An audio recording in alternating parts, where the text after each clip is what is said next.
Aiden Albero was remembered as the hero who brought down the Demon Lord and saved the world, yet he was also feared as the man who drenched half the continent in blood. The legendary Dragon Slayer had carried humanity to victory, only to meet the cruelest fate imaginable. The moment the Demon Lord fell, a curse descended upon him. Rage burned inside Aiden as he stared at the companions he had trusted with his life. They had known the truth from the very beginning. With a bitter grin, he repeated an old saying passed down through the imperial palace, that anyone who sought to destroy sin would eventually become sin itself. One of his comrades met his gaze and explained that there had been no alternative. The Demon Lord was a true legacy being, and whoever killed him would inherit his existence and become the next Demon Lord. That was the unavoidable consequence. Aiden laughed coldly, so if he killed the Demon Lord, he would become him. To his companions, that outcome had apparently been acceptable. Then came the final betrayal. With shameless smiles, they told him he should sacrifice himself for the sake of the nation. They claimed they had no choice, yet not a single one of them intended to beg for forgiveness.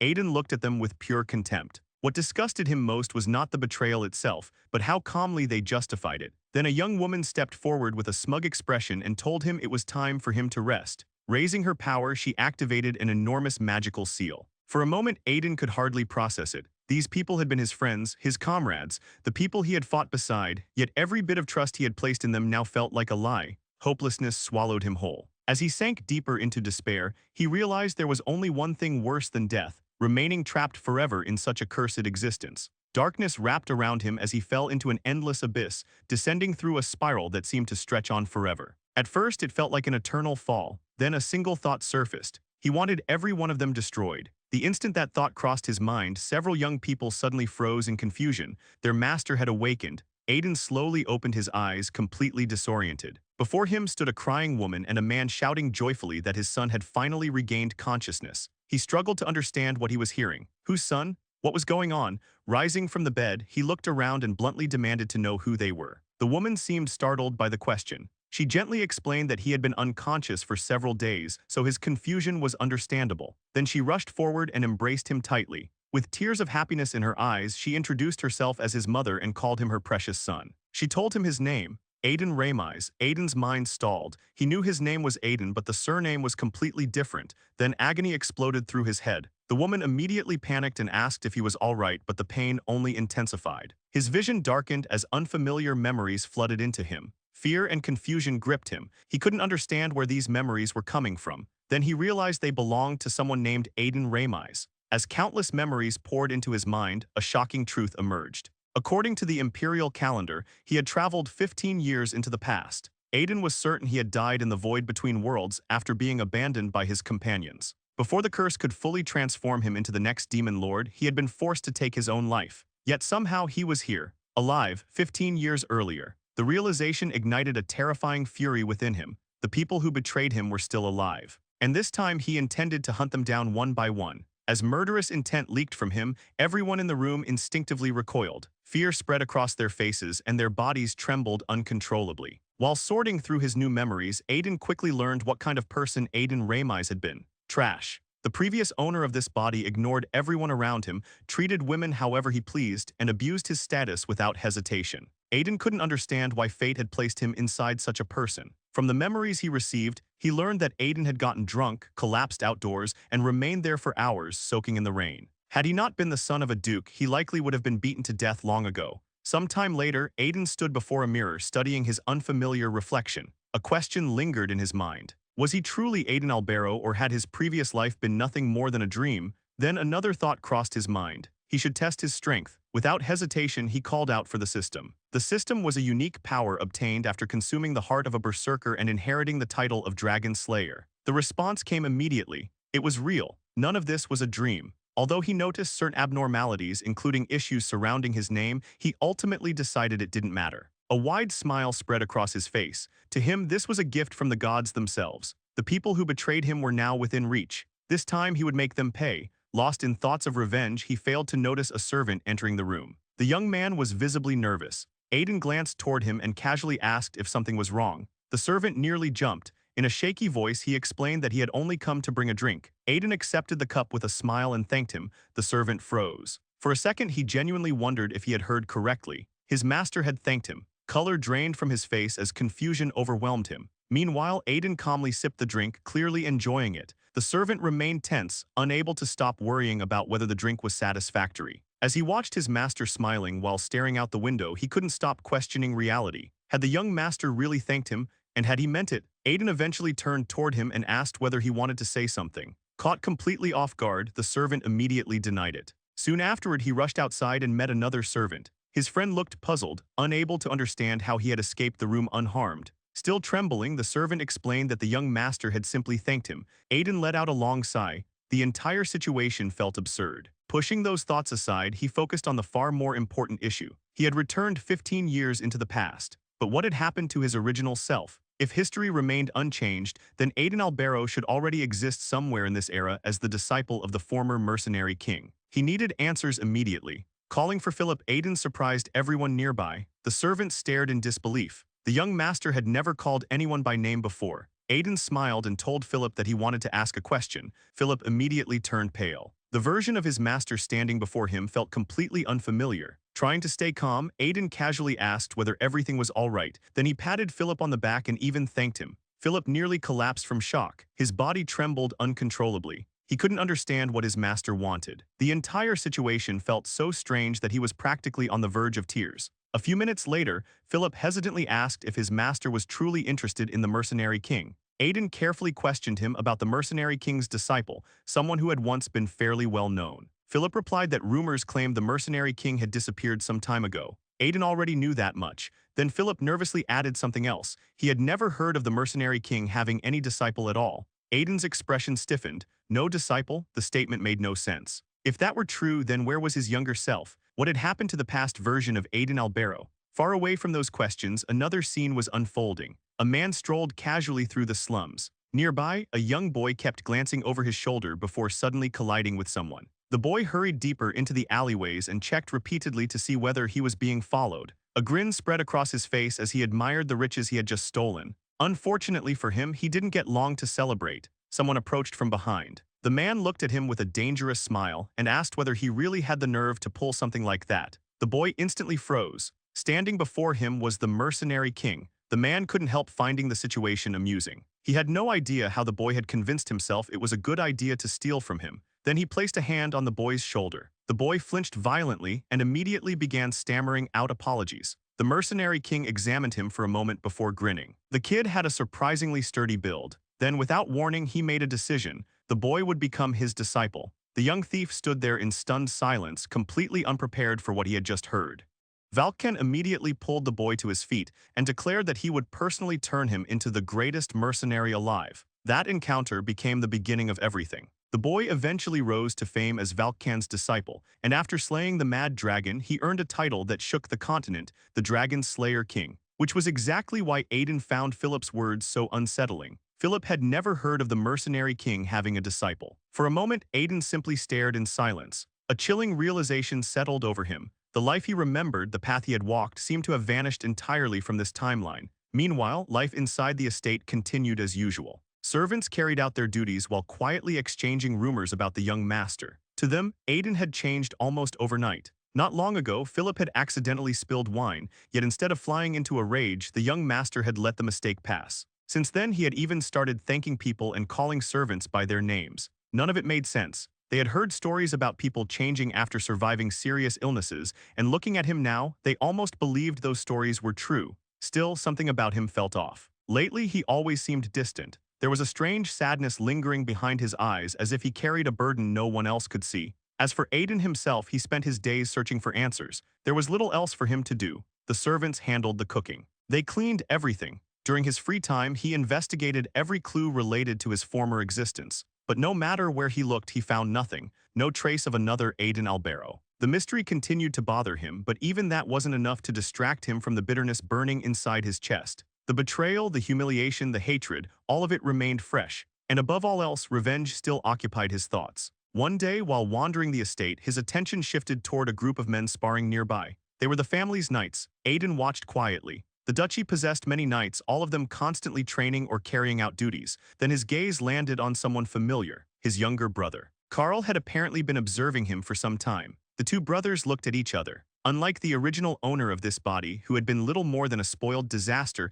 Carl was everything a noble should be. Despite being the second son, he had already become a knight and even held rights in the line of succession. The difference between them was obvious. Carl frowned and demanded to know why his brother was sitting around instead of drinking himself senseless like usual. Aiden immediately noticed the lack of respect in his tone. He understood perfectly well why. To Carl, his older brother was a joke, a lazy noble who wasted every day drinking and playing around while others worked. The irritation on Carl's face made it clear who he considered superior. Aiden merely sighed and admitted that he was bored, so he had been watching the knights train. Carl's expression darkened. Training was not entertainment. If his brother had no intention of participating, then he should leave immediately. Aiden considered those words for a moment. Truthfully, it had been a very long time since he had held a sword. After a brief pause, he agreed. Carl blinked. For a second, he wondered if he had heard correctly. Then Aiden smiled and calmly stated that he would train. Not long afterward, he found himself standing inside the training grounds. His opponent respectfully introduced himself and greeted the young master before the match began.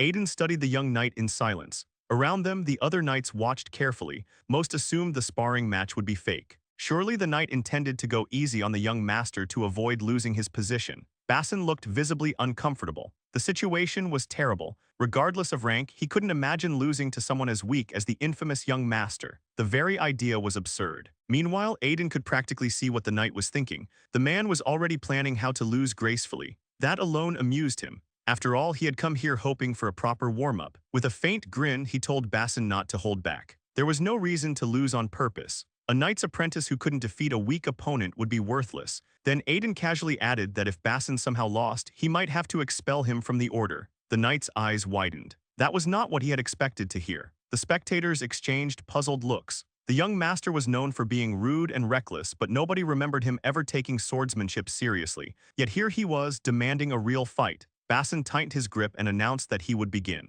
The duel started instantly. The moment their swords collided, pain shot through Aiden's body. His expression stiffened. This vessel was even weaker than he had expected, yet strangely enough, that only made him smile. It had been so long since he had felt something like this. A moment later, he moved forward and launched the next attack himself. The observing knights grew uneasy. They couldn't understand what their comrade was doing. If he wasn't careful, he could seriously injure the young master. Basson felt frustration building. The way Aiden fought made no sense. Yet as the duel continued, the atmosphere around the training ground gradually changed. The spectators could hardly believe what they were seeing. Aiden was still standing. Even after taking repeated blows, he refused to fall. Carl watched in stunned silence. He had never expected anything remotely similar from his older brother. Basson was equally bewildered. No matter what he did, the young master continued pushing forward. By all logic, the fight should have ended already. Yet somehow his sword failed to finish the job. Then Aiden struck back once more. The impact sent a thrill through him. Every exchange made his blood race faster. Every clash reminded him of the life he once lived. The knight stared at him in disbelief. Meanwhile, Aiden continued attacking with genuine enjoyment as though he had rediscovered something precious.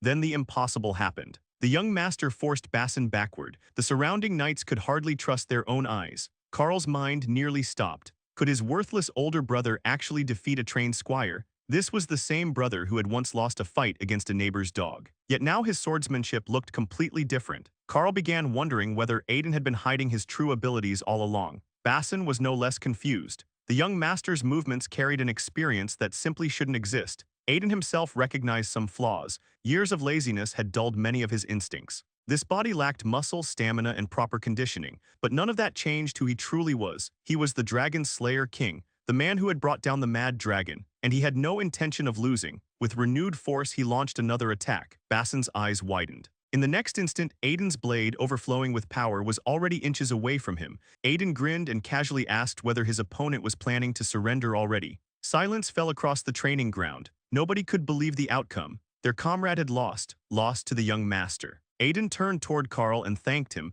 admitting that the sparring session had been exactly what he needed. Carl struggled to process the situation before awkwardly admitting that he was glad to hear it. As Aiden prepared to leave, he announced that he would be visiting the training grounds more often. He wanted to test himself again. With a smile, he wished everyone good luck and walked away. Carl remained frozen where he stood. The question lingered in his mind. Was that really the same brother he had known his entire life? Nearby, one of the young knights found himself wondering exactly the same thing. Later, sitting alone in his room, Aiden reflected on the duel. The result had exposed a harsh reality. This body could barely endure a simple sparring match. Still, he felt refreshed. For the first time since his return, some of the frustration inside him had finally been released. More importantly, he understood something else. This was a second chance. The heavens had handed him another life. A chance to settle every score. Yet he also knew the road ahead was terrifying. The people who betrayed him were monsters in their own right. Each one possessed power capable of overwhelming entire armies. Among them stood the King of Knights,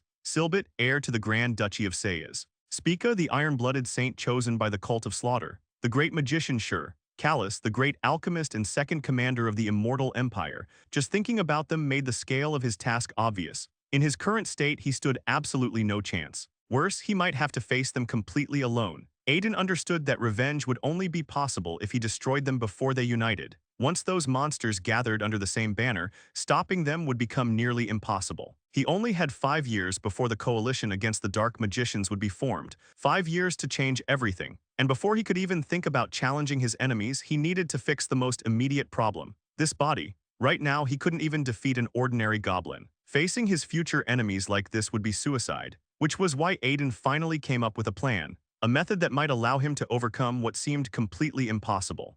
Some time later, Aiden handed a lengthy list to Philip. The servant scanned it once, then again, his expression becoming increasingly strained. After a moment, he looked up and cautiously asked whether his master genuinely intended to purchase every item written there. Philip had already noticed how unusually calm the young master had been lately, but that only made the situation more unsettling. He couldn't figure out what strange idea his master was chasing this time. Aiden merely smiled and asked whether there was a problem with the list. Philip stared at the paper and immediately pointed out the obvious issue. Every ingredient on it was absurdly expensive. Worse, they were all poisonous. The list included troll excrement herbs, hellflowers, flowers of despair, sleepwalking blossoms, and numerous other toxic plants that most sane people would avoid at all costs. Aiden let out a quiet sigh. Even if he explained the purpose behind those ingredients, Philip would never believe him. There was no point trying. Besides, considering the reputation of this body's previous owner, it wouldn't be strange if everyone assumed he was planning something insane. With a playful grin, Aiden remarked that knowledge itself could be dangerous. Then he fixed Philip with an amused look and suggested that perhaps he should explain everything. After all, it might be entertaining. The smile on his face grew even wider. Since he had been behaving himself lately, perhaps it was time to revisit the good old days. Philip immediately felt a chill run down his spine. His imagination supplied countless horrifying possibilities. Without wasting another second, he practically vanished from the room, shouting that he had absolutely no objections and would purchase everything immediately. Watching him flee, Aiden sighed. In his previous life, he never would have relied on methods like this. Things were different now. He was the son of a duke, a noble with wealth to burn, and that wealth could buy shortcuts. Having already reached the level of a swordmaster and experienced the mortal boundary transcendent body once before, he possessed knowledge that nobody else did. That meant he could return to that level far faster than anyone could imagine. A month and a half passed. During that time, his body underwent remarkable changes. After another brutal training session, Aiden glanced toward Philip and casually asked for a mana potion. The servant hurried over and immediately handed it to him.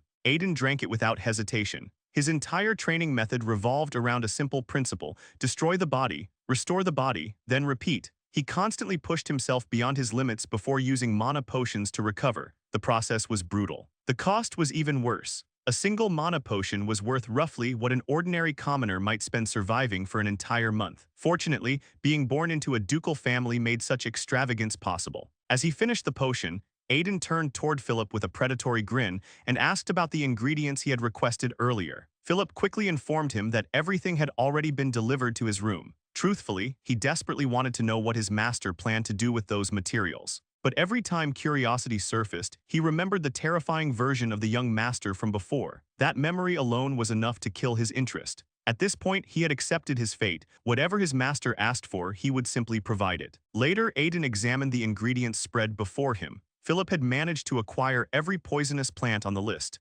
Looking at them, Aiden released another long sigh. He never thought he would resort to this method, yet he had no better option. His thoughts drifted back to a theory developed by both his former comrades and former enemies. The concept was simple. When poison ravaged the body itself fought desperately to survive. In that struggle, hidden potential could be forced to awaken. Aiden picked up one of the beautiful flowers and studied it carefully. It looked harmless, yet he knew it could kill him with ease. Fortunately, he had already prepared a high-grade holy potion. As dangerous as the process was, he was confident he would survive. After all, this wasn't the first time he had challenged death. Gathering his resolve, he cursed under his breath and swallowed the poisonous flower. Moments later, he drank the prepared elixir. Then everything hit him at once. Aiden collapsed onto the floor. A burning agony spread through every inch of his body. It felt as though his flesh itself was being consumed from within. Despite the pain, he understood something immediately. This wasn't a one-time process. He would need to repeat it over and over again. Yet as the suffering continued, he noticed a clear change.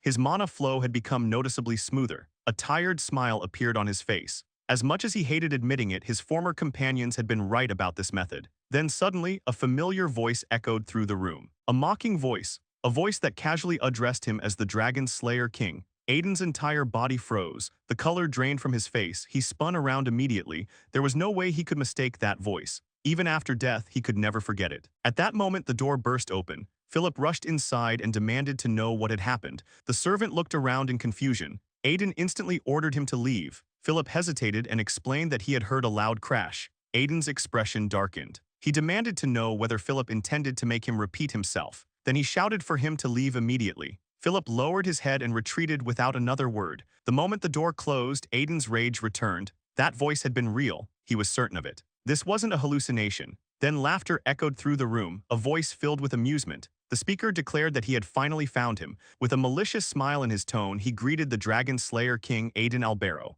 Aiden stood rooted to the spot. Meanwhile, the mysterious figure continued mocking him. Fury exploded within Aiden. He couldn't understand how this was possible. He had personally witnessed this being's death. Yet here he was, alive, talking. The ruler merely joked that Aiden seemed to have missed him. Unfortunately, lacking a physical body meant he couldn't show himself directly. Aiden struggled to comprehend the situation. If the ruler had truly lost his body, how was he still able to speak? The answer came immediately. The ruler explained that Aiden appeared to have forgotten something important. When he died and became the ruler, certain events had unfolded afterward. Aiden felt his expression stiffen. He demanded an explanation. Clenching his fists, he asked the question directly, was the ruler inside him right now? The answer was both yes and no. According to the ruler, the moment he died, he transferred his soul into another body. Originally, he had planned to seize control of that vessel and resurrect himself, but Aiden's unexpected suicide had ruined everything. The plan had failed. Aiden thought carefully before asking the obvious question. Did that mean the ruler's soul currently existed within him?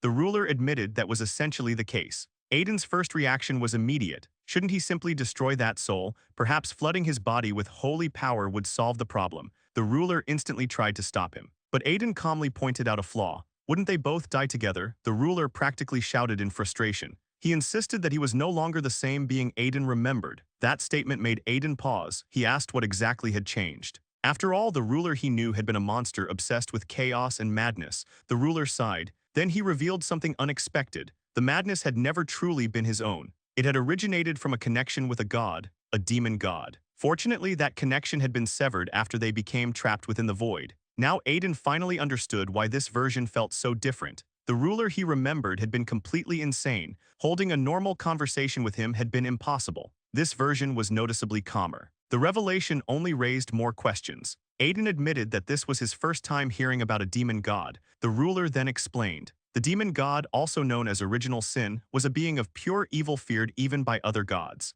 Long ago, the ruler himself had been cursed to act according to that god's will. Aiden listened carefully. While he could understand the explanation, one question still remained. Was this entire situation part of the ruler's plan? The ruler sounded genuinely confused. What situation? Aiden clarified. He had traveled 15 years into the past and awakened inside Aiden Remes' body. Was the ruler responsible? After thinking for a moment, the ruler admitted partial responsibility. When he entered Aiden's body, he had attempted to manipulate the dragon mana he possessed. His goal had been to reverse time itself. Aiden found himself at a loss for words. He hadn't even known such a thing was possible. The ruler explained that dragons were created as agents of the gods. Their dragon mana allowed them to interfere with the laws governing the world. Compared to that, reversing time was not nearly as impossible as it sounded. Still confused, Aiden asked why the ruler hadn't used that power to escape the void instead. Why rewind time? The ruler's answer was absurdly simple. He had become tired. He wanted to rest. Aiden nearly exploded. He immediately shouted at him not to disappear. Another month passed after that conversation. The ruler rarely spoke. Meanwhile, Aiden continued training relentlessly. Every day was spent refining his body, reviewing plans, and preparing for the future. Then one day, something caught his attention. His latest training target had been completely shredded. For a moment, Aiden simply stared. The results spoke for themselves. This training method worked. At this rate, ordinary scarecrows would no longer be enough. Slowly, his gaze shifted toward the nearby training grounds. A group of knights stood there. A dangerous smile spread across his face. The scarecrows had served their purpose. Now it was time to upgrade. As far as Aiden was concerned, those knights had just become his new training dummies. At that moment, the ruler couldn't help but comment that Aiden seemed far more suited to standing with villains than heroes. Aiden immediately told him to be quiet. While continuing his dangerous training regimen with poisonous herbs, he had discovered something interesting. Every time he consumed a holy potion, the holy power caused noticeable pain to the ruler residing inside him. As a being born from evil, the ruler clearly wasn't fond of divine energy. Aiden uncorked another small bottle and grinned maliciously, almost as if warning his unwanted passenger to brace himself. Then his attention shifted elsewhere. A familiar face had entered his view. The man looked strangely recognizable, yet Aiden couldn't immediately remember where he had seen him before. Nearby, a knight instructor barked at one of his apprentices, pointing out that he was falling behind the others. The young man clenched his teeth and promised he would work harder. The moment Aiden heard the apprentice's name, his body froze. For a brief second, everything else disappeared. That name couldn't be real. Memories from his previous life surfaced instantly. He stared at the young knight and struggled to reconcile what he was seeing. The man standing before him looked completely different from the person he remembered. Back then, he had been a mercenary operating under the title of the Free Knight. Now he was disguised as an ordinary knight apprentice. Aiden knew the man's flaws better than anyone, but he also knew something else. More than once, that man had saved his life. His thoughts drifted toward an old battlefield. High-ranking mercenaries had stood alongside the heroes, and among them was this very young man. In the end, every one of them had fallen while fighting against the mad dragon. A small smile appeared on Aiden's face. He never expected to see him again. For the first time since arriving in this era, the past finally felt real. Without hesitation, he approached the training grounds and called out to the knights. The commander immediately hurried over and respectfully asked whether something was wrong. Ignoring everyone else, Aiden looked directly at Lo and called his name. The young knight blinked. For a moment, he struggled to understand why the infamous young master was speaking to him specifically. Aiden walked closer. Then his expression hardened. He coldly asked whether Lo had forgotten the proper procedure when addressed by a superior. Shouldn't he state his name and rank immediately? Realizing his mistake, Lo hurriedly bowed and apologized before introducing himself. The sight nearly made Aiden laugh. Meanwhile, Lo's irritation steadily grew. He couldn't understand why the young master had suddenly singled him out. Aiden stared at him with an amused grin and casually asked whether he had just been wondering why a rude noble was bothering him. Lo nearly jumped. He immediately denied it. Truthfully, he was completely confused. He had no idea whether the young master intended to fire him, punish him, or simply torment him for amusement. Seeing the young knight squirm under pressure brought genuine enjoyment to Aiden. For perhaps the first time, he appreciated being trapped inside the body of a scoundrel. Then he delivered his real message. Lo was ordered to meet him at the training grounds that evening. Before leaving, Aiden stepped closer and quietly whispered something into the knight's ear. Lo's eyes widened. His mind instantly went blank. Before he could even ask a question, Aiden had already turned away, leaving with a satisfied smile while the young knight remained rooted in place. Aiden understood exactly what this encounter meant. It felt like fate. And because of the debt he owed Lo from his previous life, he intended to offer him a gift. Evening eventually arrived. Aiden sat patiently at the training grounds waiting. Not long afterward, he sensed someone approaching. Lo appeared visibly nervous. His voice trembled as he demanded to know how the young master had discovered his secret. Then the fear broke. Like a desperate child, he began pleading. Could his hand truly be healed? Aiden's thoughts briefly wandered to happier memories. In his previous life, he and Lo had spent carefree nights drinking together in taverns. He remembered conversations filled with laughter, dreams, and regrets. One regret stood above all others. Lo had always wished for a normal life. Unfortunately, circumstances had turned him into something entirely different. This time, Aiden intended to repay his debt. Lo lowered his gaze and admitted that if his right hand could be restored, he could finally live as an ordinary knight. Tears filled his eyes as he asked the question again. Was healing truly possible? The situation made no sense to him. He had never told anyone about his condition. Yet earlier that day, the young master had casually revealed that his hand suffered from numbness. The knowledge alone had left him deeply unsettled. Aiden calmly explained the truth. Lo was suffering from mana deficiency syndrome. The knight immediately recognized the name. It referred to disorders affecting the mana channels. Suddenly, years of unexplained pain finally made sense. There was only one problem. The illness was considered incurable. Aiden nodded. That was what people believed. Lo frowned and quickly pointed out the contradiction. If the disease couldn't be cured, why had Aiden claimed otherwise? The answer was simple. The cure didn't exist yet. It would only be discovered years in the future. Aiden already knew the solution, and he was willing to provide it. Lo stared at him carefully. Hope flickered in his eyes, but caution remained. Nothing in life came for free, so he asked the obvious question. What did the young master want in return? Aiden's grin widened. He reminded Lo that nothing in this world was free. Then he produced a contract. Lo accepted the document and began reading. The deeper he got, the stranger it became. He was required to spar with Aiden every day. He also had to swear absolute obedience to every order given by the young master. By the time he finished reading, he could hardly believe it. This looked less like employment and more like a slave contract. Aiden openly admitted that wasn't entirely wrong. Then he casually asked whether Lo disliked the arrangement. The knight found himself hesitating. Trusting someone like Aiden felt insane. The disease was supposedly incurable, yet somehow this same scoundrel claimed he could heal it. The situation reeked of danger, but it was also the first opportunity he had ever been given. After a long silence, Lo accepted reality. Whether it was a trap or not, he couldn't afford to walk away. With a resigned smile, he signed the contract. Aiden watched with obvious satisfaction. Never in his previous life had he imagined a day would come when Lo would voluntarily place himself under his command. The entire situation felt strangely exciting, and healing Lo's hand wasn't the only thing Aiden intended to gain from this arrangement. There was another prize he planned to take as well. Inside his mind, the ruler immediately started laughing. Once again, he pointed out that Aiden looked nothing like a hero. A few days later, the pair traveled together to a remote location. As they approached, Lo glanced around uneasily and asked whether this was truly the correct place. Aiden looked offended that anyone would doubt him.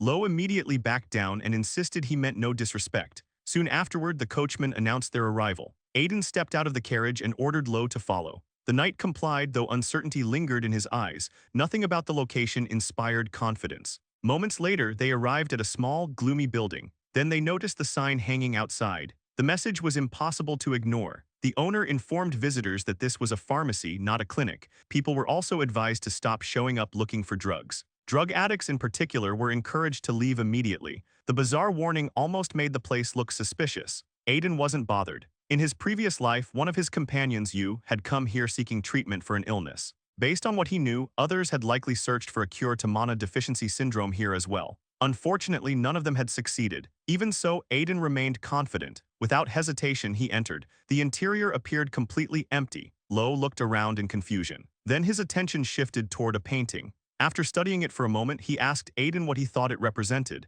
Aiden examined the artwork and immediately recognized it. The Philosopher's Stone, a legendary object surrounded by myths. Some magicians and alchemists believed it could interfere with the authority of the gods themselves. Others claimed it could even restore the dead to life. Most people dismissed such stories as nonsense. Yet after personally transcending the domains of death and time, Aiden knew those claims weren't necessarily impossible. Before either man could continue, a cold voice suddenly echoed through the room. The owner of the pharmacy had finally appeared. The woman seemed intrigued. Few ordinary people knew anything about the Philosopher's Stone. The fact that Aiden recognized it immediately caught her attention. Aiden simply shrugged and claimed he had heard about it before. The woman grinned. It had been a long time since she had encountered an interesting visitor. Then she casually mentioned that she wasn't conducting business at the moment. Aiden immediately asked Lo to step outside. Once they were alone, he decided to skip the formalities. He addressed the woman directly by name, Cassie. The reaction was immediate. She clearly hadn't expected a stranger to know who she was. Aiden wasted no time. He explained that his knight suffered from mana deficiency syndrome. He also mentioned that he knew she had spent years researching the disease. Then he casually revealed another secret. Cassie was a beastkin alchemist. For the first time, her composure cracked. She had not expected such detailed knowledge from an unknown noble. Curiosity quickly replaced caution. With a grin, she asked exactly how much he knew. At the same time, she mockingly referred to him as the infamous young master. Aiden remained calm. Looking directly at her, he explained that both she and his knight suffered from the same disease. This revelation hit even harder. Cassie couldn't understand how he had uncovered something so carefully hidden, yet Aiden continued. He knew her symptoms were far more severe than Lo's. Without the leaves of a specific herb, her condition would continue worsening. Lo's illness had only affected his hand. Cassie's condition had already spread much further. Cassie's situation was far worse than Lo's. His illness had only damaged a single hand, but her condition had spread throughout her entire body. Every organ had been affected, and the disease was slowly consuming her from the inside. With a weary sigh, she explained that the young master didn't fully understand the situation. It was true that she had spent years searching for a cure, but the fact remained that she hadn't found one. If she couldn't heal herself, then there was no way she could restore Lo's hand. She genuinely sounded apologetic. Aiden remained calm. Then he made an offer. If she successfully treated his knight, he would personally guarantee her protection and support her research within the Duke's territory. Cassie tried once more to explain that he wasn't listening. No matter how many times she said it, the answer remained the same. She couldn't cure the disease. Without responding, Aiden quietly placed a folded parchment on the table and asked her to read it. Cassie released another sigh but eventually complied. The moment her eyes moved across the contents, her entire expression changed. She read it again, then once more. Aiden calmly informed her that the document contained information related to a treatment for mana deficiency syndrome. In his previous life, one of his companions had spoken about the cure countless times. That was the only reason he remembered the formula at all. Unfortunately, his memory wasn't perfect. Several details were missing. That was exactly why he had come to her. He needed someone with enough knowledge to reconstruct the missing pieces. Then, with complete confidence, he asked whether curing them was possible. A tremor ran through Cassie's body, not from fear, from excitement. For the first time in years, genuine hope appeared in her eyes. With a bright smile, she asked for half a month. That was all she needed. She could hardly believe such a method actually existed. Aiden nodded before pointing out another issue. Obtaining the ingredients listed in the formula would be extremely difficult with her current resources. Cassie immediately narrowed her eyes. The fact that he brought that up meant he wanted something in exchange. Aiden didn't deny it. He simply asked for her ring. The request left her staring at him. A ring, that was all he wanted. She jokingly pointed out that it was a woman's ring and accused him of having questionable tastes. Aiden sighed. He already knew the ring's true value. There was no point pretending otherwise. The playful mood faded from her face. She admitted that if he understood its purpose, then he should also understand how important it was to her. The ring was an artifact of speed, and that artifact was exactly why Aiden wanted it. In his previous life, Lo had inherited the same item and used it as a keepsake. Even after losing the use of one arm, that artifact allowed him to reach heights most people could never dream of. It dramatically increased physical speed, making it invaluable during combat, escapes, and surprise attacks. For someone as physically fragile as Cassie, it was also her greatest source of protection. Aiden looked directly into her eyes. If she agreed to move to the Duke's estate, he would personally guarantee her safety. Under his protection, she would no longer need to rely on the ring. Then he asked for her answer. Cassie hesitated briefly before smiling. As long as she was allowed to continue her research, she had no objections. Still, she couldn't help bringing up another concern. If a beastkin woman suddenly moved into the Duke's household, rumors would spread immediately. People would talk. Aiden simply laughed. His reputation was already terrible.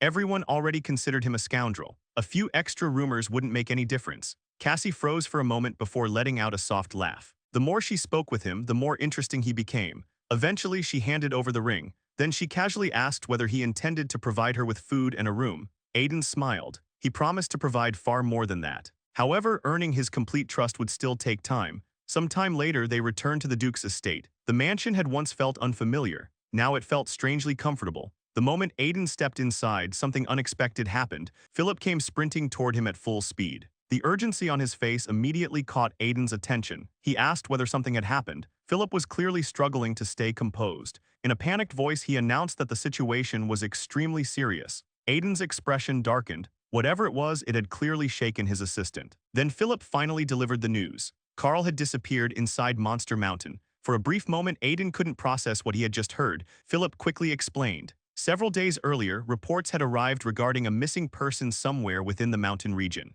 Carl had assembled an investigation team and personally joined the mission. But after leaving, neither he nor his group had returned. Aiden immediately understood something was wrong. Monster Mountain was only supposed to contain low-level monsters. Carl and a squad of trained knights shouldn't have vanished without a trace. He quickly asked what had happened to the search party. Philip explained that a rescue team was preparing to leave immediately. Aiden's thoughts raced. If Carl died, the entire line of succession would change. That would place responsibilities on Aiden that he absolutely couldn't afford. His revenge, his plans. Everything would collapse, no matter what Carl had to survive. Without hesitation, Aiden announced that he would be joining the rescue mission. He then instructed Philip to escort Cassie to her room. Philip blinked in confusion. Before he could question it, Aiden turned toward Cassie and mentioned that he had a small favor to ask. Curious, she asked what he needed. Meanwhile, Philip was still staring at her in disbelief. A beastkin woman appearing beside the young master was confusing enough. The timing only made things stranger. Not long afterward, Aiden met with the Duke. His father listened carefully before asking if he was truly insisting on joining the search operation. Aiden answered without hesitation. The Duke immediately refused. The response caught him completely off guard. His father explained that Carl and dozens of knights had disappeared together. This was no ordinary rescue mission. He had already lost contact with one son. He refused to risk losing another. Aiden's eyes suddenly filled with tears. He insisted that Carl was his brother. If anything happened to him, he would never forgive himself. The sight left the Duke speechless. This wasn't the son he knew. Never before had he seen such concern from Aiden. Meanwhile, inside his mind, the ruler couldn't resist commenting that his performance was somewhat disgusting. Aiden immediately told him to be quiet. The truth was simple. If Carl died, all of his future plans would be thrown into chaos. He couldn't allow that outcome. The Duke eventually pulled his son into a tight embrace. Tears filled his own eyes. For the first time, he truly believed his sons cared deeply for one another. After a long silence, he finally agreed. Aiden could join the mission. However, he had to promise to be careful. The Duke then turned toward Sir Spire. Among everyone present, Spire was the only person he trusted completely.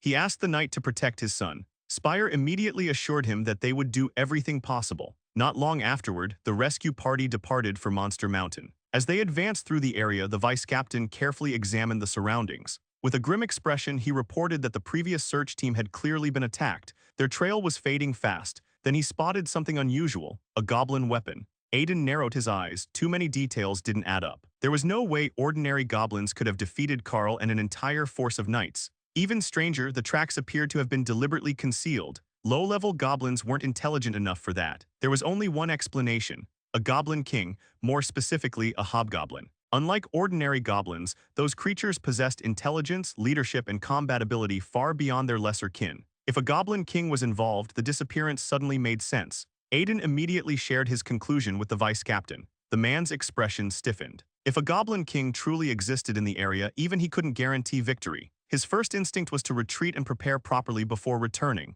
Aiden rejected the idea immediately. Every second mattered. The longer they waited, the greater the chance Carl and the others would be killed, or worse, eaten. They needed results now. Then he demanded a search dog. The vice captain explained that they had already tried that approach. The scent trail had vanished completely. The dogs had been unable to track anything. Aiden's patience snapped. He ordered them to stop arguing and bring the dog immediately. A short while later, a large tracking dog was brought before him. Aiden smiled. Then, to everyone's confusion, he pulled out a potion and fed it to the animal. The knights exchanged bewildered looks. Nobody had any idea what he was doing. Several minutes passed. Then the dog's behavior suddenly changed. It immediately picked up a scent. The entire rescue team stared in disbelief. Aiden calmly explained that he had given the animal a potion that enhanced its tracking capabilities. Fortunately, he had purchased it before leaving. He remembered using the same potion during a search mission in his previous life. The gamble had worked perfectly. Soon afterward, the dog picked up the trail and began leading the group forward.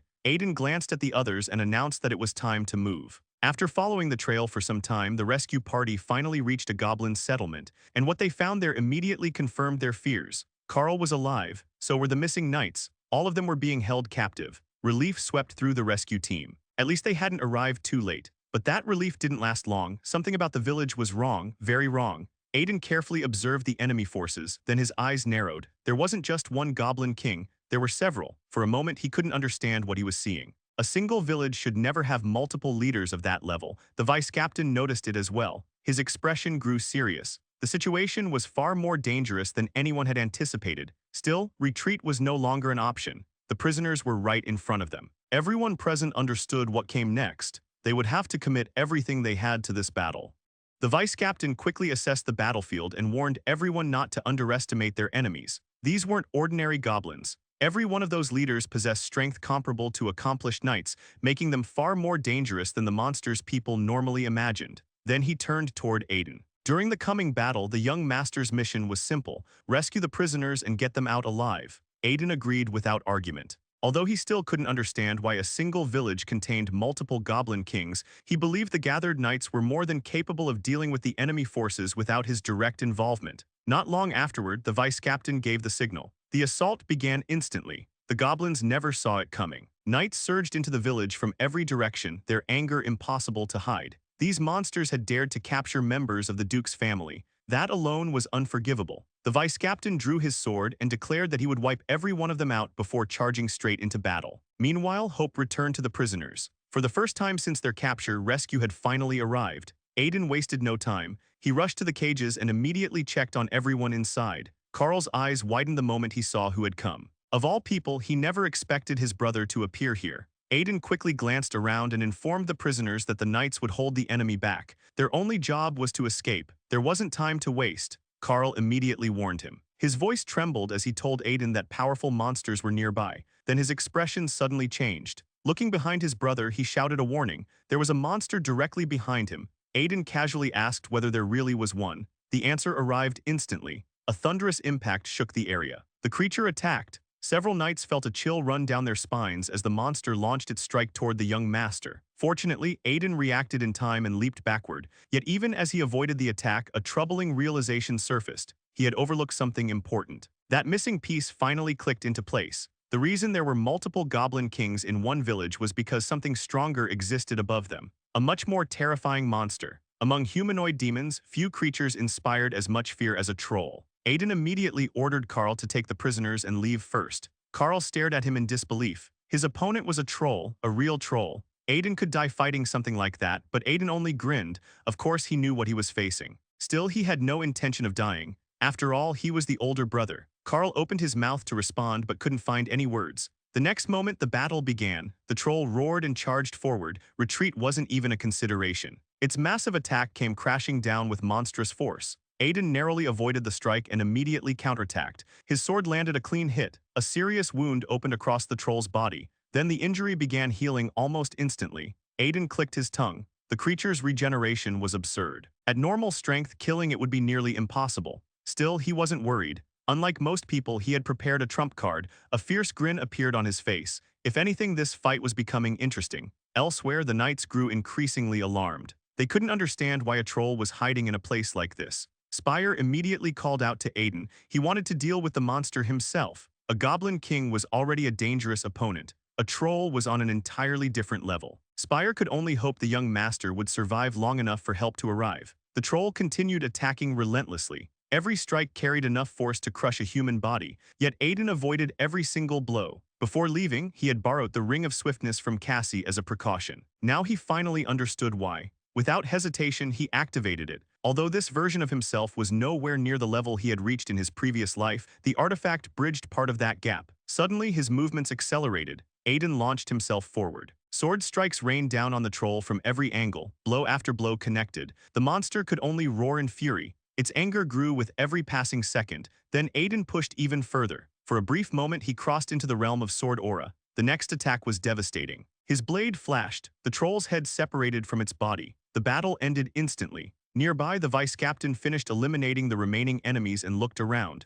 Realizing the fighting on his side was over, he shouted for everyone to assist the young master. Then the knights saw something impossible. Aiden was suspended in the air. Behind him, blue energy shimmered visibly. Everyone froze. That sight simply shouldn't have existed. The vice captain struggled to process what he was seeing. The young master had just entered the sword aura stage, a level even he himself had failed to reach. Moments later, Aiden landed atop a nearby tree. The instant the battle ended, pain flooded his entire body. Every muscle screamed in protest. He quickly realized the truth. He had only maintained sword aura for a few seconds, yet the strain had nearly crippled him. His body couldn't properly support that level of power. The experience taught him an important lesson. The ring was incredibly effective in battle, but using it recklessly could destroy him. The following day, the Duke listened to reports regarding the incident. Many lives had been lost. Others had suffered serious injuries. After hearing the details, he instructed his subordinates to ensure that every affected family received the maximum compensation possible. Then another report reached him, one involving his eldest son. The Duke stared at the vice captain and asked whether the stories were actually true. Had Aiden really defeated a troll? The vice captain confirmed everything. Not only had he witnessed it personally, but so had countless other knights. The Duke found himself at a loss for words. His son had used sword aura. His son had slain a troll. The person being described sounded nothing like the boy he thought he knew. That night, Aiden sat alone in his room. Quietly, he circulated mana throughout his body. Although he had only touched sword aura briefly, the experience had been real, and because of it, his mana reserves had grown. Still, his excitement didn't last long. The battle had exposed a harsh reality. He was still weak, far too weak. His enemies from the future were monsters capable of shaking nations. At his current level, he couldn't hope to challenge them. The realization filled him with frustration. He needed power. And he needed it fast. Inside his mind, the demon lord appeared once again. With an amused grin, he admitted that he liked Aiden's determination. Aiden immediately frowned. He hadn't even noticed when the ruler appeared. The demon lord casually explained that he was the same ruler as before. The problem wasn't his identity. The problem was his appearance.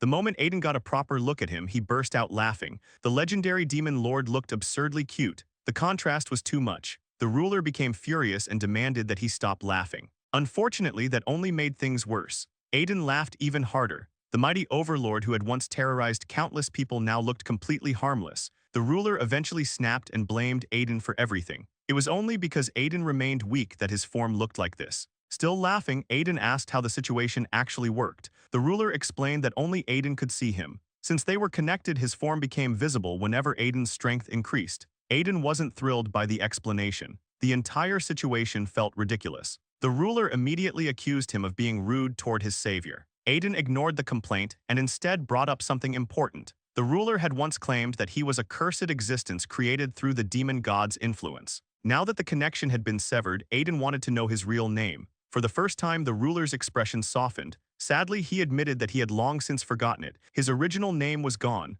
Only his existence remained. Aiden thought about it for a moment. Then he made a decision. From now on, his name would be Curse. The ruler stared at him. That was genuinely the best name he could come up with. Aiden nodded. The logic seemed obvious. The ruler was literally a curse attached to him. Therefore, Curse was a perfectly suitable name. The ruler buried his face in his hands and called the idea stupid. Aiden casually told him to be quiet. Then he called him Curse again. A week later, Aiden paid a visit to Cassie. Entering her workspace, he cheerfully asked how the treatment process was progressing. Cassie smiled and asked whether he had really come all the way there just to visit. Then she greeted him with a new nickname, Mr. Troll. Aiden immediately understood what she meant. Officially, people had started calling him the Troll Slayer because he killed a troll. Unfortunately, Cassie seemed to be suggesting that he actually looked like one. Needless to say, he wasn't pleased. Ignoring the comment, he asked where Lo was. Cassie pointed him toward another room. A moment later, Aiden entered. Lo turned around. The instant their eyes met, tears began pouring down his face. His body trembled uncontrollably. His hand was moving completely normally. The numbness was gone. The damage was gone. His hand had been restored. Unable to contain his emotions, Lo dropped to his knees. Through tears and shaking breaths, he thanked Aiden repeatedly. The young master had discovered his illness. The young master had given him hope, and most importantly, the young master had cured him. Lo declared that he was insignificant compared to someone like Aiden.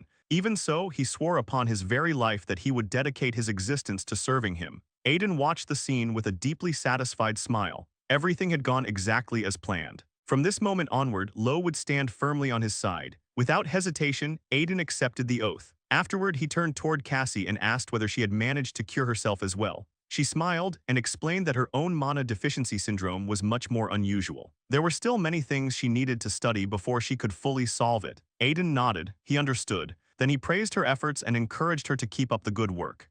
Cassie smiled and admitted that things were going well. In fact, she owed him thanks. If Aiden hadn't revealed that new treatment method, she never would have made this much progress. Then, as usual, she called him by that ridiculous nickname again, Troll Master. Aiden immediately frowned. The title continued to bother him far more than it should. Meanwhile, Lo stood nearby, desperately trying not to laugh. His shoulders shook so much that it was obvious he was struggling. Aiden quickly decided he had suffered enough. He informed Lo that his treatment was complete, which meant it was time to stop resting. There was plenty of work waiting for him. Lo's face lit up immediately. With genuine enthusiasm, he declared that he was ready to carry out any task his master assigned. A short while later, that enthusiasm disappeared. The newly recovered knight stared at his first assignment with burning resentment. Physical labor. That was apparently the glorious future awaiting him. Some time later, a merchant greeted Aiden with obvious excitement. His attention was fixed entirely on the troll corpse the young master had brought. The man examined it with admiration. A troll in such condition was incredibly rare,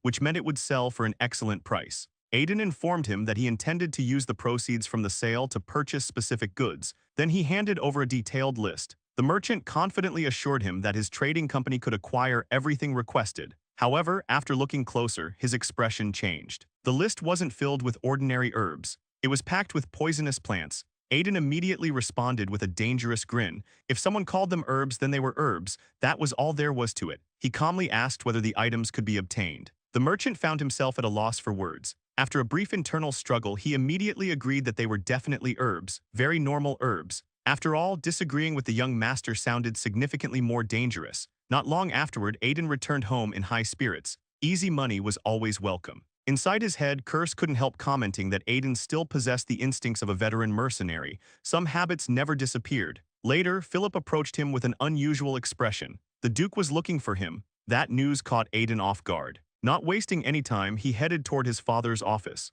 After entering, he politely asked whether he had been summoned. Then he noticed someone sitting inside. For a moment, his expression stiffened. This was not someone he expected to see. The guest smiled warmly and remarked that the rumors were apparently true. The young master really had slain a troll. He seemed genuinely pleased to meet such a promising young hero. Aiden forced himself to remain polite. Unfortunately, this was someone he remembered from his previous life. And those memories were not pleasant. Back then, the man had always looked down on mercenaries. Aiden had never particularly liked him. Still, he introduced himself properly before respectfully greeting the defender of the northeastern border, Margrave Tita Sejusa. The Margrave appeared mildly impressed. He hadn't expected the young man to recognize him so quickly. Aiden simply explained that of course he knew who the Margrave was. After all, this was one of the very few individuals in the Empire who had reached the level of Swordmaster, a realm countless swordsmen dreamed of attaining. Those who crossed into that transcendental stage surpassed ordinary human limits. They could split mountains with a blade and shake the very air with their presence.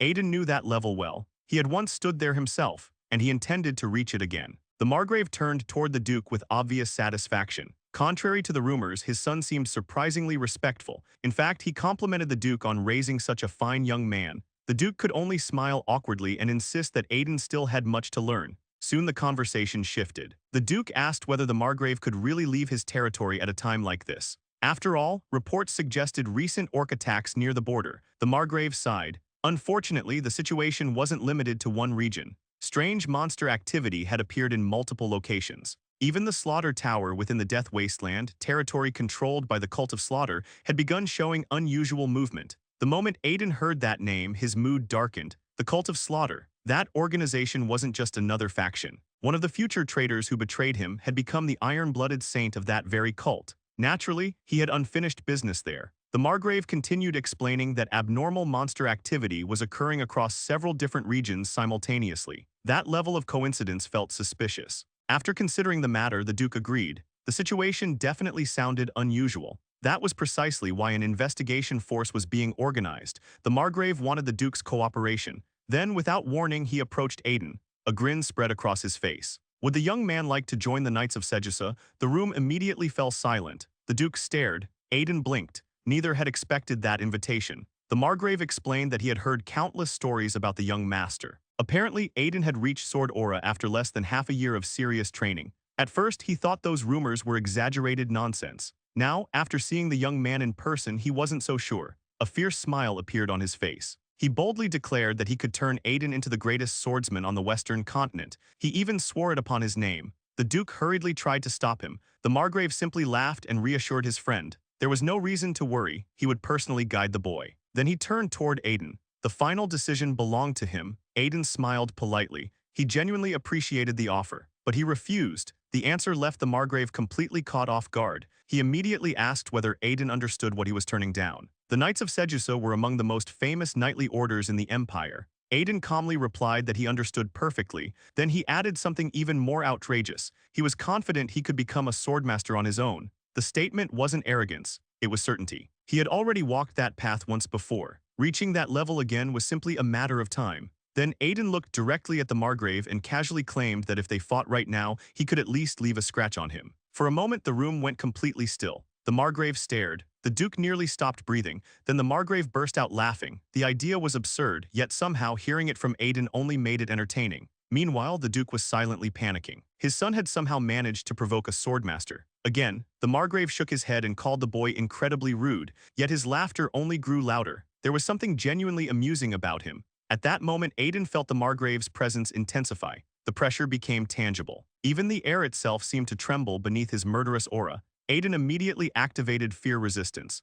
The Margrave noticed. His expression changed. Most people couldn't remain standing beneath that pressure, yet the young man hadn't collapsed. The old warrior looked at him with growing interest. Then he asked whether Aiden truly intended to stand by his ridiculous claim. Aiden grinned. Not only was he serious, he wanted to make things more interesting. A bet. The suggestion instantly caught the Margrave's attention. Aiden knew exactly why. The old man had always loved gambling. The terms were simple. If Aiden failed to leave even a single scratch, he would join the Knights of Sejusa. But if he succeeded, the Margrave would hand over his sword. The old warrior froze. Now things were getting interesting. That weapon wasn't just any sword. It was a treasured family heirloom. The Margrave glanced toward the Duke and remarked that his son was nothing like him. Aiden quietly released the breath he had been holding. At least he had survived long enough to make the proposal. Then the Margrave looked toward his old friend. Only now did he notice that the Duke had completely failed to endure the pressure from his fear aura and had fainted. The sight made him laugh even harder. Finally, he accepted the bet.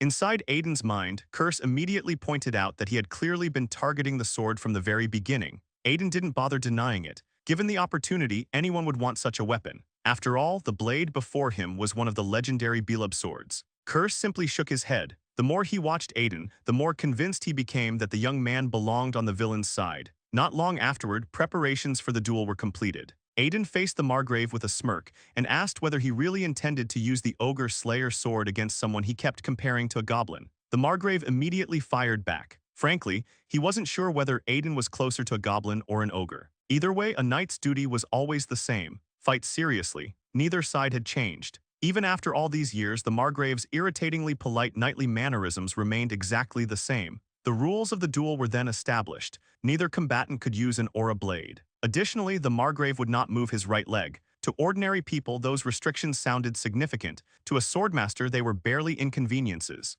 Aiden understood the reality immediately. If he charged recklessly, the duel would end before it even started. The Margrave glanced around and noticed a surprisingly large audience gathering to watch. Apparently, neither of them would be fighting in private. Finally, he turned back toward Aiden and announced that they should begin. Aiden smiled. He agreed. Then, without warning, he attacked first. For the first time that day, the Margrave's expression changed. He hadn't expected the young man to charge directly at him. Still, he calmly intercepted the strike with ease. A grin spread across his face as their blades met. Then he jokingly asked whether Aiden had truly decided to throw himself at a swordmaster's throat from the very first move.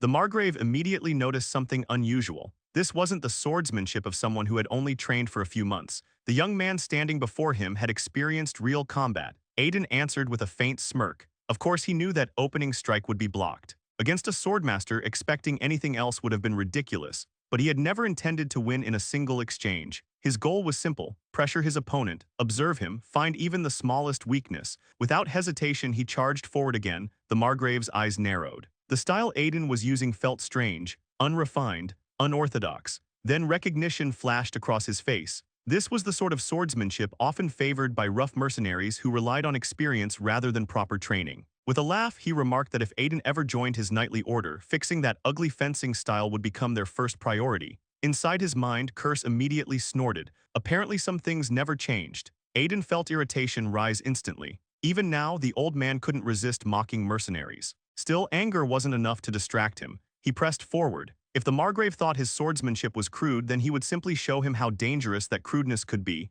Again and again, Aiden attacked. Each strike flowed into the next. Every movement contained techniques he had learned during his years beside the mercenary king. The Margrave blocked them all, but his expression gradually changed. The pressure was relentless. Aiden refused to let him breathe. The swordmaster grinned and declared that he had no intention of losing to some reckless fool. Then something unexpected happened. Aiden suddenly used a knight's charge. For the first time, the Margrave looked genuinely caught off guard. The technique appeared so abruptly that even he hadn't expected it. Aiden's grin widened. The next strike was already on its way. Around them, the spectators watched in stunned silence. The young master wasn't being overwhelmed, he was pushing forward. At that moment, everyone finally accepted that the stories about the troll were real. This wasn't a rumor, this wasn't luck. The Duke watched nervously. No matter how talented his son had become, the man standing opposite him was still a swordmaster, one of the strongest warriors in the Empire. Meanwhile, the Margrave's amusement slowly disappeared. He had no intention of losing, yet another barrage of attacks came flying toward him.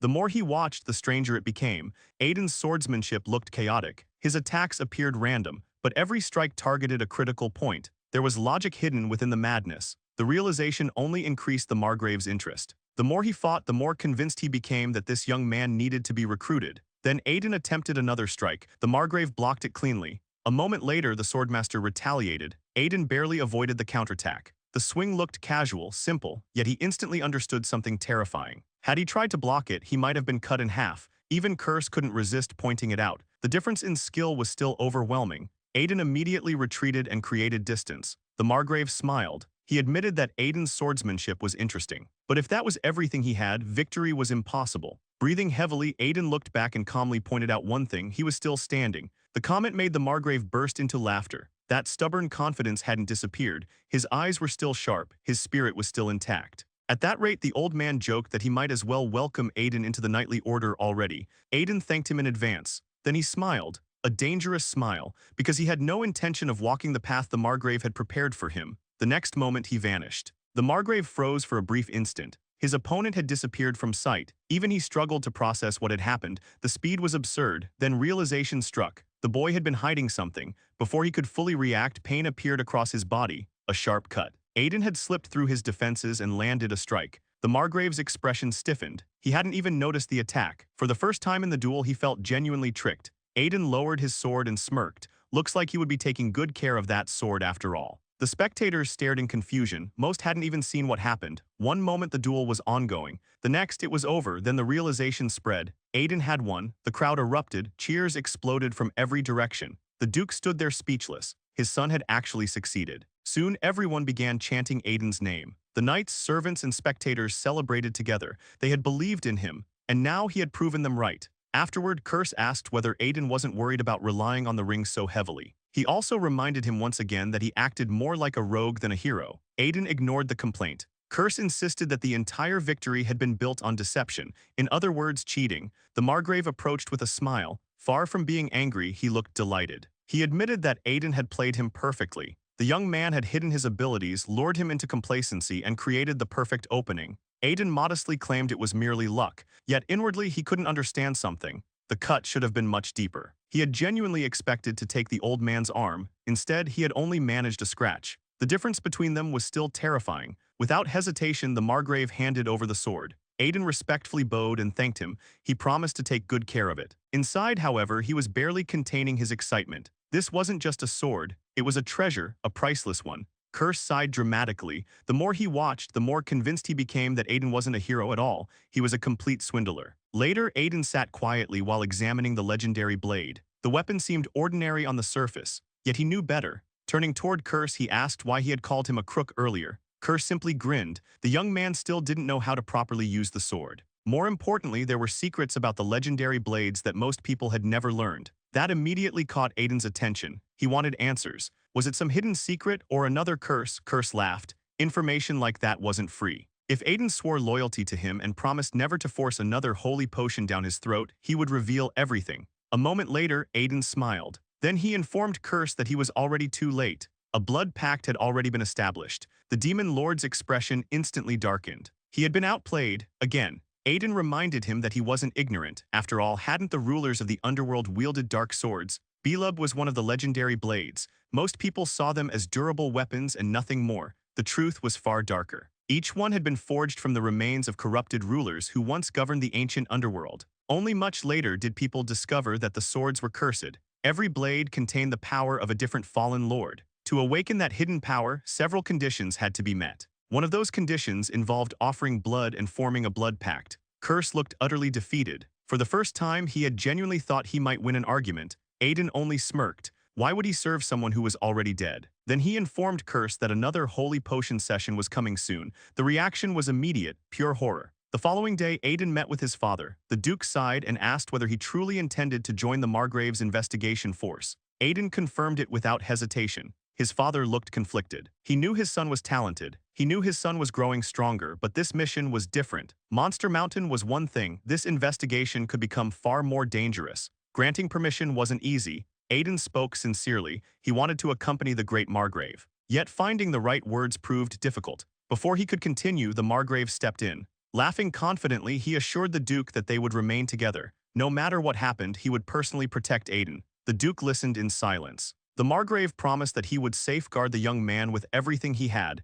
Even then, the Duke remained reluctant. This wasn't some leisurely trip. It wasn't a picnic. Aiden nodded. He understood that perfectly. But if the mission was meant to protect their territory and its people, then he wanted to contribute. The Margrave immediately supported him. The Duke should let him go. The Duke rubbed his forehead. Neither of them was making this easier. Aiden watched quietly. In his previous life, he had often been powerless. This time would be different. This time he intended to prove his worth. Inside his head, Curse couldn't help exposing the truth. Aiden wasn't joining for noble reasons. The real goal was the sword, specifically awakening it. The next requirement involved feeding the blade an enormous amount of life force. That meant killing monsters. Lots of them. Aiden didn't even bother denying it. He fully intended to carve through every monster standing in his path. Curse sighed. For the first time in his life, he almost felt sorry for the monsters. Meanwhile, chaos was already spreading throughout the Payan Mountains. Creatures fled in every direction. Their instincts sensed danger approaching, and they weren't wrong. Sometime later, the investigation force finally reached its destination.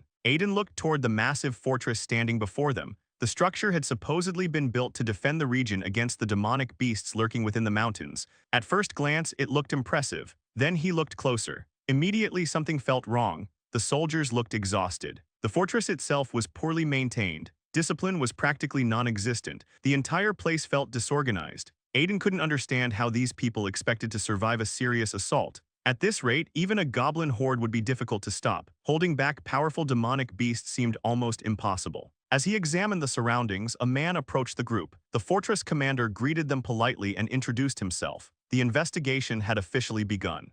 The fortress commander introduced himself as Dasvalt Tiemann, the officer responsible for overseeing the stronghold. After greeting the Margrave, his eyes shifted toward Aiden. A grin immediately spread across his face. Without hesitation, he greeted him as the Troll Master. The nearby knights quickly joined in. To them, Aiden was still just a spoiled noble with an inflated reputation. They laughed, mocked him openly, and repeated the nickname over and over. Some even claimed there was no way he had actually killed a troll. Lo's expression darkened instantly. He looked ready to draw his weapon and settle the matter right there, but Aiden stopped him. There was no point wasting energy on people like this. Curse watched the situation with confusion. He couldn't understand how Aiden remained so calm. Yet Aiden had heard the same nonsense too many times already. Getting angry every single time would accomplish nothing. Meanwhile, the Margrave's attention drifted elsewhere. Something felt off. Fresh air flowed through the area, but for some reason an unusual number of insects buzzed around the fortress. The constant noise bothered him. His gaze sharpened. When he looked toward the fortress knights, several immediately stiffened under the pressure.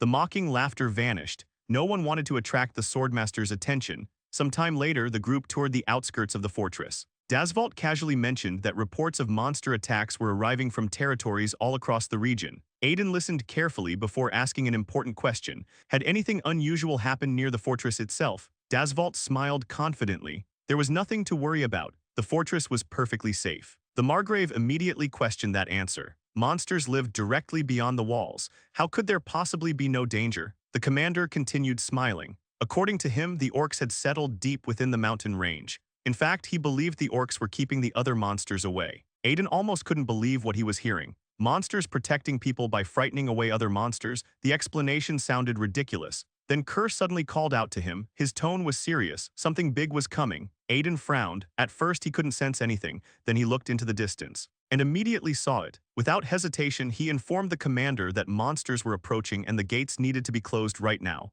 Dasvalt stared at him. He genuinely thought Aiden was joking. There were no monsters nearby. The young master's imagination had simply gone too far. Before he could continue, the Margrave interrupted. Close the gates immediately. The command was absolute. Dasvalt looked completely confused. He couldn't understand why someone like the Margrave would take such a claim seriously. Then it happened. A deep rumble echoed across the land. The ground began to shake. The Margrave's expression hardened instantly. A monster wave, a real one. Within moments, an enormous tide of monsters emerged from the distance and rushed toward the fortress. Panic exploded among the soldiers. The fortress knights completely lost their composure. Nobody knew what to do. Shouts erupted from every direction as they desperately called for orders. Dasvalt stood frozen. For a moment, he couldn't even respond. The Margrave's patience snapped. He roared at them to stop standing around and close the gates immediately. That finally broke the paralysis. The knights rushed into action. Massive doors slammed shut while terrified soldiers watched the approaching horde. But they weren't fast enough. One monster managed to squeeze through the narrowing gap. The creature immediately lunged at the nearest knight. The soldier screamed.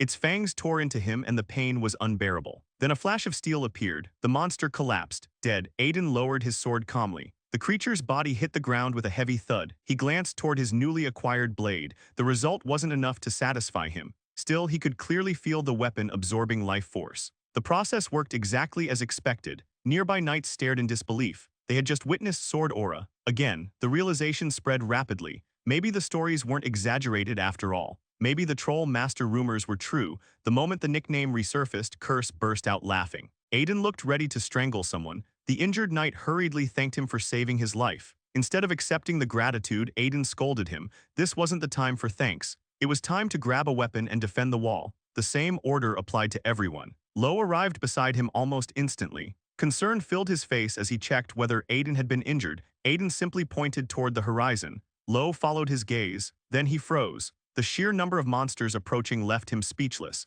He had never seen anything like it. An endless sea of monsters stretched across the landscape. Aiden stared at the advancing horde with a dangerous smile. To him, those monsters looked less like enemies and more like future nourishment. Lo looked completely confused. He had no idea what his master was talking about. Aiden lowered his gaze toward the legendary sword and quietly asked whether it wanted to eat them. The words left his mouth before he fully realized what he was saying. A moment later, even he looked confused. Then Curse's laughter echoed through his mind. The explanation was simple. The blade he carried was the sword of gluttony. It awakened the hunger hidden within its owner. Curse admitted that hearing Aiden's true thoughts was surprisingly entertaining. Aiden immediately realized he needed to be careful, much more careful. Still, one fact remained. This battlefield was perfect. Every monster that died would feed the sword. Every life taken would help awaken its hidden power. Not far away, the Margrave smiled confidently. He announced that he would return after cleaning up the monsters himself. Aiden immediately protested. Those monsters were supposed to be his. He shouted for the old man to stop. Unfortunately, the Margrave ignored every word. With a single step, he launched himself skyward. Aiden could only watch helplessly. Meanwhile, the swordmaster looked at the approaching horde with obvious excitement. He intended to erase all of them. The surrounding knights watched in stunned silence. Then they saw it. An aura blade, the ultimate symbol of a true swordmaster. Only individuals at that level could wield such power. Aiden nearly cried. He desperately begged the Margrave to leave at least half the monsters alive. The old man paid him absolutely no attention. Wave after wave of attacks descended. Monsters fell by the dozens, then by the hundreds. Nothing survived. By the time the battle ended, the battlefield was covered with corpses. The Margrave laughed loudly. It had been far too long since he had unleashed his strength properly. Using his full power felt incredible. Meanwhile, Aiden stood nearby looking like a man who had just watched someone steal his life savings. He genuinely questioned why he had even come here. The Viscount thanked them repeatedly. Without the Margrave and the investigation team, the fortress would have suffered catastrophic losses. A short time later, Curse spoke again. Aiden immediately assumed he had returned to mock him. Instead, Curse revealed something far worse. The monster wave wasn't what he had been talking about earlier. Aiden blinked. If that wasn't the great threat, then what was? The answer arrived moments later. A strange feeling crawled up his spine. Something was wrong. He turned around, then froze. A massive sphere of fire hung high above them. The sight instantly triggered alarm bells. Without hesitation, Aiden shouted for everyone to evacuate immediately. Confusion spread through the fortress. Nobody understood what was happening. The Margrave narrowed his eyes. At first glance, it looked like a fire spell. Naturally, he assumed a powerful mage was responsible. Aiden knew better. This wasn't magic cast by a human. Curse asked whether he recognized the creature behind it. Aiden's expression darkened. Of course he did. In his previous life, that monster had nearly killed him. There was no chance he would ever forget it. Fear began spreading among the soldiers. They watched in horror as countless figures emerged from the distance. The sight made no sense. Orcs, trolls, wasteland creatures all advancing together. The Viscount stared in disbelief. Those races constantly fought each other. They should have been mortal enemies, yet now they were marching side by side. The situation was completely unnatural. The Margrave prepared himself for battle. He informed Aiden that he would return shortly. Aiden immediately sighed. There were simply too many enemies. Even the Margrave looked confused by that statement. Then Aiden told him to stop looking at the front lines. Instead, he should focus on the very rear of the horde. The true threat was waiting there. The Margrave followed his gaze. Then his expression changed completely. For the first time that day, he saw something that genuinely unsettled him. At the back of the army stood a monster overflowing with magical power. Its presence alone rivaled a swordmaster. Everyone quickly reached the same conclusion: a supreme troll. The Margrave immediately issued new orders. All civilians were to be evacuated at once. Drawing upon his power, he stared toward the approaching monster and declared that he could buy them some time. Aiden, however, wasn't satisfied. There was another option. The Margrave looked at him with disbelief. Then he asked the obvious question. How exactly did Aiden plan to deal with a creature that even a swordmaster considered difficult? Aiden turned toward Lo and immediately issued an order. The soldiers had to be evacuated. No matter what happened, they needed to hold the creatures back for as long as possible. Lo bowed without hesitation. He swore that he would do everything in his power. Then he rushed off to carry out the command. The Margrave watched him leave before turning back to Aiden. There was clear confusion in his eyes. Did the young man truly understand what they were facing? A supreme troll alone possessed power comparable to a swordmaster. This wasn't an enemy that could be overcome through determination alone. Aiden released a slow breath. Of course he understood. The moment a supreme troll succeeded in creating an army of trolls, the difficulty of defeating it multiplied several times over. Even if powerful warriors challenged it directly, survival was far from guaranteed. Then he looked directly at the Margrave. There was still one path left, one way for everyone to survive. Unfortunately, time was running out, so he explained his plan as quickly as possible. The reactions were immediate. Several people struggled to process what they had just heard. The Viscount openly called the idea absurd. If the Margrave left now, the fortress would become rubble within minutes. Then a massive explosion thundered somewhere behind them. The battlefield seemed to shake. The Margrave stared at Aiden and demanded to know whether he truly understood how reckless his proposal sounded. Aiden met his gaze without backing down. He knew exactly how insane it was, but he also knew it was their only option. They didn't have the luxury of searching for a better solution. All he needed was their trust, just this once. The Margrave fell silent. This wasn't the first time Aiden had suggested something ridiculous, and yet every previous gamble had somehow worked. For several moments he weighed the risks. Then a smile slowly appeared. The young man's ingenuity never failed to amaze him. This time he would trust him again. Of course, he couldn't resist adding a condition. If Aiden's plan failed, he would immediately join the knightly order. Aiden sighed. Even in a crisis, the old man couldn't stop trying to recruit him. Still, there was no time to argue. He accepted. The Margrave laughed, unleashed his strength, and vanished toward the forest. Aiden watched him go. Inside his mind, Curse finally spoke. He wanted to know something. Was there really only one supreme troll in the world? Why was Aiden so certain that this was the same monster from his previous life? Aiden answered with a question of his own. How much did orcs and trolls hate each other? The answer was obvious. They despised one another. Only one creature could force those races into cooperation. Only one creature could unite them beneath a single banner, and Aiden knew exactly how that monster accomplished it, through overwhelming cruelty. Meanwhile, the battlefield descended further into chaos. Monsters tore through everything in their path, buildings collapsed, defenses shattered. Screams echoed across the fortress, yet Lo continued fighting. No matter how many enemies appeared, he refused to retreat. Aiden watched his knight with a satisfied grin. Lo had become much stronger, strong enough to kill trolls. Apparently, the poisonous herbs Aiden had forced upon him had produced excellent results. Curse reluctantly admitted that the bizarre training method had actually worked. Still, Aiden knew the real problem wasn't killing trolls, it was keeping them dead. The monsters serving the Supreme Troll weren't known as the Immortal Army for no reason. Moments later, the Supreme Troll raised its magic. The battlefield trembled. Several knights celebrated after successfully killing a troll. Then their smiles vanished. The severed head began moving, fire wrapped around the corpse. Before their eyes, the troll's head reattached itself to its body. The creature stood up again. Everyone froze. The realization was horrifying. The Supreme Troll could revive its followers. Normally, destroying such creatures required an aura blade, a swordmaster, or an archmage's magic. But Aiden possessed something different, something better. He looked down at his sword and smiled. The blade had missed its meal earlier. Now it finally had a chance to feast. He promised to feed it plenty of trolls. Curse sighed heavily. That sword truly had the worst possible owner. Elsewhere, Lo found himself facing another powerful opponent. Ever since consuming the young master's so-called medicinal herbs, he had become dramatically stronger. Even so, the enemies before him remained overwhelming. The frustration ate at him. He still hadn't repaid Aiden for everything he had done. Then a massive troll charged directly at him. Lo gritted his teeth and prepared himself.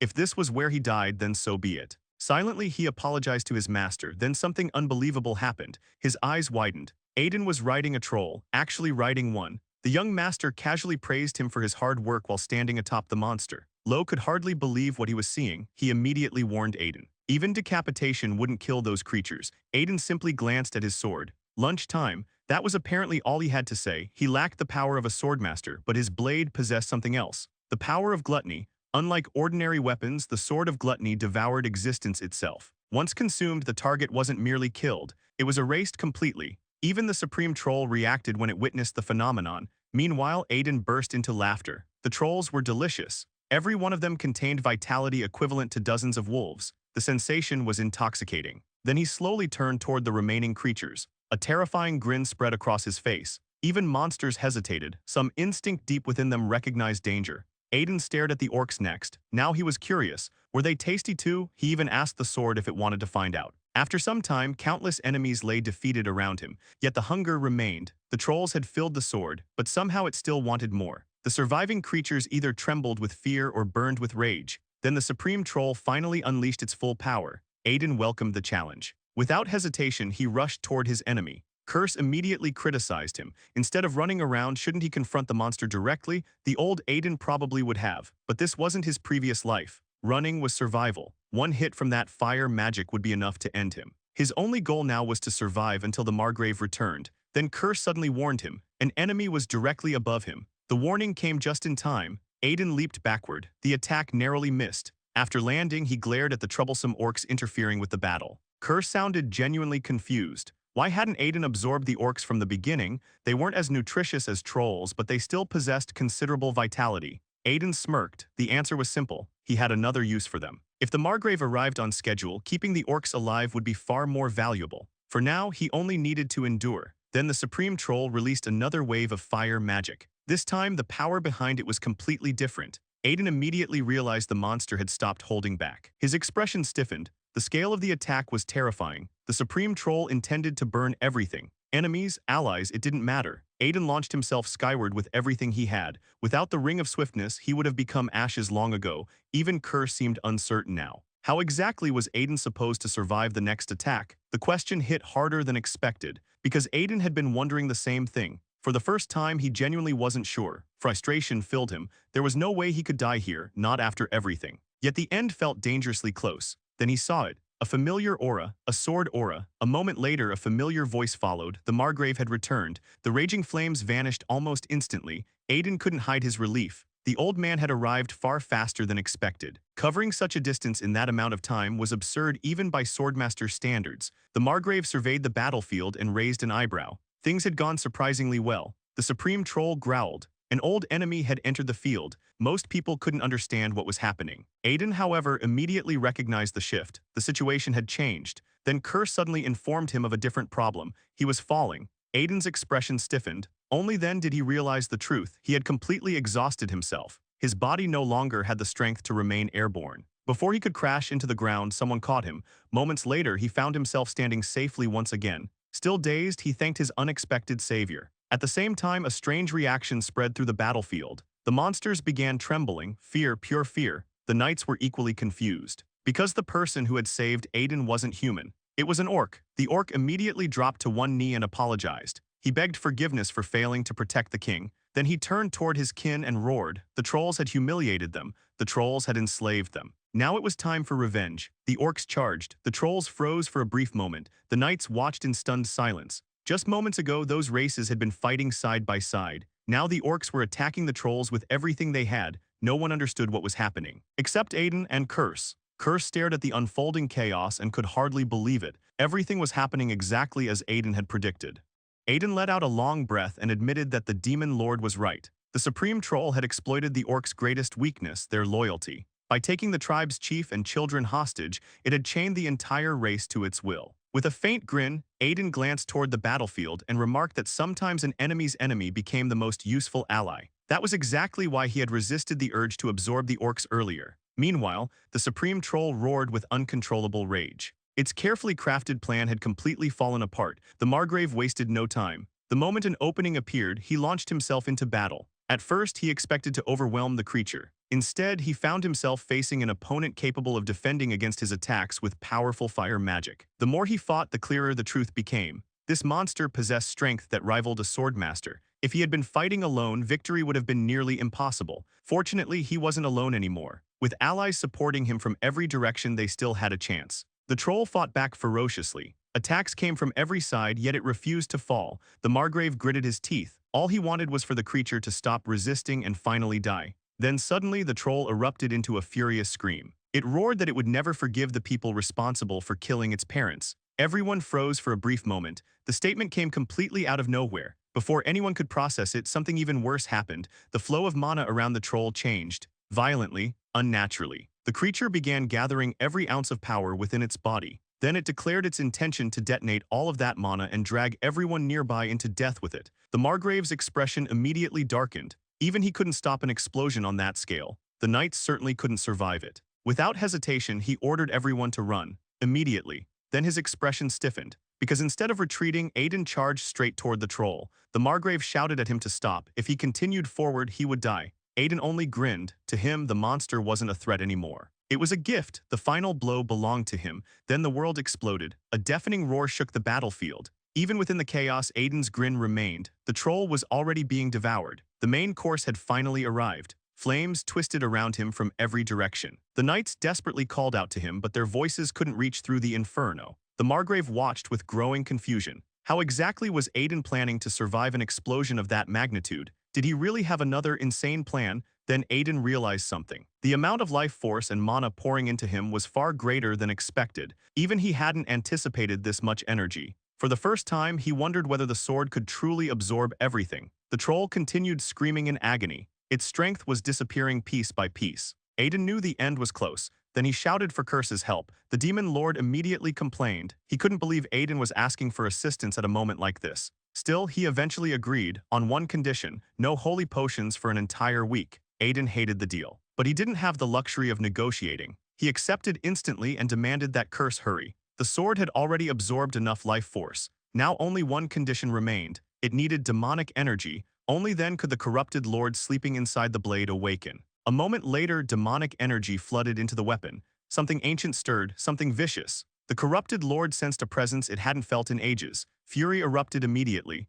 Who dared awaken it? Aiden felt the overwhelming pressure of ancient evil crash down upon him. An ordinary person would have lost their mind instantly and become nothing more than a puppet, but Aiden possessed something far more terrifying, something even that ancient being feared. Curse greeted the awakened lord casually. The corrupted lord immediately demanded answers. Why had it been awakened? The demon lord looked utterly unimpressed. Instead of explaining, he ordered the creature to stop talking and surrender its power. Immediately, the lord froze. For a moment it couldn't believe what it was seeing. Then panic set in, because standing before it was the former ruler of the underworld. Without further argument, the corrupted lord surrendered. Aiden watched the exchange with an amused smile. It made perfect sense. After all, the demon lord had once conquered every corrupted lord and ruled over them all. Fear was only natural. He admitted that Curse could occasionally be useful. The compliment left the demon lord strangely conflicted. Still, he reminded Aiden not to forget their agreement. Aiden shouted that he would keep his word. Then the power arrived. Like a flood, Aiden endured it with everything he had. At the same time, he ordered the sword to absorb every last drop. The blade finally broke free of its restrictions. Like a starving beast, it consumed the troll's mana. The troll howled in agony. Its life force vanished faster and faster. The Margrave couldn't see clearly through the chaos, but he still shouted warnings for Aiden to be careful. Everyone felt an overwhelming gust of wind sweep across the battlefield. Aiden pointed his sword toward the troll and declared that it would become his strength. The troll resisted desperately. It had no intention of surrendering. Then suddenly, silence. The wind disappeared, the noise vanished, everything stopped. The Margrave stared ahead in confusion. The supreme troll was gone, completely. Lo looked around in disbelief. Just moments ago, the battlefield had been filled with destruction. Now it was over. Aiden exhaled slowly. So this was the true power of the Lord of Gluttony. Then another realization hit him. His expression stiffened. He had absorbed too much, far too much. Curse immediately blamed him. This was exactly what happened when someone tried to devour everything in sight. No matter how powerful a force might be, excessive consumption eventually turned it into poison. Whether Aiden liked it or not, he would have to release part of that energy. Aiden absolutely hated the idea. After coming this far, he wanted every bit of it. Then something unexpected caught his attention. He froze. Directly in front of him sat something impossible. Curse calmly identified it, a phoenix. Aiden wasn't entirely surprised. After all, the supreme troll had been using powerful fire magic. Slowly approaching, he touched the egg and wondered if the creature had somehow been swallowed by the troll and forced into a dormant state. Phoenixes were as rare as dragons. Finding one in a place like this made no sense. Then another thought entered his mind. If he absorbed it, he might gain the ability to use fire magic. Curse immediately questioned whether he had learned absolutely nothing. Hadn't he just nearly exploded from overeating power? Aiden admitted that was true, but fire magic was a completely different matter. The temptation was enormous. The demon lord sighed. Watching humans chase power never stopped amazing him. With a grin, Aiden silently thanked the heavens for presenting such a feast. Then reality struck him. The Margrave suddenly appeared and slapped him on the back while congratulating him on his victory. That was all it took. Everything Aiden had been forcing himself to hold down came rushing back out. The Margrave stared in confusion and asked whether he was all right. Meanwhile, Curse laughed mercilessly. According to him, this was simply karma for greed. Then the Margrave noticed the egg. His expression immediately changed. A phoenix. What was a creature like that doing here? Aiden's thoughts were far less noble. His mana reserves were nearly exhausted. He still wanted to absorb it. Then cracks began spreading across the shell. His eyes widened. The absorption wasn't happening. Moments later, the egg opened. The phoenix awakened. According to Curse, the creature had revived after receiving the excess mana Aiden had released. Everyone present watched in stunned silence. Few people ever saw a phoenix even once in their lives, yet one stood before them. Aiden glared at the Margrave. Because thanks to that interruption, he had lost an opportunity that might never come again. Then something even stranger happened. The phoenix hopped directly onto his head. Everyone froze. No one knew what to make of the scene. Aiden was equally confused. Why was it sitting there? Before he could figure it out, flames suddenly wrapped around his body. The knights immediately panicked. None of them had ever witnessed anything like this. Aiden's first thought was simple. The phoenix must have realized he had tried to eat it. This was probably revenge, yet something felt wrong. The fire wasn't hot, not even slightly. Curse finally explained. The phoenix had blessed him. By reviving through the mana Aiden had released, it likely viewed him as its savior. As a result, he had gained powerful resistance against most forms of fire. Aiden immediately remembered several dangerous situations from his previous life. A blessing like this would become incredibly useful in the future. A few minutes later, he watched quietly as the phoenix spread its wings. With effortless grace, it rose into the sky. It flew toward the distant horizon, leaving behind only a single feather. For a brief moment, everything felt peaceful. Then the Margrave rushed over in alarm. Only minutes earlier, Aiden had been engulfed in brilliant flames. Now the old man demanded to know whether he was truly all right.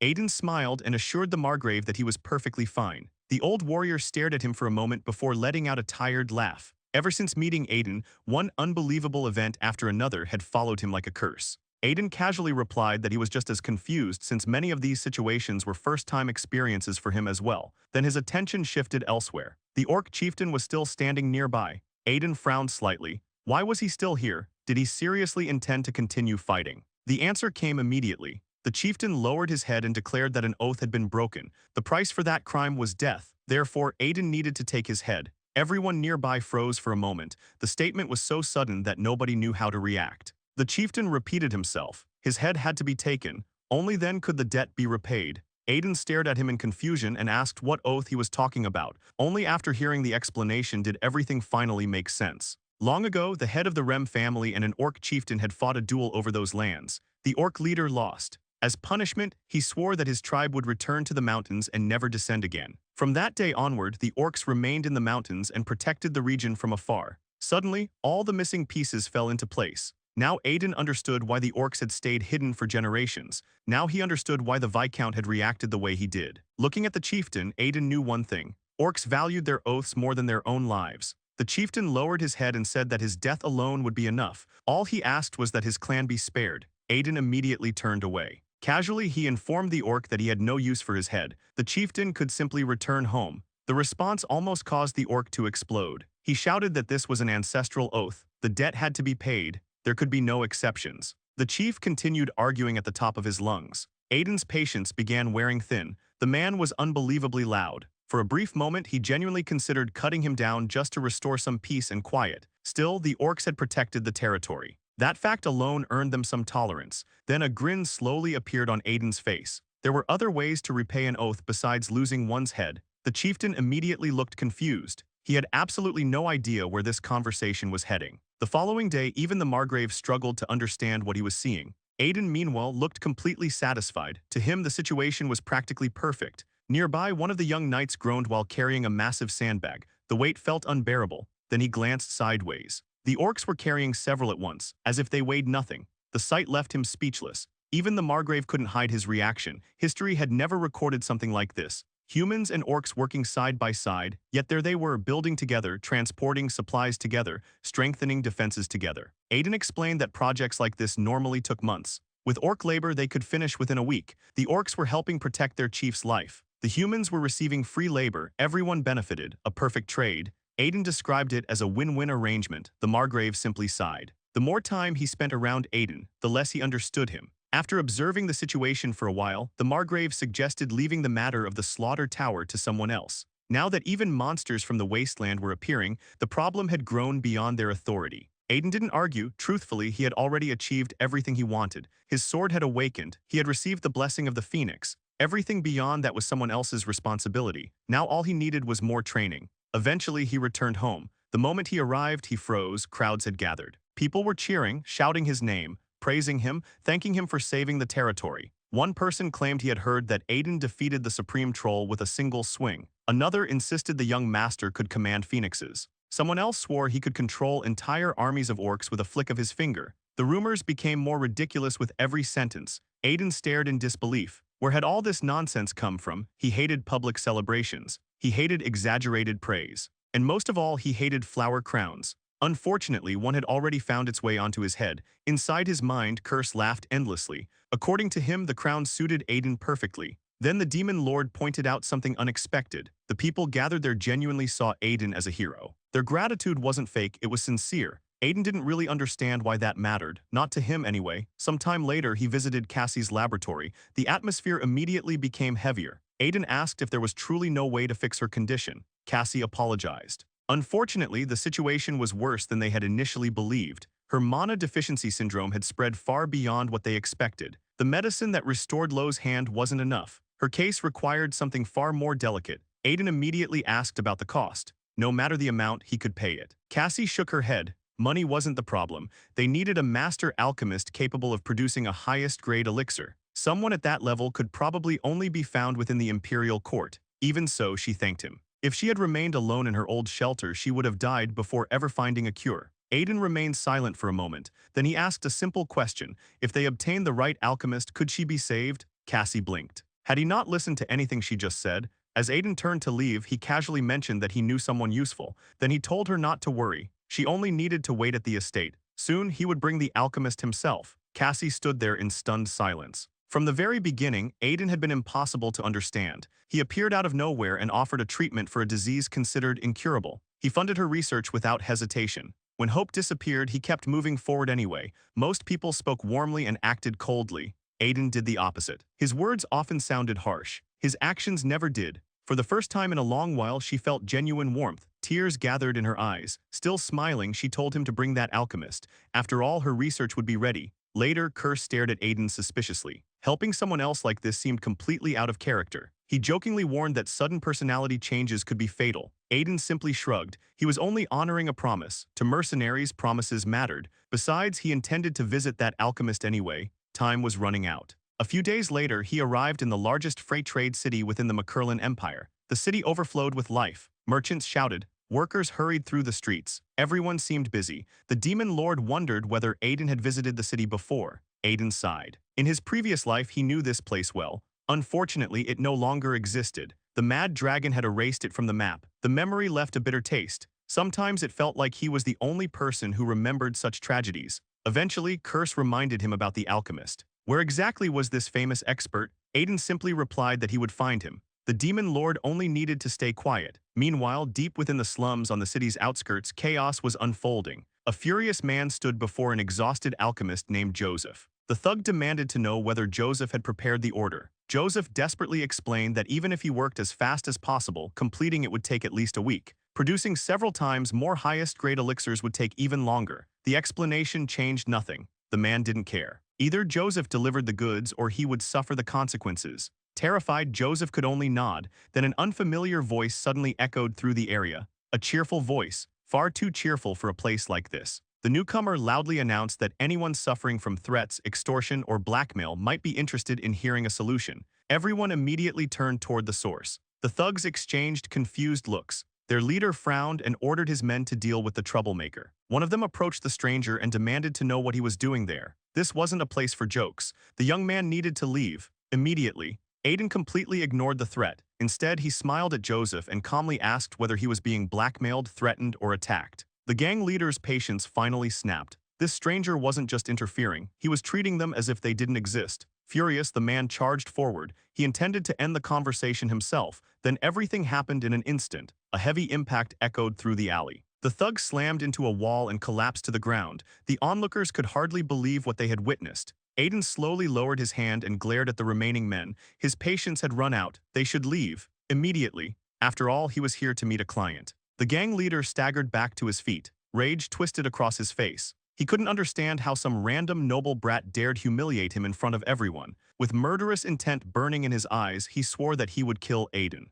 Aiden slipped past the man's attack with ridiculous ease. Then, before anyone realized what had happened, he appeared behind his opponent wearing a vicious grin. The next second, the mercenary's pants were gone. Silence fell over the alley. Aiden glanced at the unexpectedly cute underwear now exposed to the world and casually asked where he had bought them. The mercenary's face turned bright red. Embarrassment and fury collided at once. Unable to endure the humiliation, he shouted that Aiden looked like a troll. Inside Aiden's mind, Curse immediately burst into laughter. Apparently the nickname fit perfectly. Aiden, however, was not amused. His expression darkened instantly. The mercenary continued yelling, insisting that Aiden had insulted important people and would pay dearly for it. Then his voice abruptly stopped. His eyes widened. The sword in his hand cracked. A moment later, it shattered into pieces. The man froze, his body trembled. He stared at Aiden and demanded to know who he really was. Only now had he realized what he was facing, Sword Aura. The young man standing before him was wielding Sword Aura. Aiden slowly approached. The smile had vanished from his face.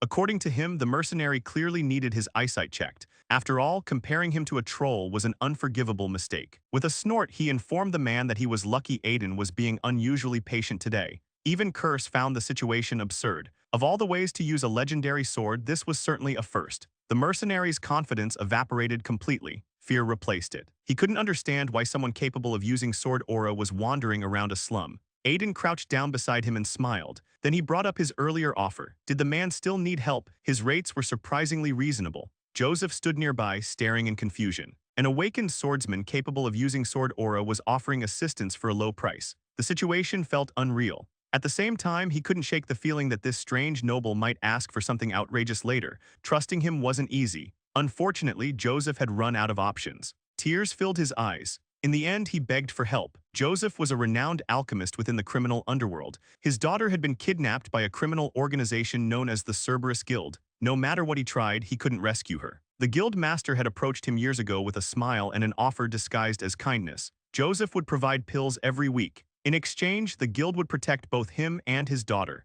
Considering the dangers of the slums, it sounded almost reasonable, at least on the surface. In Aiden's previous life, Joseph spent years making those pills. Then one day he learned the truth. His daughter had already died long ago. After seeking revenge, Joseph eventually followed her into the grave. But that future hadn't happened yet. This time, things could still be changed. Joseph broke down completely. He swore he would give Aiden anything he wanted. All he asked was that his daughter be saved. Aiden immediately grinned. Of course he would help. However, Joseph needed to remember one thing. When the time came, he would have to honor his end of the bargain. Curse couldn't help commenting. Even the Sword of Gluttony seemed convinced Aiden possessed a greater appetite than its own master. Aiden calmly replied that this was simply a fair transaction. Then his attention shifted elsewhere. One of the gang members was quietly trying to sneak away. Aiden turned. The man immediately stiffened. Aiden informed him that he had been spared for a reason. The thug struggled to process those words. Aiden still had several questions. And while he doubted the man would answer voluntarily, a few broken bones might improve his memory. The thug instantly folded. He promised to answer everything. Meanwhile, peace and comfort filled the headquarters of the Cerberus Guild.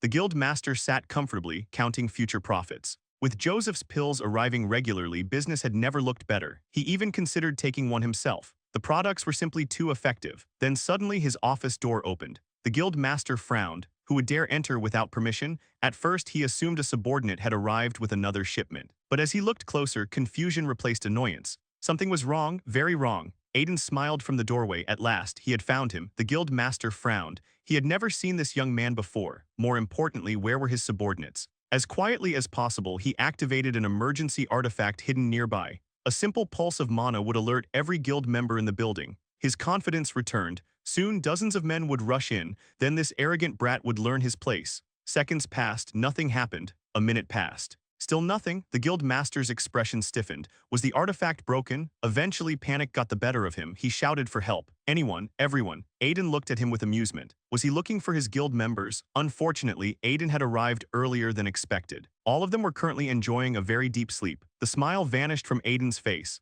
Unlike the others, this man wouldn't be sleeping peacefully. Not yet. First, he wanted answers. Specifically where Joseph's daughter was being held. The guild master suddenly burst into laughter, so that was it. Joseph had hired a mercenary. Even so, the guild leader wasn't worried. Defeating a handful of guards meant nothing. He was the strongest person in the guild. Without hesitation, he attacked. Several painful lessons later, his confidence disappeared. A short while afterward, he obediently guided Aiden through the building. Eventually, they arrived at a dungeon. Aiden frowned. Keeping a child in a place like this was disturbing even by criminal standards. The guild master casually explained that the girl wasn't ordinary. Before he could finish, something exploded out of the darkness. A violent impact sent him flying across the room. The guild master crashed into a distant wall with a roar. A young girl stood before them. Her eyes blazed with fury. She declared that she would kill him herself. Aiden glanced at the battered guild master. Then he shifted his attention toward the girl. She was surprisingly beautiful. Unfortunately, admiration lasted only a second. Curse suddenly warned him.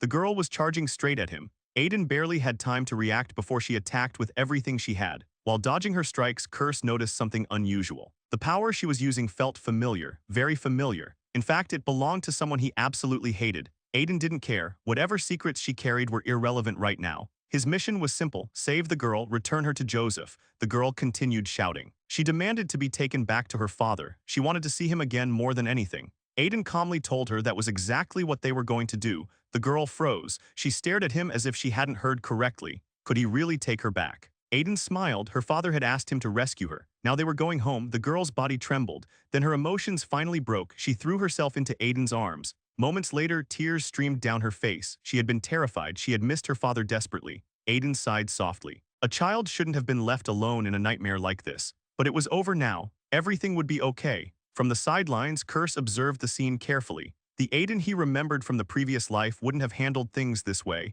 Something had definitely changed. Sometime later, father and daughter finally reunited. The moment Alice saw Joseph, she ran toward him without hesitation. Then she practically launched herself into his arms. The reunion ended in tears, happy tears. Joseph apologized again and again for failing to protect her. Nearby, Aiden quietly watched the scene unfold. Eventually, Alice fell asleep peacefully. Only then did Joseph approach Aiden. His gratitude was endless, but Aiden immediately informed him that their business wasn't finished yet. Now came the important part. Joseph nodded, of course, compensation. He asked how much money Aiden wanted. Aiden's grin returned. Instead of answering, he asked a different question. How much was Alice's life worth? Joseph didn't hesitate. His daughter's life was worth more than his own. If necessary, he would spend the rest of his life repaying the debt. Aiden casually dismissed the topic of money. He already had plenty of that. What interested him was something else entirely. Then he stared directly at Joseph. The thing he wanted was obvious: Joseph's alchemical skill. The alchemist froze. For a moment he simply stared. Then he asked if Aiden was truly talking about his alchemy. Aiden nodded. That was exactly what he wanted. After all, he had been searching for an alchemist with abilities like Joseph's for a very long time. Joseph let out a long breath and admitted that he finally understood everything. The young noble hadn't helped him out of simple kindness. He had come because he knew exactly how valuable Joseph's alchemical talent was. Then, without another word, Joseph presented a small pill. Holding it up carefully, he explained that this was one of the highest-grade elixirs he could currently produce, created through techniques only someone with his expertise could achieve. He encouraged Aiden to try it. The moment Aiden saw the pill, his eyes lit up. He almost looked like a starving man staring at a feast. Unable to hide his excitement, he asked if he could really consume something that valuable. Joseph smiled. Not only could he take it, it was already part of the promised compensation. Inside his mind, Curse groaned. Watching Aiden practically drool over a pill was apparently a painful experience. Aiden immediately dismissed the criticism. The demon lord simply didn't understand how valuable this elixir truly was. Moments later, the pill was gone. Then both of them felt it. Aiden's eyes widened. His mana reserves had nearly doubled from a single elixir. Even he hadn't expected results on that level. A satisfied smile spread across his face as he praised the potion without hesitation. Joseph appeared pleased by the reaction. As repayment, he offered to continue producing elixirs of that quality in the future. But Aiden had a different idea. Rather than remaining alone, Joseph could join the Duke's household. If he agreed, both he and his daughter would receive permanent protection. Joseph hesitated. The proposal caught him completely off guard. After a brief silence, he finally asked the question that had been bothering him from the beginning. Who exactly was this young man? Aiden apologized for the delayed introduction. Then he calmly revealed his identity. He was Aiden Remes, the eldest son of the House of Rem. Joseph stood speechless. His expression stiffened as realization hit him. Was this really the same man the entire city had been talking about recently? The infamous troll prince? Aiden immediately looked annoyed. Once again, that ridiculous title had returned. Meanwhile, Curse was laughing so hard he could barely contain himself. Joseph quickly recovered and asked what someone of Aiden's status was doing in a place like this. Aiden answered honestly. He needed Joseph's help. If Joseph assisted him with a certain matter, the ducal house would protect his family for the rest of their lives. According to Aiden, it was an extremely profitable offer. Joseph took a cautious step back. The proposal was certainly tempting. The problem was that he still didn't know what Aiden actually wanted from him. Aiden simply suggested that they begin with the urgent matter first. Sometime later, they arrived at Cassie's laboratory. After examining her condition, Joseph's expression grew serious. He quietly stated that this was one of the worst cases of mana deficiency syndrome he had ever seen. In truth, she should have died long ago. Only the exceptional vitality of the beast race had allowed her to survive this long. Even so, Joseph believed treatment was possible. If they followed the method Aiden had provided, there was hope. The true problem lay elsewhere. They still needed several extremely rare ingredients. Aiden casually suggested acquiring them through the ducal house. Joseph immediately frowned. These weren't ordinary ingredients. Money alone wouldn't solve the problem. While reviewing the treatment documents, Joseph explained that mana deficiency syndrome occurred when mana channels became severely obstructed. According to the proposed treatment, they needed mana infused with an extreme fire attribute to restore those damaged pathways. Aiden asked the obvious question. Where exactly were they supposed to find that kind of power? Cassie answered before anyone else could. Such mana could theoretically be obtained from things like a fire dragon's heart or a phoenix feather. Unfortunately, both belonged to legendary creatures. Finding one was nearly impossible. She accepted reality and thanked them for trying. Then Aiden quietly reached into his pocket. A moment later, he pulled something out and casually announced that he happened to possess a phoenix feather. The room fell silent. Everyone stared. For several seconds, nobody knew what to say. Phoenix feathers existed only in stories and legends, yet Aiden was holding one as casually as if it were a common herb. Confused by their reactions, Aiden explained that a phoenix had dropped it recently and he had simply picked it up. Joseph's face immediately brightened. With that feather alone, everything became possible. All he needed was a few days. After that, he would handle the rest. The atmosphere relaxed considerably. The group continued talking for a while until Philip suddenly entered the laboratory. He informed Aiden that the Duke was looking for him. Aiden blinked. Only then did he remember that he had disappeared without informing his father. Some time later, he arrived at the Duke's office. The Duke immediately mentioned hearing about his trip to the city. Aiden admitted it was true and apologized for leaving without proper notice. However, the Duke had not summoned him to scold him. That response left Aiden slightly confused. If it wasn't a reprimand, then why had he been called? The Duke finally revealed the reason. An invitation had arrived from the Imperial Palace. A grand banquet would soon be held in celebration of the Crown Prince's upcoming birthday. The Duke wanted Aiden to attend. For a moment, Aiden struggled to process what he had just heard. Normally, events like this were handled by his younger brother. Why was he being sent instead? Besides, he had more than enough work already. The Duke explained that Charles had declined the invitation. He claimed he needed to remain behind and oversee the knights. At the same time, many influential people specifically wanted to meet Aiden. That only made Aiden sigh even harder. He tried to argue that he was busy as well. The Duke remained firm. This banquet was important. Whether Aiden liked it or not, attendance was mandatory. Then something changed. Aiden suddenly remembered exactly what year this was. His expression shifted immediately. Without hesitation, he agreed. The Duke looked mildly confused by the sudden reversal. Aiden simply smiled and explained that since Charles was occupied, he would attend in his place. The Duke appeared pleased and reminded him to be careful during the journey. Once they were alone, Curse immediately demanded the truth. Why had Aiden changed his mind so quickly? Aiden revealed the real reason. This year's Imperial Banquet would become the target of a major attack by black magicians. At the center of the incident stood the Silver Witch herself, the Queen of Black Magic. This time, Aiden intended to recruit her. Curse couldn't understand the logic. Why would he want an alliance with someone he had once opposed? Aiden explained that unlike the radical black magic factions, the Silver Witch led a moderate group. In his previous life, their relationship had ended in bloodshed. Yet even in her final moments, she had spoken without hatred. She had admitted that under different circumstances, they might have become close allies. Her greatest regret had been failing to restore Florence's will and failing to correct the corruption consuming black magic itself. This time, Aiden believed things could unfold differently. Not long afterward, the journey toward the Imperial Banquet began.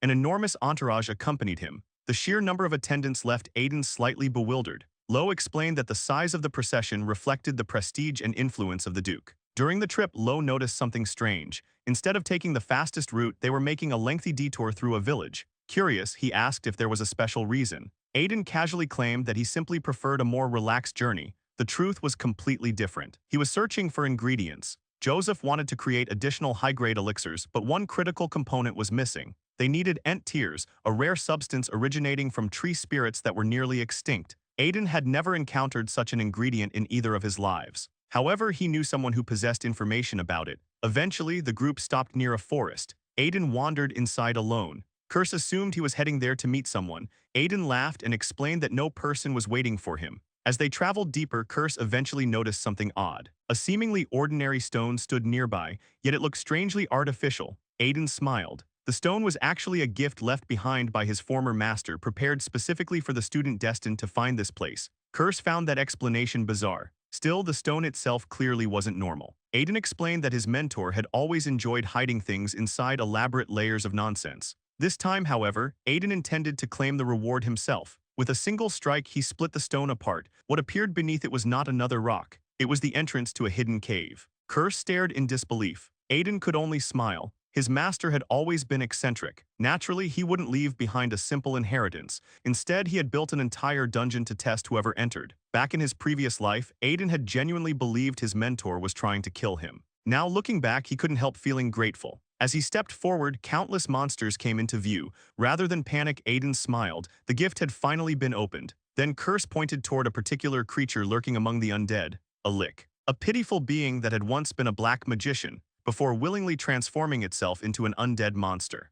Aiden knew exactly what kind of monster stood before him. For anyone unaware of its weakness, a lick was among the most troublesome enemies imaginable. The undead sorcerer glared at the intruder with pure hostility, unable to understand why someone had entered its domain without even a trace of fear. It roared that he would become another corpse in its undead army just like everyone else who had come before him. Aiden didn't waste even a second listening. The instant the threat left the lick's mouth, he charged. The creature visibly faltered. It had expected caution. It had expected fear. Instead, it got a man sprinting directly toward death. Aiden already knew the answer. Destroy the master and the entire undead force would collapse with it. There was no need to waste time fighting endless minions. A single decisive strike was enough. Closing the distance in an instant, he unleashed a crushing blow. The lick never even had the chance to comprehend what had happened. Its dream of restoring the kingdom of black magicians ended right there. Moments later, the undead army began fading away alongside its master, vanishing piece by piece until nothing remained. As the dust settled,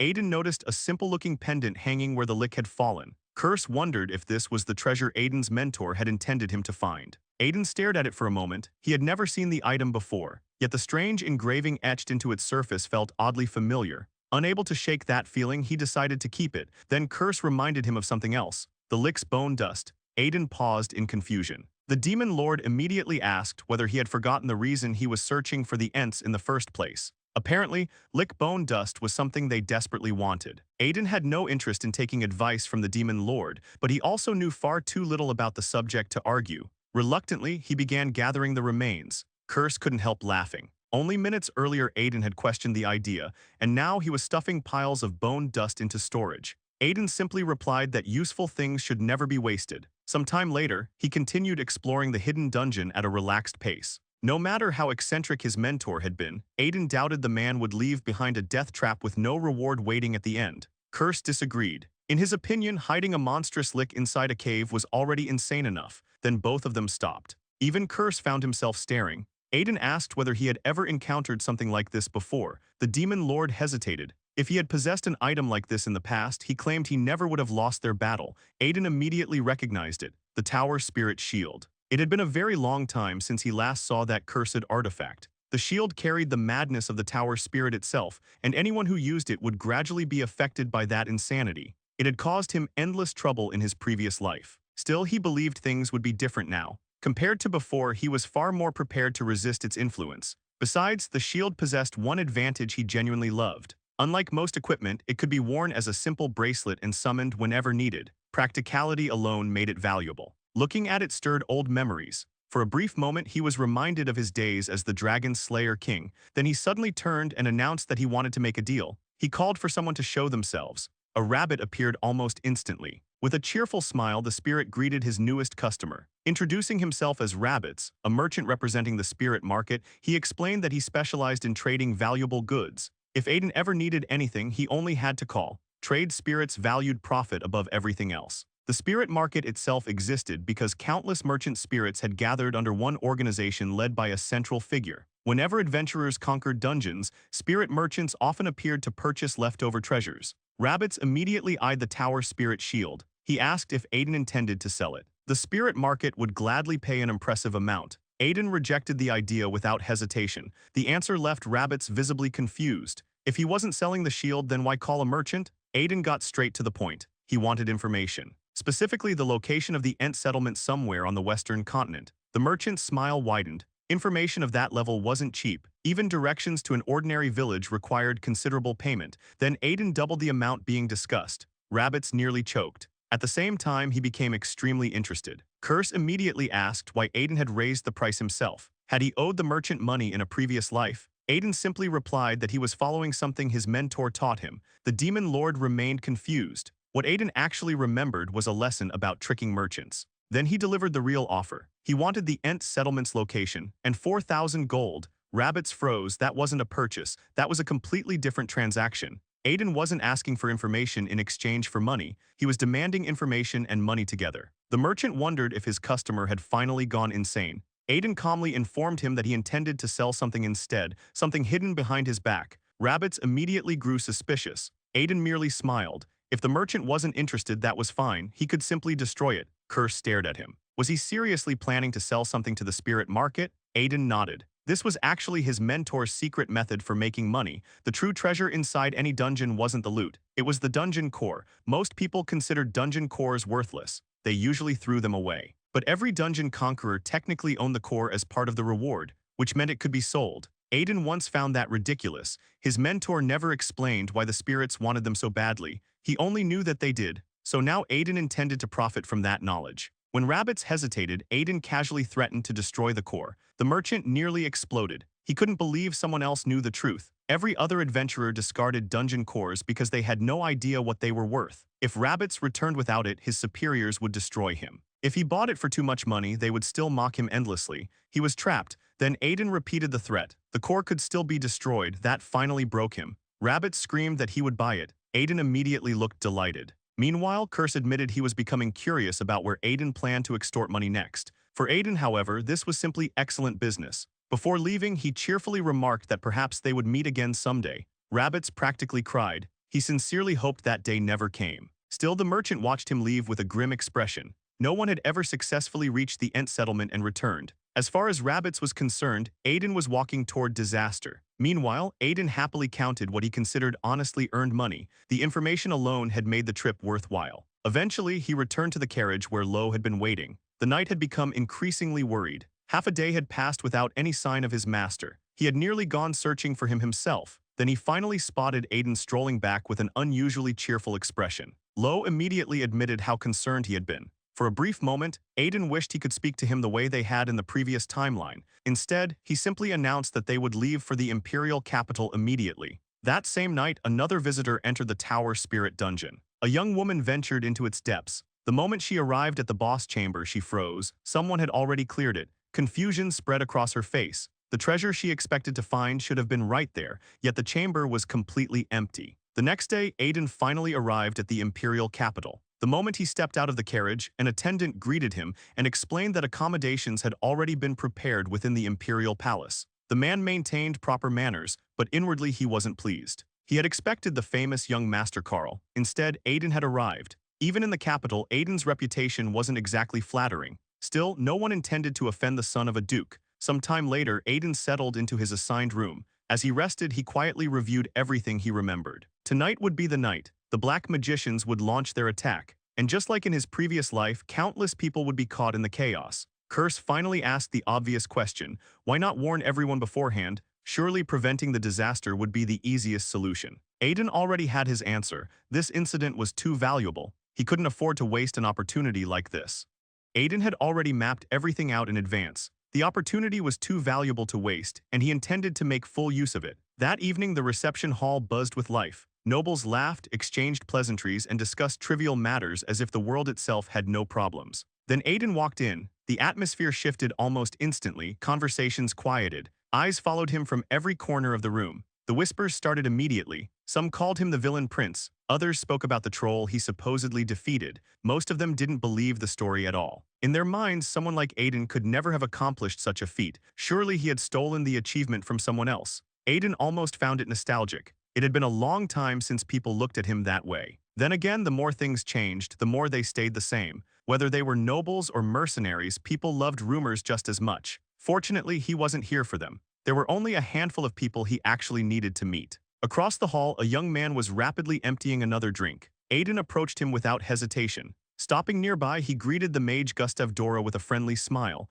Gustav blinked. He clearly hadn't expected someone to recognize him. Curious, he asked whether Aiden truly knew who he was. Aiden calmly replied that of course he did. Gustav Dora of the strange magic tower of Angus, one of the finest minds in the field. The mage immediately looked away. If this was an attempt to curry favor with the magic tower, then Aiden had chosen the wrong target. Gustav openly admitted that he wasn't good at dealing with influential people. Aiden ignored the dismissal and mentioned a specific book instead, The Possibilities of Magical Engineering. He claimed he found it fascinating. For the first time, Gustav's expression changed. He froze briefly. Then he asked whether Aiden had truly read it, and more importantly, whether he actually found it interesting. Aiden smiled and praised the concept. The field presented an entirely new direction that few people even considered. To Gustav, those words were worth more than gold. His face lit up immediately. Embarrassed but delighted, he declared that Aiden possessed remarkable insight unlike most people. Aiden continued praising magical engineering as a useful and promising discipline.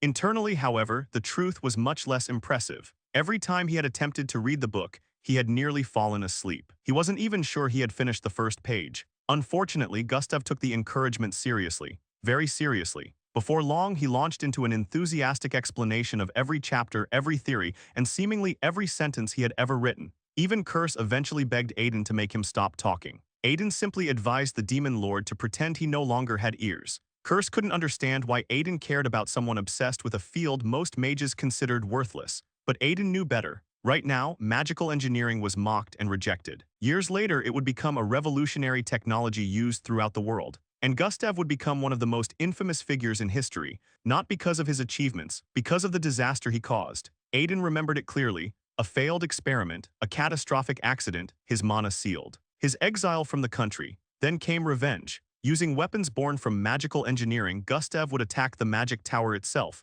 One man would nearly bring the entire nation to its knees. Only the intervention of the great mage Shara stopped him. Ironically, that disaster was what finally forced the world to recognize magical engineering. Gustav continued talking excitedly, completely unaware of the future waiting for him. He admitted that this was the first truly in-depth discussion he had ever had on the subject. He even worried that he might have talked too much. Aiden assured him otherwise. It had been an enlightening conversation. When they met again, he hoped they could discuss it further. Then a furious voice cut through the room. Aiden turned. Someone was glaring at him with open hostility. The face felt strangely familiar, yet he couldn't immediately place it. The young noble pointed directly at him and accused him of theft. According to him, Aiden had stolen his family's heirloom, and he had no intention of forgiving it. Aiden stared in confusion. He genuinely had no idea who this person was. Even Gustav looked puzzled and asked whether something had happened between Aiden and Master Tyne. Aiden immediately denied it. As far as he knew, this was their first meeting. Then realization struck. The resemblance finally clicked. Standing before him was Tyne Cetus, the eldest son of the Margrave. Aiden smiled. Now he understood why the face looked so familiar. The young man looked almost identical to his father. He cheerfully admitted as much. That only made Tyne angrier. He immediately told Aiden to shut up and called him a swindler. According to Tyne, Aiden had deceived his father and stolen the family relic. The surrounding nobles immediately began whispering. The rumors spread through the crowd in seconds. Perhaps Aiden hadn't defeated the troll at all. Perhaps he really was a fraud. Aiden calmly explained that there had been a wager. He won fairly. The sword was his by right. Tyne refused to believe a word of it. He had heard stories about Aiden's recent changes, but there was no way someone like him could defeat the Margrave and win such a prize. Aiden's smile twitched slightly. The conversation was becoming exhausting. Even Curse couldn't help commenting that Aiden apparently possessed more patience than anyone expected. Tyne demanded proof. If Aiden truly earned the sword, then he should prove it in a duel. If Tyne lost, he would kneel and apologize. If Aiden lost, he would return the relic and kneel himself. Aiden stared at him. The absurdity was impressive. Was this fool really trying to arrange a duel during the Crown Prince's birthday banquet? Before he could answer, another voice interrupted.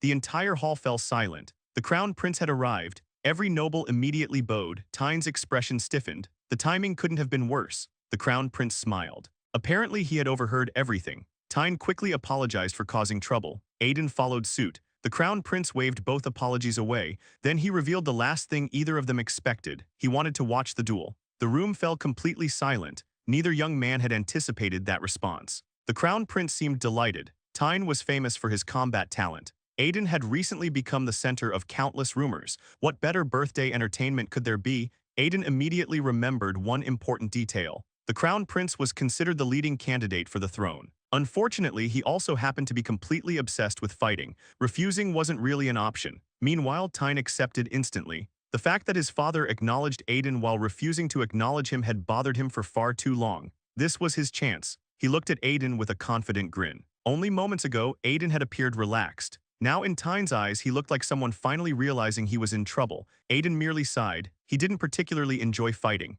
Still, the Crown Prince had spoken. Refusing was impossible. As much as he sympathized with the Margrave, it seemed his son needed a lesson in manners. Not long afterward, the duel began. The two young men stood facing one another. The The Crown Prince cheerfully announced the rules. No sword aura, no artifacts, safety came first. He wanted to see pure skill. Tyne confidently promised a fair match. With a grin, he declared that he would expose the truth behind Aiden's reputation once and for all. Aiden responded with a casual yawn, then he asked if they could start already. The reaction nearly made Tyne explode. The moment the duel began, he charged. In his mind, this fight should have ended immediately. The idea that someone like Aiden had defeated his father still felt ridiculous. He intended to settle everything in one decisive exchange. Then something happened. A sword struck him squarely on the head. The entire hall froze. Even the Crown Prince blinked. The match had ended almost before it started. Aiden calmly sighed and explained that he had merely slipped. Unfortunately for Tyne, his opponent happened to be standing exactly where he stumbled. Pure luck, nothing more. Maintaining a perfectly straight face, Aiden suggested that such an accidental victory probably shouldn't count.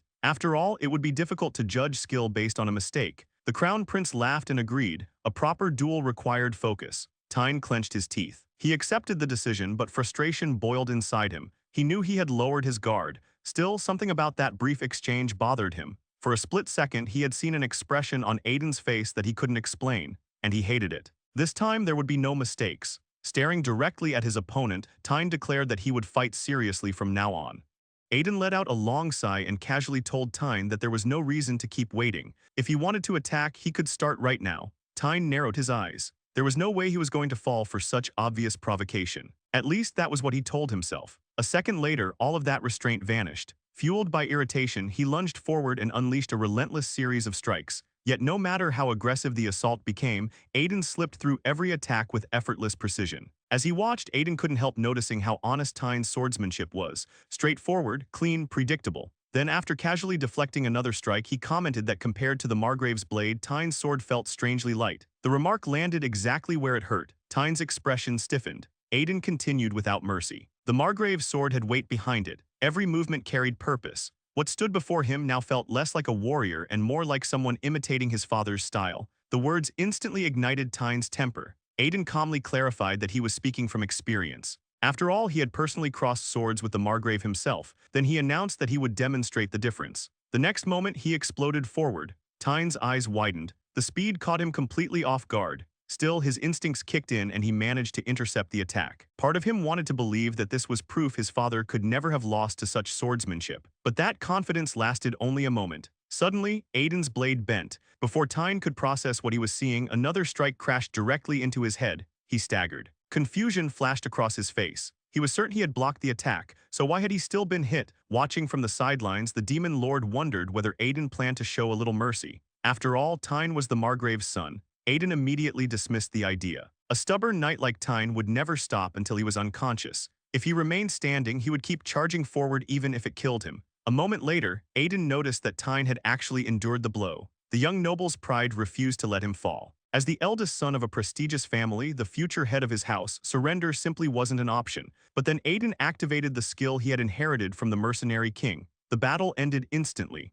Tyne collapsed heavily onto the ground. With that settled, Aiden casually offered a few words of praise to the troublesome young noble. There was no real hostility between them. In fact, he was starting to feel a little awkward about the whole thing. As he turned away, his attention landed on someone else entirely. The person he had actually been looking for, the younger brother of the traitorous knight Silberdus, Dear Sayas. The young man greeted Aiden politely and introduced himself. The Sayas family stood at the very peak of the northern continent. Known as the sword that guarded the north, they were famous for producing swordmasters generation after generation. It was said that anyone carrying their bloodline eventually reached that realm. Their family valued strength above everything else. Even the selection of their lord depended entirely on martial ability. Aiden knew exactly how terrifying that lineage was. Had he not been reborn into a different family, he likely would have already become a swordmaster himself. As he studied Deer, he remembered another title attached to him, a genius born once in a century. For a moment, Aiden simply observed him in silence. He had always known they would meet eventually. Then a strange sensation made him pause. He felt countless gazes gathering around him. When he looked up, the reason became obvious. Several young nobles had already surrounded him. They had witnessed the duel. Now they wanted introductions, conversations, connections. Everyone suddenly wanted to know him. Aiden found himself at a complete loss. This was the last thing he had expected. Some time later, he finally escaped to a terrace. Standing alone, he silently prayed nobody would find him again. The Demon Lord found the situation amusing. He asked whether Aiden hated nobles because they had spent so much time looking down on him. Aiden shook his head. People were people, nobles weren't special, mercenaries weren't any different. Most people clung to others when they were useful and abandoned them when they no longer served a purpose. That was simply reality. He even warned the demon lord not to trust him too much. After all, he was human too. The response caught him completely off guard. The demon lord casually admitted that he trusted him. Aiden stared. For a brief moment, he genuinely didn't know how to react. Then came the explanation. According to the demon lord, Aiden acted far more like a troll than a human.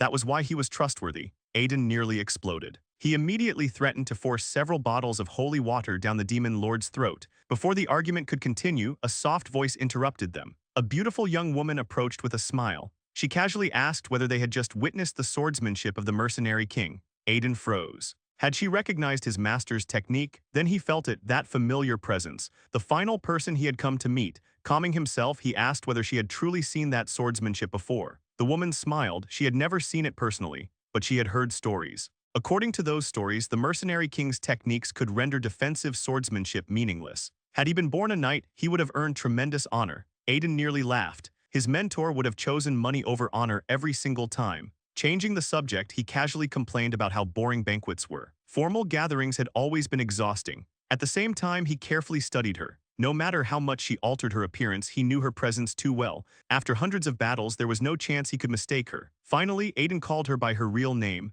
Nissa Florence. The reaction was immediate. The disguise disappeared. Nissa's expression sharpened as she demanded answers. Since he already knew who she was, she had questions of her own. Her first question focused on his sword. How had he awakened it? Aiden simply smiled and claimed that a friend had helped him. Nissa's patience evaporated instantly. She accused him of dodging the question. Then she asked what she truly wanted to know. Where had the demonic energy surrounding him come from? The pressure that followed was immense. Aiden immediately felt a terrifying killing intent. He quickly realized it wasn't directed at him alone. Most likely, the demon lord was feeling it too. There would be time to discuss that later. For now, he simply told her that he was on her side. The statement left her staring in confusion. He spoke as if he knew everything, and in many ways he did. Aiden calmly revealed her identities one after another, leader of the moderate faction of black magicians, the Silver Witch, one of the last descendants of the kingdom of black magicians, and the head of the intelligence organization known as White Moon. Nissa's eyes narrowed. She had no idea how much information he possessed,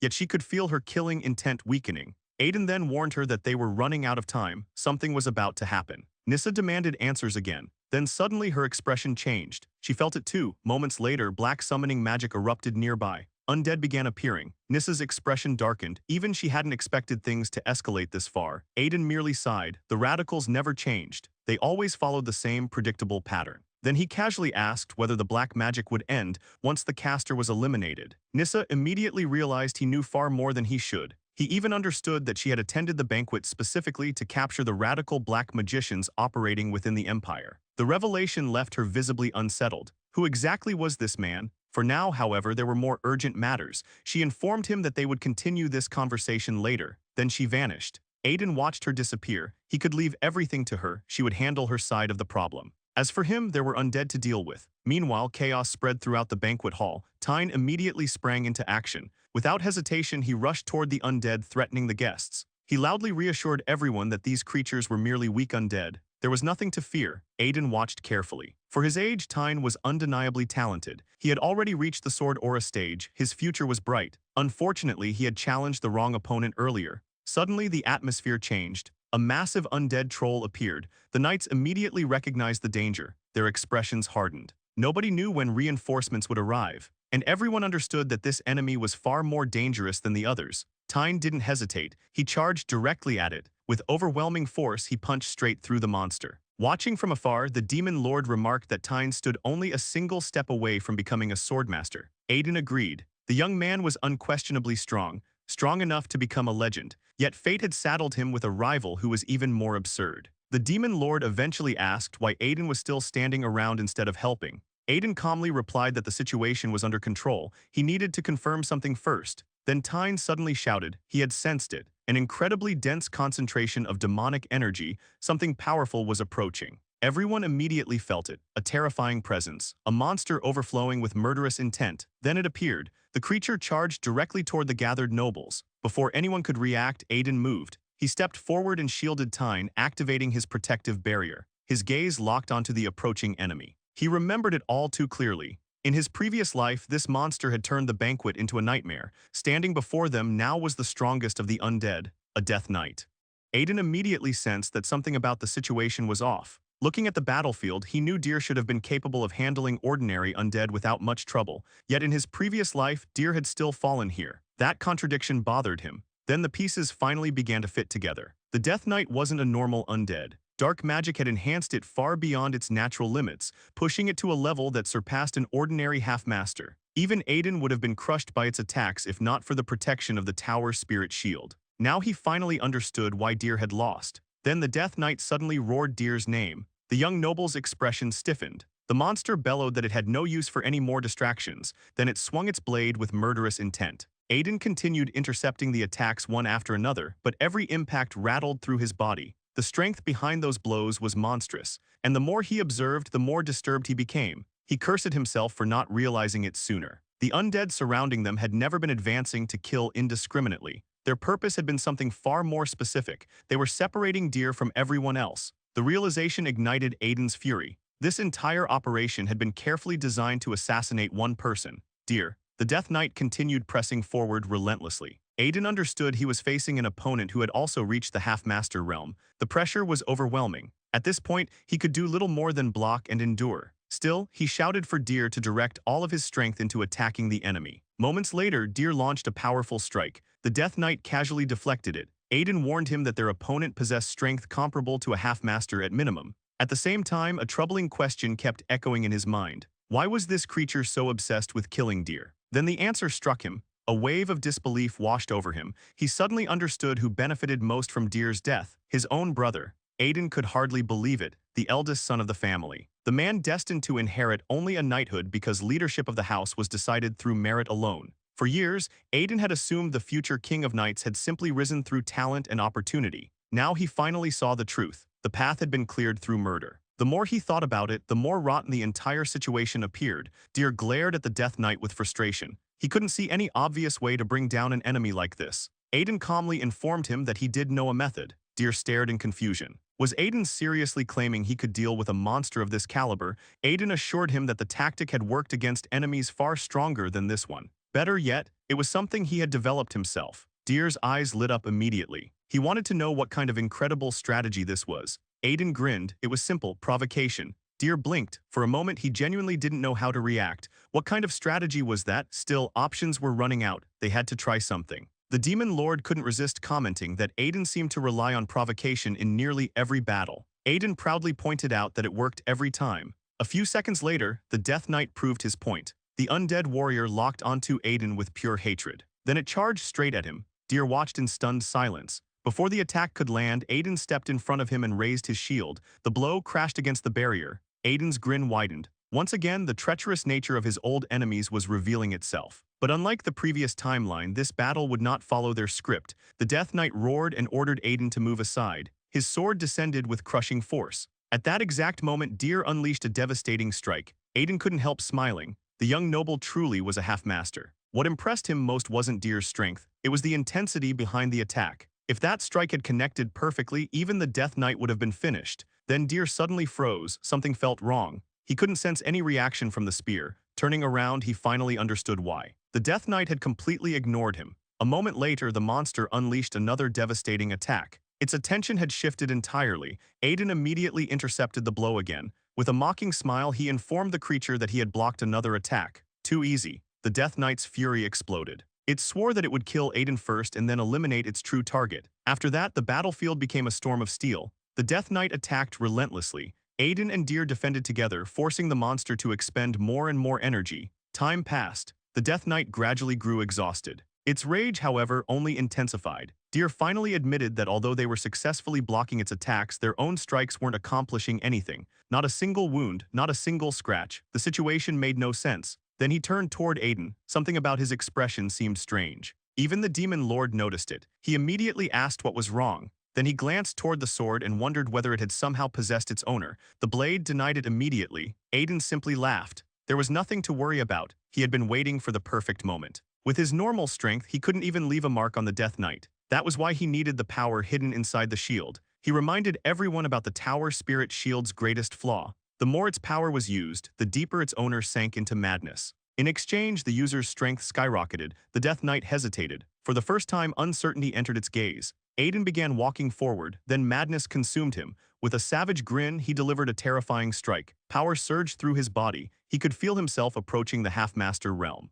Deer could hardly believe what he was seeing. Had Aiden been hiding this level of strength all along, he already knew Aiden was powerful. But this was beyond anything he had imagined. This wasn't merely the strength of a half-master. It felt even greater. Aiden stumbled slightly. The madness was beginning to affect him. At that moment, the Demon Lord warned him that several of his artifacts were becoming unstable. Aiden wasn't surprised. The stronger an artifact was, the more dangerous its flaws tended to be. The shield's madness was especially difficult to control, which meant he needed to finish this battle quickly. Without hesitation, he activated the Ring of Swiftness. The Death Knight immediately attacked again, but when the strike landed, its target was gone. The monster's rage erupted. It wanted Aiden dead. Now, then pain exploded through its body. Aiden had already appeared elsewhere and delivered a devastating blow. The Death Knight screamed. It hadn't even seen the attack. Another strike followed, then another. Deer watched in disbelief. Aiden had become even stronger. At this point, joining the battle would only get in the way. Aiden stared at the monster with cold eyes. He informed it that it would soon burn in hell.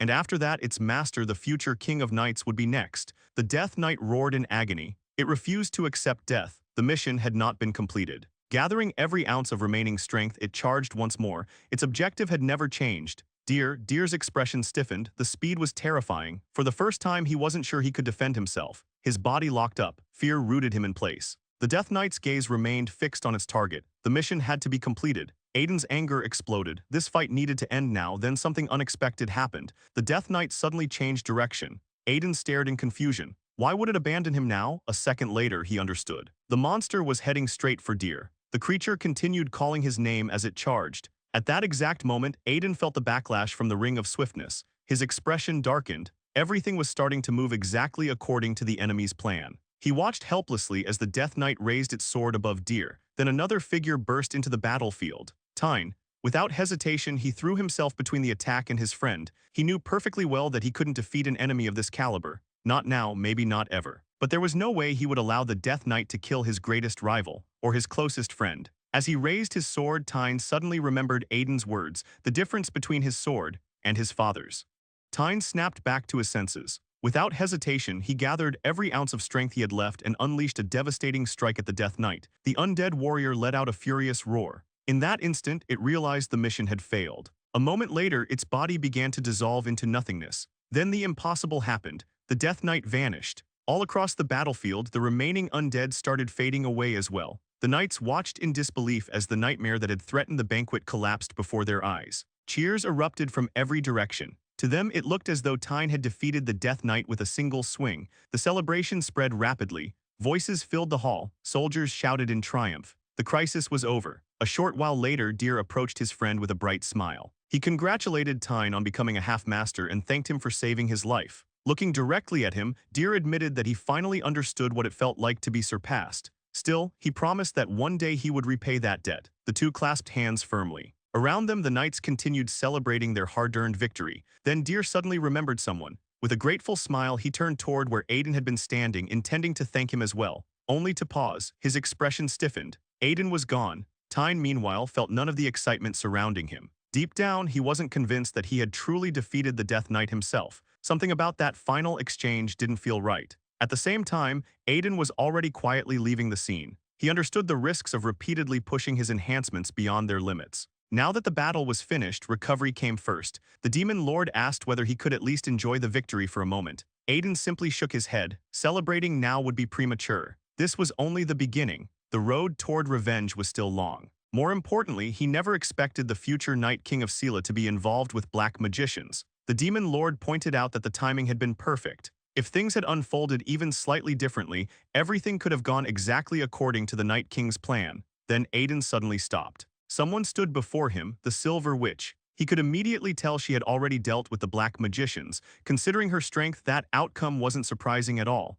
Thanks to her intervention, the spell sustaining the undead had been broken. That was why the Death Knight disappeared. Aiden knew that if she had arrived any later, many of them would have died. Before he could say anything else, a familiar voice called out to him. Lo came running over with visible concern. Confused and exhausted, he asked whether his master was all right. He still couldn't understand why the dead had suddenly begun attacking everyone. Aiden looked at him and asked where he had been the entire time. The knight looked completely worn out. Lo immediately apologized and explained that he had spent the entire battle fighting undead on another front. Sometime later, Aiden finally returned to his room inside the Imperial Palace. The exhaustion hit him instantly. The moment he touched the bed, he fell asleep. When he eventually woke up, he was confused by how deeply he had slept. Then a familiar voice reached his ears. Nissa casually informed him that he was quite the sleeper. Aiden nearly jumped out of bed. Seeing her sitting, there was the last thing he expected. Nissa calmly explained that screaming would accomplish nothing. She had already placed a sound barrier around the room. No one would hear him even if he shattered his vocal cords.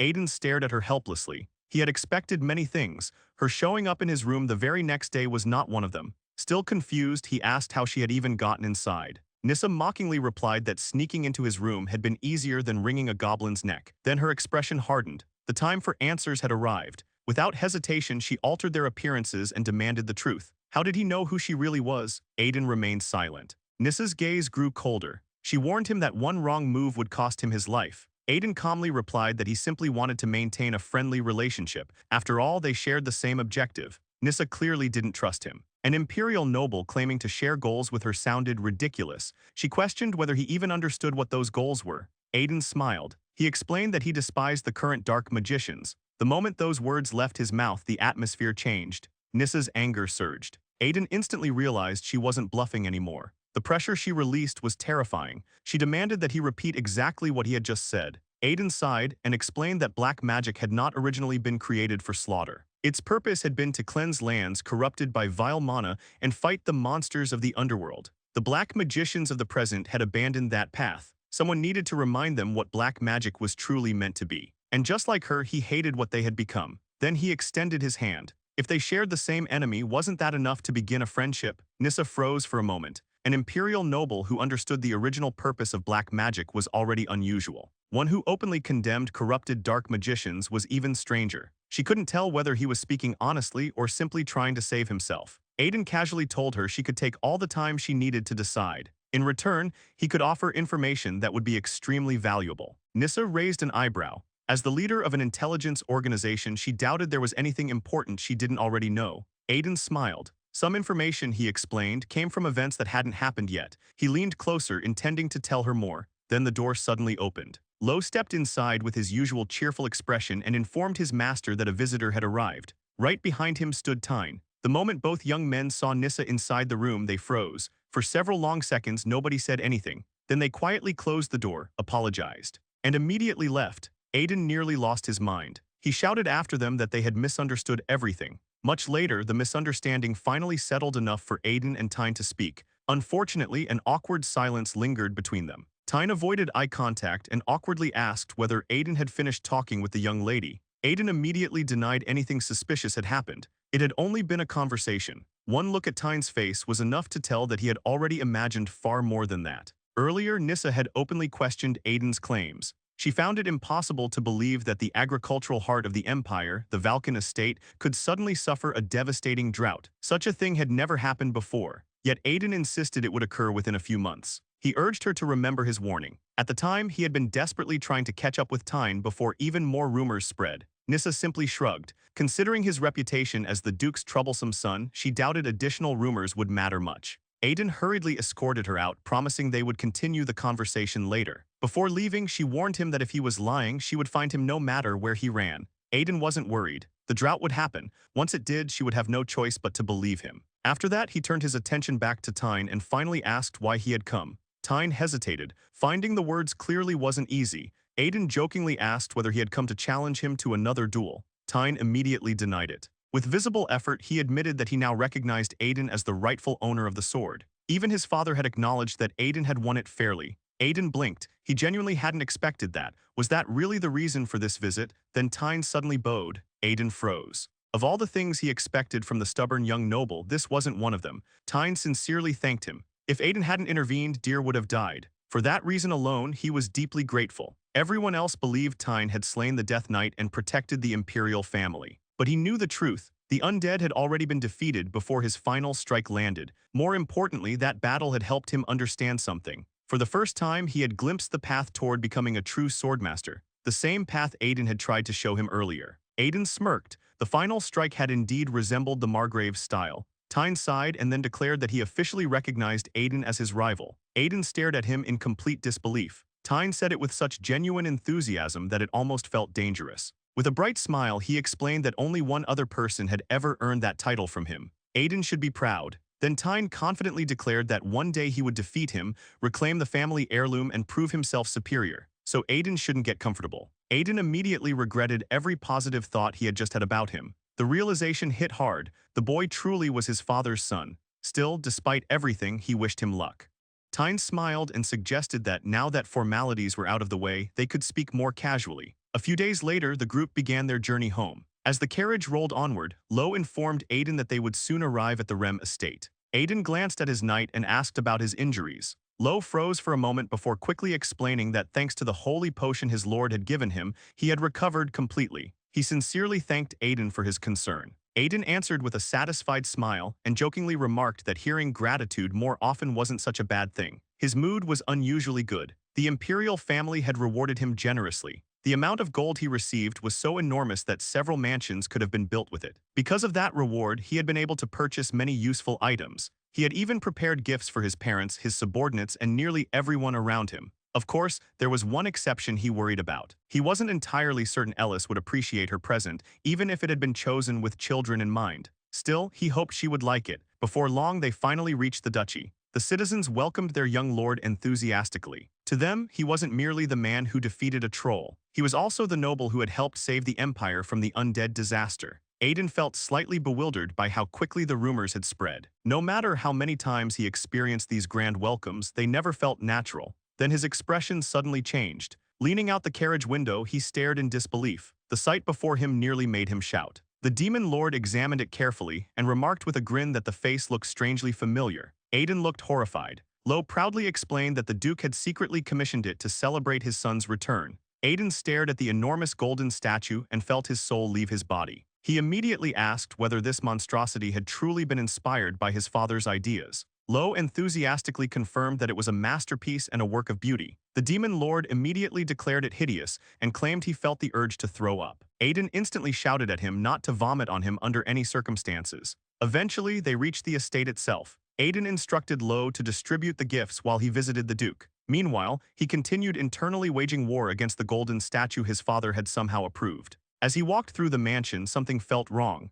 The servants greeted him respectfully, yet the atmosphere was unusually heavy. Everyone seemed depressed. Aiden couldn't understand what had happened. For a brief moment, he wondered if the entire estate was upset because of the statue. That thought alone nearly made him angry again. Soon he arrived at the Duke's office. Entering the room, he greeted his father and immediately mentioned the giant sculpture in the village. Before he could continue, the Duke apologized. The sincerity in his voice made Aiden uncomfortable almost instantly. Trying to ease the mood, Aiden awkwardly claimed the statue looked wonderful. The Duke let out a long sigh. Then he explained that despite resisting as much as he could, there had been something he could not stop. Aiden's confusion deepened. The Duke finally revealed the truth. The father and daughter Aiden had brought to the estate had been taken away by the Inquisitors of the Church of Holy Fire. Aiden froze. A chill ran through him as he immediately understood who they were talking about. The Duke explained that the Inquisitors claimed the pair had escaped from church custody. Since they were under his protection, he had refused to hand them over. However, Joseph himself had eventually agreed to accompany them.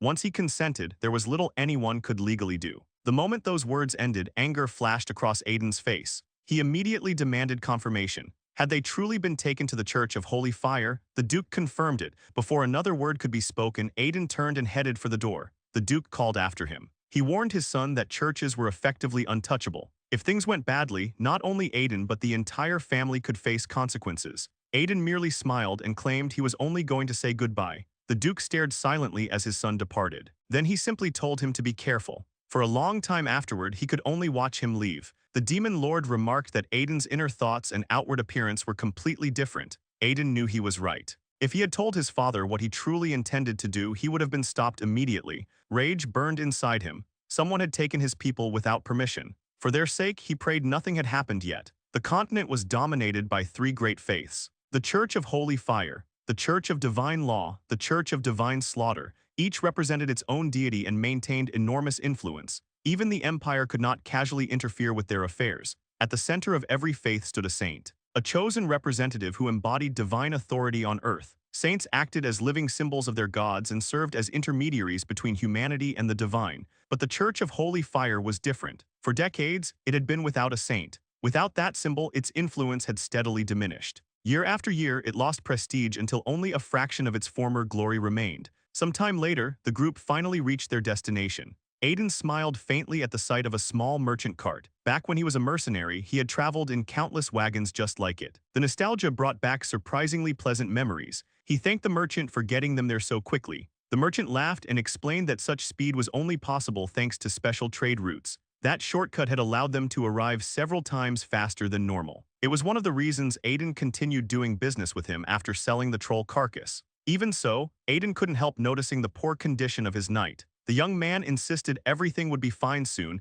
and asked his lord not to worry. Aiden turned his attention toward the horizon. Even weakened, the Church of Holy Fire remained one of the continent's three great religions. The structure looming ahead was still massive. As he stared at it, he quietly admitted that the merchant had been right. The merchant informed him that the church gates were currently closed. Getting inside would be impossible. Still, he had brought them because they insisted. At that moment, a desperate father begged the holy knights to heal his gravely ill son. The knights coldly informed him that the church was closed and directed him elsewhere. Aiden narrowed his eyes. At this time of year, the church should have been overflowing with visitors seeking healing and blessings. Instead, the gates were shut. And that closure had begun immediately after Joseph and his daughter were brought here. The connection was impossible to ignore. The merchant asked how he planned to enter. Aiden simply smiled. He had a few ideas. Then a fierce grin slowly appeared on his face as he looked toward the church. The merchant suddenly felt uneasy. He had no idea what the young noble was planning. Meanwhile, holy knights stood guard at the main gate. One of them noticed Aiden approaching and immediately became alert. Aiden introduced himself politely and explained that he had important business inside. The knight apologized and informed him that the church was closed to everyone, no exceptions. Aiden calmly replied that he would be entering regardless. The knight insisted that such a thing was impossible. Aiden demanded that the gates be opened immediately. The knight moved to stop him. A second later, the man's eyes widened. Aiden grabbed him and casually slammed him into the ground. Another knight immediately rushed forward in outrage. He demanded to know how a noble dared attack a holy knight. He threatened consequences. Unfortunately for him, he never finished the sentence. A powerful blow sent him flying as well. The merchant watched everything unfold in stunned silence. At that moment, he realized that some beast simply couldn't be chained. Aiden quietly told the demon lord to endure what was coming. The demon lord blinked. He hadn't expected concern from the young master. Aiden explained that beyond the gate lay an area overflowing with holy energy. The demon lord sighed and admitted that they were about to enter one of the most unpleasant places imaginable. Then the gates opened. The nearby knights were preparing to respond when they suddenly noticed who had entered. Aiden stepped inside and immediately realized the church was even larger than it appeared from outside. The holy knights charged toward him at once. Aiden scanned the area with a fierce grin. He knew exactly what he needed to do. He only had to break through their defenses and ring the crying bell. And to accomplish that, he activated the speed ring. The moment the ring activated, Aiden shot forward like a bolt of lightning, his eyes locked on the bell at the top of the structure. The demon lord stared in confusion, unable to understand why the bell was so important. Aiden explained while running that it was tied to one of the oldest laws of the Church of Holy Fire. Anyone suffering from a grave injustice or facing death from an incurable illness had the right to ring that bell and demand an audience with the high priest himself. Over time, however, too many people abused that privilege. To discourage frivolous complaints, the church moved the bell to the highest point of the building. Even so, the law still existed. As long as he rang it, they couldn't simply throw him out. With that thought in mind, he pushed forward at full speed. Soon, however, he realized the distance was greater than expected. The bell was still farther away than it looked. Grinding his teeth, he prepared to use the ring again. Moments later, victory seemed within reach. Aiden could already imagine the sound of the bell solving every problem standing in his way. Then suddenly, he felt a powerful presence. Instinct screamed at him. Aiden twisted his body at the last possible second, narrowly avoiding a direct hit. A massive man stood before him. The stranger wore a fierce grin and calmly informed the intruder that getting past ordinary knights was one thing. Getting past him was another matter entirely. The man introduced himself as Bali, the highest-ranking knight of the Church of Holy Fire. Aiden couldn't help staring for a moment. It was the first time he had ever seen someone built like a fortress. His mood darkened instantly. He had already exhausted the ring's daily limit. There was no retreat now. Only one option remained: fight. Drawing his sword, Aiden declared that if Bali insisted on standing in his way, then he would have to kill him. Bali simply smirked. The threat amused him. From his perspective, the young intruder had merely reached the advanced stage of sword aura, nothing more. In fact, he thanked Aiden. After such a long time, he had finally found someone entertaining. Then he attacked. The first strike landed like a collapsing mountain. Aiden's eyes widened. The force behind it was absurd. There wasn't even mana reinforcing the attack. This was pure physical strength. And somehow it exceeded even the Margrave's monstrous power. In all his lives, Aiden had never encountered someone like this.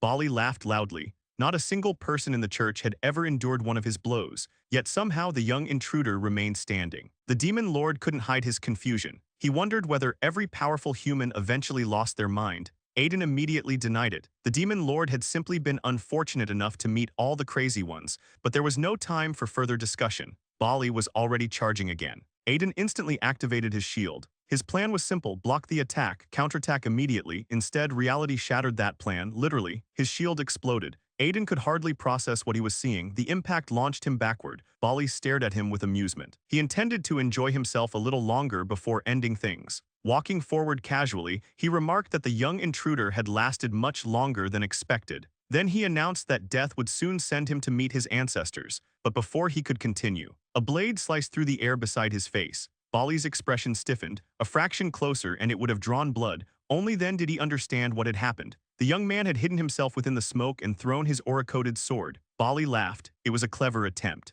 Unfortunately, it had failed, or so he thought. Looking at the now unarmed intruder, he declared that death was inevitable. Then he paused. Aiden was smiling, not nervously, not desperately. A predatory grin stretched across his face. For a brief moment, Bali wondered if the boy had finally gone insane. Then he turned around and froze. Aiden's sword wasn't meant for him, it had pierced the bell. The realization hit instantly. From the very beginning, the intruder's goal had never been victory. It had always been the bell. The ringing sound echoed across the church. Aiden listened to it with complete satisfaction. Now they would have no choice. The high priest had to answer. Unfortunately, the moment his objective was achieved, exhaustion overwhelmed him. He collapsed. Bali stared at the unconscious young man. For all his frustration, he knew the boy had won this round. Sometime later, Aiden opened his eyes. The church's healing treatment had already restored his condition. The fatigue that had been crushing him seemed to have vanished completely. Then the demon lord started screaming. Aiden blinked in confusion. The furious spirit explained that while the church was healing Aiden, they had flooded his body with holy energy. Since he had been trapped inside, he experienced torture that felt worse than death. Aiden simply grinned and informed him that he deserved it. The demon lord had caused enough trouble already. Before the argument could continue, the door opened.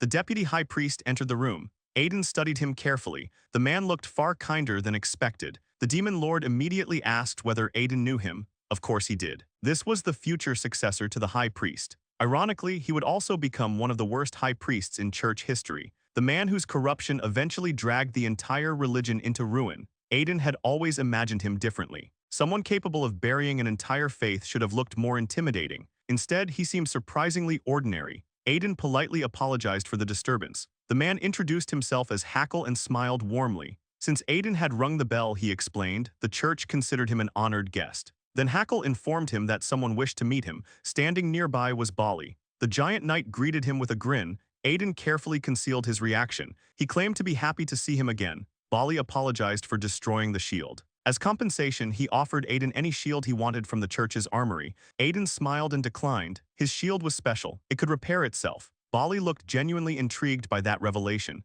Aiden knew the reason. The shield originated from the spirit realm. Naturally, it could regenerate. Normally, it wouldn't have shattered from a single blow. Most likely, it had still been recovering from the previous battle. According to his estimate, it would need 4 more days before returning to full condition. Until then, caution was necessary. Aiden then returned to the issue that mattered. Since he had rung the bell, he wanted to meet the high priest. That was the entire reason he came. He needed his people back. Hackle nodded. According to church law, Aiden absolutely had the right to request an audience. Unfortunately, meeting the high priest directly would be difficult. Instead, another authority would receive him. Someone whose position currently surpassed everyone else within the church. Aiden immediately grew suspicious. The gates had been closed. Now even the bell's authority seemed to be ignored. Something was clearly wrong. A short time later, they walked through the church's massive corridors. Aiden had expected to meet the current high priest. The demon lord asked whether he knew the man. Aiden sighed. In his previous life, the high priest had saved him when he stood at death's doorstep. For that alone, Aiden owed him a great debt. Yet despite everything, he had never truly understood him. Memories surfaced. The high priest once asked why anyone should demand compensation for saving another life. Helping those in need of holy fire was simply what they were meant to do. Lost in those thoughts, Aiden barely noticed when they arrived. Hackle stopped before a grand chamber. Turning around, he informed Aiden that they had reached the highest authority currently residing within the church. Aiden narrowed his eyes. Whoever waited inside held enough influence to overrule even the deputy high priest. It didn't matter who it was. He would get his people back, no matter the cost. The doors opened. Hackle bowed respectfully and announced that the one who had rung the bell had arrived. Then Aiden saw the room and completely froze. Joseph was there. The alchemist stared at him in absolute confusion and immediately demanded to know what he was doing in such a place. At the same time, Alice happily greeted him. Then everyone present bowed. They respectfully addressed the highest authority in the room, the Holy Maiden of Holy Fire. The messenger of God, Saint Alice. Aiden could hardly believe what he was hearing. The little girl he knew was the Holy Maiden. Some time later, Aiden and Joseph sat together in a private room. Aiden stared at him with equal parts confusion and frustration. He demanded an explanation. Joseph blinked and promised that he would explain everything. But first, there was something important he needed to reveal. Smiling awkwardly, he reintroduced himself. He had once been a member of the Seven-Star Brotherhood serving the Holy Fire. Aiden was left speechless. The Seven-Star Brotherhood was no ordinary organization. It was an elite order reserved for the 7 greatest alchemists in the entire Church of Holy Fire. Since the church held an effective monopoly over alchemy throughout the continent, their influence was immense. Members of the Brotherhood ranked below only the High Priest and his deputy. Aiden stared at him in disbelief. If Joseph held a position that prestigious, how had he and his daughter ended up living in a slum? Joseph lowered his head. A heavy sigh escaped him. He wasn't even sure where to begin. Joseph let out a long sigh before finally revealing the truth. Within the Church of Holy Fire, a saint or saintess was born once every 40 years. Upon awakening, that individual would eventually rise to the position of high priest and dedicate their entire life to serving the church. When their life finally came to an end, the sacred status would return to the church and transfer to a newly branded child chosen as the next candidate. But 10 years earlier, something horrifying had begun. One after another, the candidates started dying. No one was spared. Adults, children, even infants barely a year old were hunted down and killed. Joseph's voice grew heavy. His daughter had been one of those branded candidates. As a father, he simply couldn't sit back and watch his child become another victim. That was why they ran. They fled so far that even the church lost track of them. Then Joseph revealed something even more disturbing. Recently, he had returned to the church. And there, he discovered a situation far worse than anything he had imagined. Aiden's expression stiffened. The story instantly caught his attention. In his previous life, nothing remotely similar had happened within the Church of Holy Fire. Something had changed, something major. A few days earlier, priests had arrived at the Duke's estate. The knights guarding the residence firmly informed them that no guest under the Duke's protection could be touched without permission. The priest was furious. He couldn't understand how anyone would dare interfere with the authority of the church's inquisitors. For a long time, both sides argued outside the estate. Neither wanted to back down. Then Joseph stepped forward. Immediately, everyone's attention shifted to him. Looking at the knight, Joseph calmly asked to speak with the priest himself. He didn't want to create problems for Aiden. Turning toward the priest, Joseph demanded to know how they had found him. If they knew his location, why had they waited so long before coming? The priest sighed. After Joseph disappeared, they eventually concluded that he was dead. Years passed without a new branded candidate appearing, making them believe their assumption had been correct. Only recently did they realize they had been wrong. The priest explained that the destruction of the Cerberus Guild had exposed Joseph's whereabouts. That discovery led them directly to him. Their purpose was simple. They intended to bring both Joseph and Alice back to the church. Joseph couldn't understand why such force was necessary. There were still people targeting branded candidates. How could he possibly allow his daughter to stay in such a dangerous place? The priest insisted they had no alternative. No matter what happened, the two of them had to return. There was a reason too important to ignore. Then came the revelation. Aiden stared in disbelief. The high priest had fallen unconscious due to illness. Joseph confirmed it. Even the church's sacred authority and greatest healing methods had failed to cure him. With the church's reputation already declining and its leader now incapacitated, a massive crisis loomed over the entire faith. If things continued like this, the flame of holy fire itself could fade away. Generations of history would collapse. That was why they planned to perform the awakening ceremony within days. Once Alice became a true saintess, they intended to use her extraordinary powers to heal the high priest. Joseph apologized for keeping so many secrets. He regretted the trouble he had caused Aiden. Watching the young noble closely, he wondered whether anger would follow. And anger did come. Just not for the reason Joseph expected. Aiden's thoughts were in complete turmoil. The timeline was wrong. The old high priest should still have been traveling around, helping countless people. His illness wasn't supposed to happen for years. Why had everything accelerated? Aiden could only wonder whether his own actions had caused the future itself to shift. Later, he slowly followed the priest through the church. Now that Joseph had willingly returned, there was no reason for him to leave. He needed answers. The demon lord, meanwhile, complained nonstop. He demanded to know whether Aiden truly intended to abandon him in a place overflowing with holy energy. Aiden ignored the protests. He had to find the point where history diverged. Nothing else mattered. Eventually, the priest guided him to the high priest's chambers and reminded him that visiting time was limited. The moment Aiden entered, he froze. A foul smell filled the room. Looking toward the bed, he saw the high priest. The man's condition was horrifying. Aiden approached quietly. In his previous life, he had never managed to repay the debt he owed this old man before death claimed him.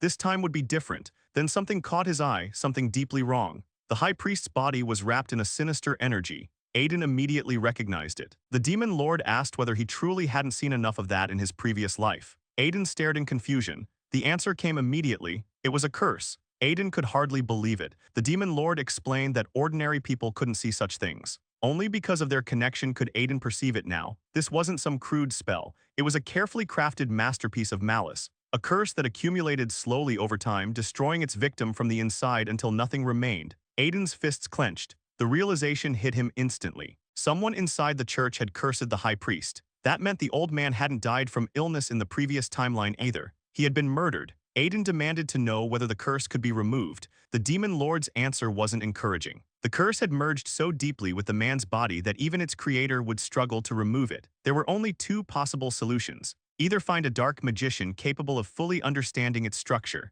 or overwhelm it with an enormous amount of holy energy all at once. Everything suddenly made sense. Alice wasn't merely a future saintess. She was a threat. If she awakened and healed the high priest, the culprit's entire plan would collapse. That meant whoever cursed the old man would eventually target her. Aiden immediately decided he needed to strengthen her protection. He had to speak with Joseph at once. Then a noise echoed through the church. Aiden instantly turned around. His expression darkened. A terrible feeling settled in his chest. Had the enemy already made a move? Without hesitation, he rushed from the room. Moments later, he arrived at a crowd gathered nearby. Aiden pushed through the people, searching frantically for Alice, yet the scene before him wasn't what he expected. There were no assassins, no signs of an attack. Then he spotted Joseph standing beside his daughter. Aiden immediately demanded an explanation. A nervous priest quickly answered. She hadn't done anything wrong. She had only extinguished the candles to replace them. The moment darkness filled the room, Alice began screaming. Aiden understood immediately. Back at the estate, the girl always slept with the lights on. After everything she endured underground, she had never truly recovered. Aiden calmly asked everyone to leave. Joseph hesitated for a moment but eventually agreed. Alice continued crying. Terrified thoughts raced through her mind. She didn't want to die, she wanted someone to save her. Then she heard a familiar voice. Aiden approached with a gentle smile. He assured her that nobody would harm her. The moment she recognized him, she froze. Aiden extended his hand. He promised that no one, not even the ruler of the empire himself, would be allowed to touch his people. There was no need to be afraid anymore. Tears filled Alice's eyes. Then she rushed forward and wrapped her arms around him. Even Aiden wasn't prepared for that. After some time, the girl finally calmed down. Aiden smiled and asked whether she felt better. She quietly admitted that she did. Yet something still weighed heavily on her mind. After a long pause, she asked the question that had been haunting her. Was she really worthy of becoming a saintess? The heroes in fairy tales were brave, strong, beautiful. She wasn't any of those things. She was scared of everything. She wasn't special. More than anything, she wanted to return to Aiden's estate and play peacefully there. The next moment, Aiden flicked her forehead. Alice immediately cried out in protest. Tears formed again as she glared at him. Aiden simply smiled. He told her she was thinking far too narrowly. She was staring at tiny fragments while ignoring the larger picture. The truth was that she knew almost nothing about what it meant to be a saintess. Alice blinked in confusion and asked whether he somehow knew. Aiden confidently claimed that he did. He even started to say that in the past he and a saint had once, then he stopped. A memory surfaced. A saint asking him for forgiveness. For a moment, silence filled the room. Then Alice tilted her head and innocently asked whether the two of them had been a couple. Aiden nearly choked on the question. After regaining his composure, he explained that a saint didn't need to be endlessly kind, nor did she need to be fearless. Saints were people first. Nothing more. If she felt angry, then she should be angry. If she wanted to cry, then she should cry. Because before becoming a saint, she was still simply herself.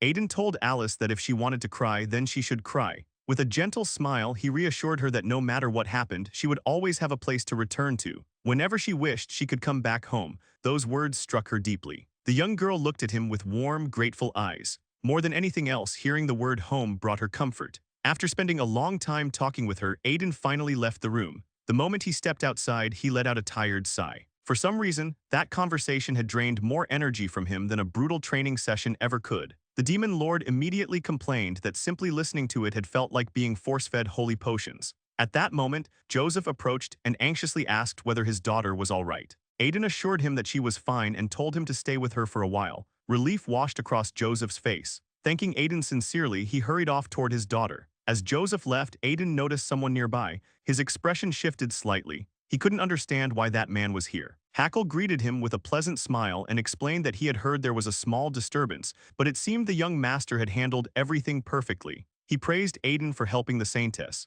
After all, she represented the future of their entire faith. Aiden returned the smile and casually replied that he had only done what needed to be done. Then the two shook hands, and in that instant everything changed. The demon lord suddenly stiffened. For reasons Aiden couldn't comprehend, the demon lord called him by the name he had used in his previous life. A second later came the warning. Hackle was a dark magician. Aiden's eyes immediately turned cold. He quietly studied the man's face while keeping his emotions hidden. Meanwhile, deep beneath the Church of Holy Fire, inside a secret hideout occupied by dark magicians, Hackle's composure finally shattered. He was furious. Everything had gone wrong because of Aiden. His carefully prepared plans were unraveling. Grinding his teeth, he cursed at himself for not eliminating the branded fugitives the moment he learned they existed. One of the priests attempted to calm him down. It was useless. Hackle's anger only intensified. He declared that the church would become his no matter what sacrifices were required. He refused to let it belong to anyone else. After a moment, he turned toward a subordinate and demanded to know when their guest would arrive.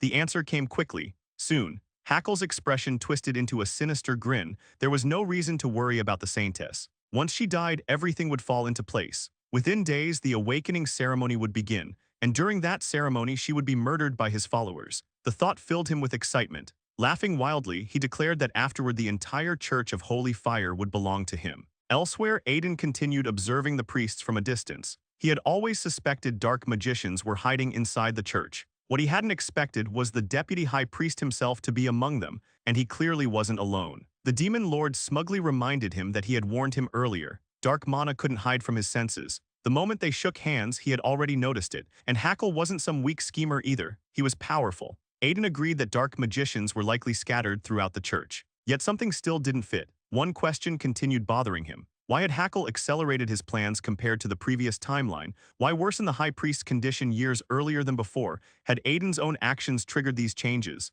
Other than saving Alice, what exactly had altered the future? That same night, silence covered the outskirts of the city. Near the Church of Holy Fire, a lone figure moved through the darkness. Another man approached and ordered him to follow. The situation was becoming critical. Their plans were nearing completion, yet mistakes kept piling up because certain people couldn't keep their own affairs under control. The younger man immediately argued back. Everything had been forced to accelerate because of recent developments. Meanwhile, hidden nearby, Aiden listened carefully. He instantly realized that he was the reason they had changed their schedule. Then another detail caught his attention. The voice sounded familiar. The younger man tried to calm things down, insisting that they shared the same objective. If the deputy high priest rose to power, everyone involved would benefit. Unfortunately for him, that argument only earned a violent response. The older man exploded with rage. He demanded to know who the fool thought he was threatening. Before another word could be spoken, the younger man was hurled aside and crashed into the ground. The warning was clear. Next time he should watch his tongue. Aiden narrowed his eyes and focused on the man's face.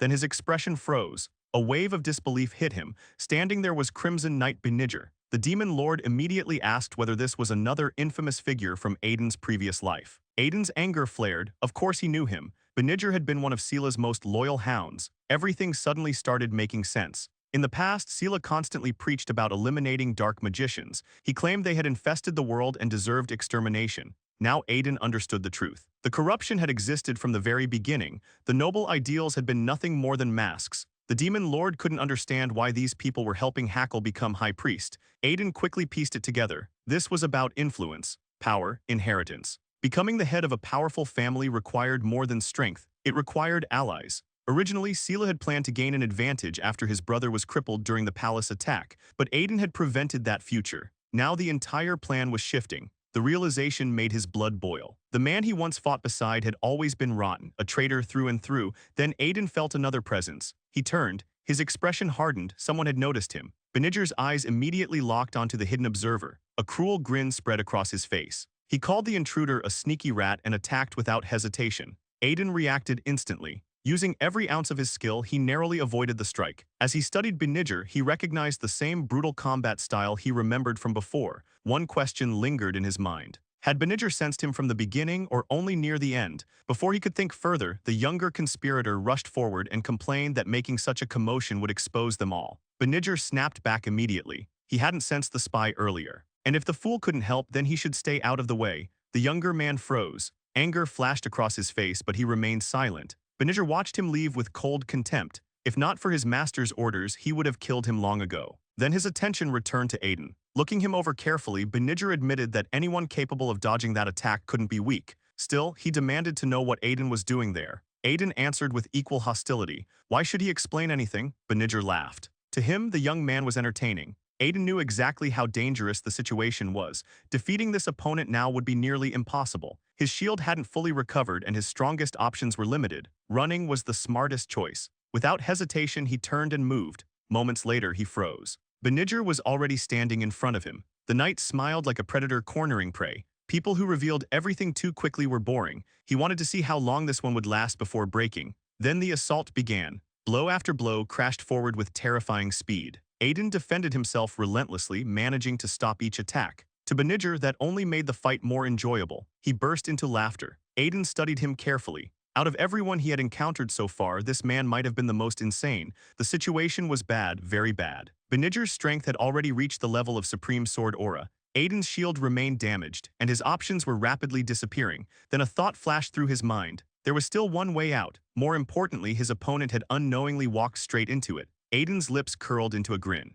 Then he calmly called Beniger by name. The reaction was immediate. Beniger stopped. For a brief moment, genuine confusion crossed his face. How did this stranger know him? It should have been impossible. Then suddenly he started laughing. Everything made sense now. He should have recognized the technique earlier. Fixing Aiden with a furious glare, he accused him of being one of Dyer's insects. Exactly what Aiden wanted. The trap had worked. Internally, he apologized to Dyer for dragging his name into this. Then he pushed further. He questioned whether Beniger and his master truly believed they could involve dark magicians in their schemes and escape the consequences. Beniger had no interest in listening. His sword flashed instantly. Another lethal strike followed. Aiden slipped aside just in time. As he watched Beniger's expression darken further, he realized the knight had become even more enraged after becoming convinced that Aiden belonged to Dyer's faction.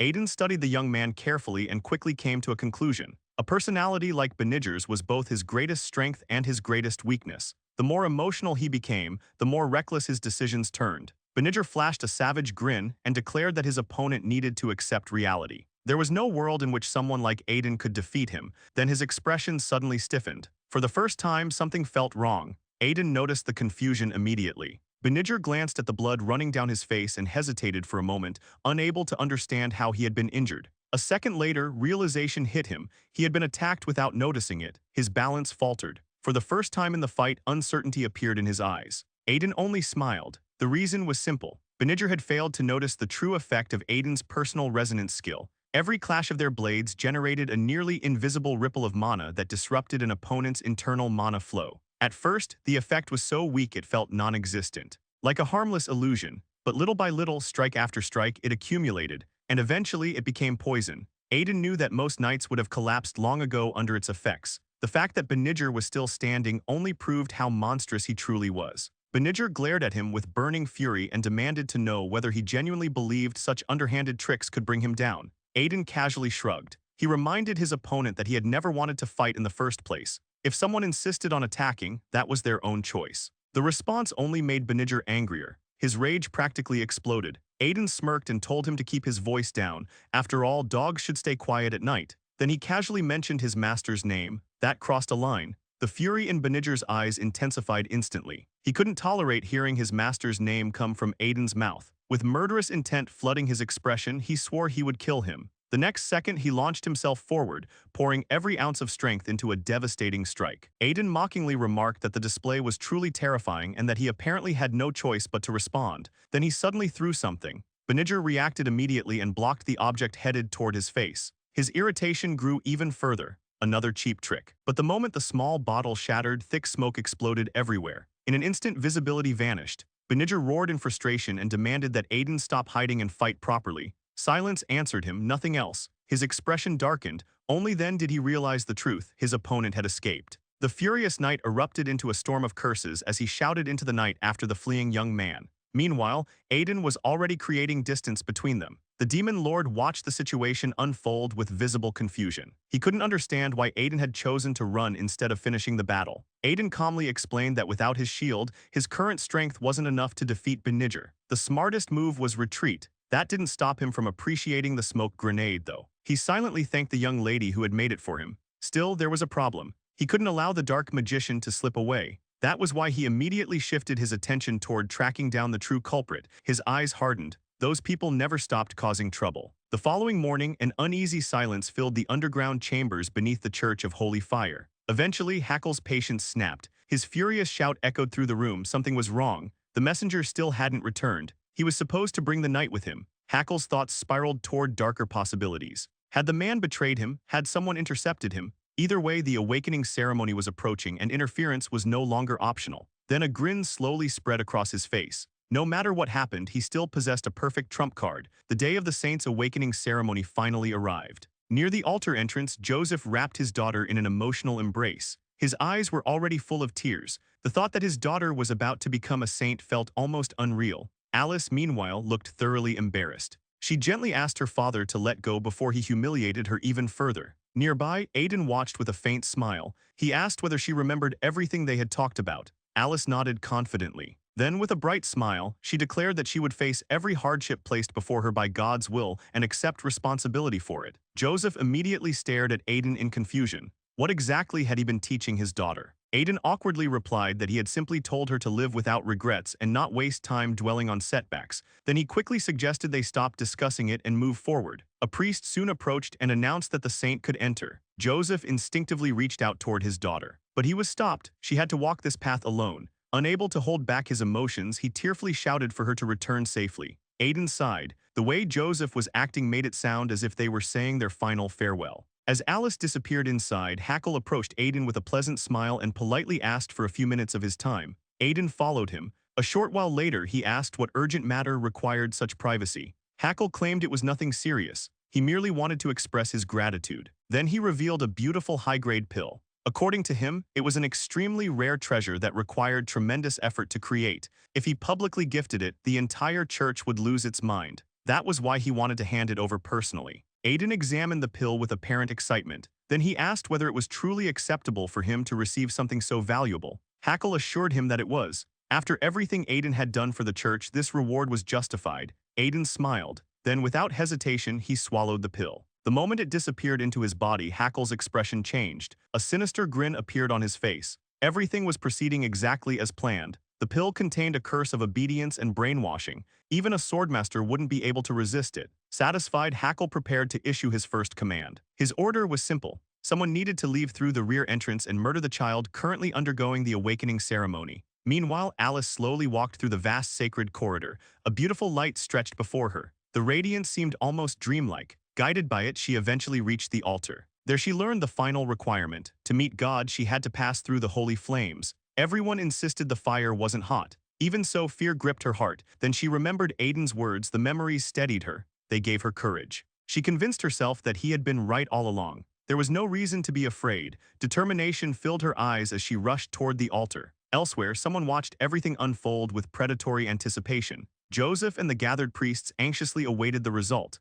Hackle could barely contain his excitement. In his mind, victory was already assured. The troublesome intruder would soon become a murderer. The saint would die. The church would descend into chaos. And afterward, he would rise as high priest. Everything was going exactly according to plan. Then a loud disturbance shattered the atmosphere. Heads turned immediately. Bali stepped forward and ordered everyone to remain seated. Hackle rushed toward the approaching knights in disbelief. Why were holy knights arriving in full battle armor during the awakening ceremony? Didn't they understand the importance of what was happening? His anger grew with every step. Bali remained calm. He explained that he was fully aware of the ceremony, but he had arrived because of something far more important. Then he made his announcement. A heretic stood among them. Someone within the church had conspired with darkness. As an inquisitor, he had come to carry out his duty regardless of the consequences. For the first time, genuine panic flashed across Hackle's face. His mind raced. How had they discovered him? The crowd immediately erupted into whispers, yet Hackle refused to surrender. Not now. Not after coming this far. He angrily demanded to know how anyone could accuse a member of the church of falling to darkness. Then another voice echoed through the chamber. The high priest himself had summoned the inquisitors. Hackle's expression completely froze. He slowly turned. A wave of disbelief crashed into him. Standing there was the high priest. Alive, healthy, everyone present reacted at once. The chamber filled with astonished cries. The man who had supposedly been on the verge of death was standing before them. Hackle struggled to process what he was seeing. The curse he had nurtured for years should have been impossible to remove. Who possessed enough holy power to break it? Only one possibility came to mind: the saint. The high priest fixed his gaze on his deputy and calmly informed him that his end had finally arrived. Rage flooded Hackle's face. Nothing was unfolding according to plan anymore. The surrounding priests stared at him in disbelief. They couldn't imagine that the deputy high priest had been involved in something so vile. Even now, however, Hackle refused to yield. Grinding his teeth, he shouted that the high priest clearly hadn't recovered completely. Hackle raised his voice and desperately claimed that his mentor had forgotten everything he had done after serving him for so many years. Then, in a final attempt to turn the situation around, he pointed directly at Aiden. According to him, the real dark magician was standing right there. He insisted that he had personally overheard Aiden plotting to murder the saint, and he demanded that everyone stop the young man before it was too late. The accusation echoed through the hall. Then Hackle suddenly turned toward the ceremony chamber. The moment he noticed Aiden emerging from within, panic flashed across his face. Immediately, he demanded to know what had happened to the saint. Aiden merely smiled. The saint, he explained, was currently undergoing her proper awakening ceremony. For the first time, genuine confusion appeared in Hackle's eyes. A wave of disbelief washed over him. He couldn't understand how the curse had been removed. More importantly, he couldn't figure out when Aiden had managed to interfere with his plans. The answer traced back to the previous night. Before his confrontation with the Crimson Knight, Aiden had been quietly contemplating his next move. After a long silence, he glanced toward an owl nearby and let out a heavy sigh.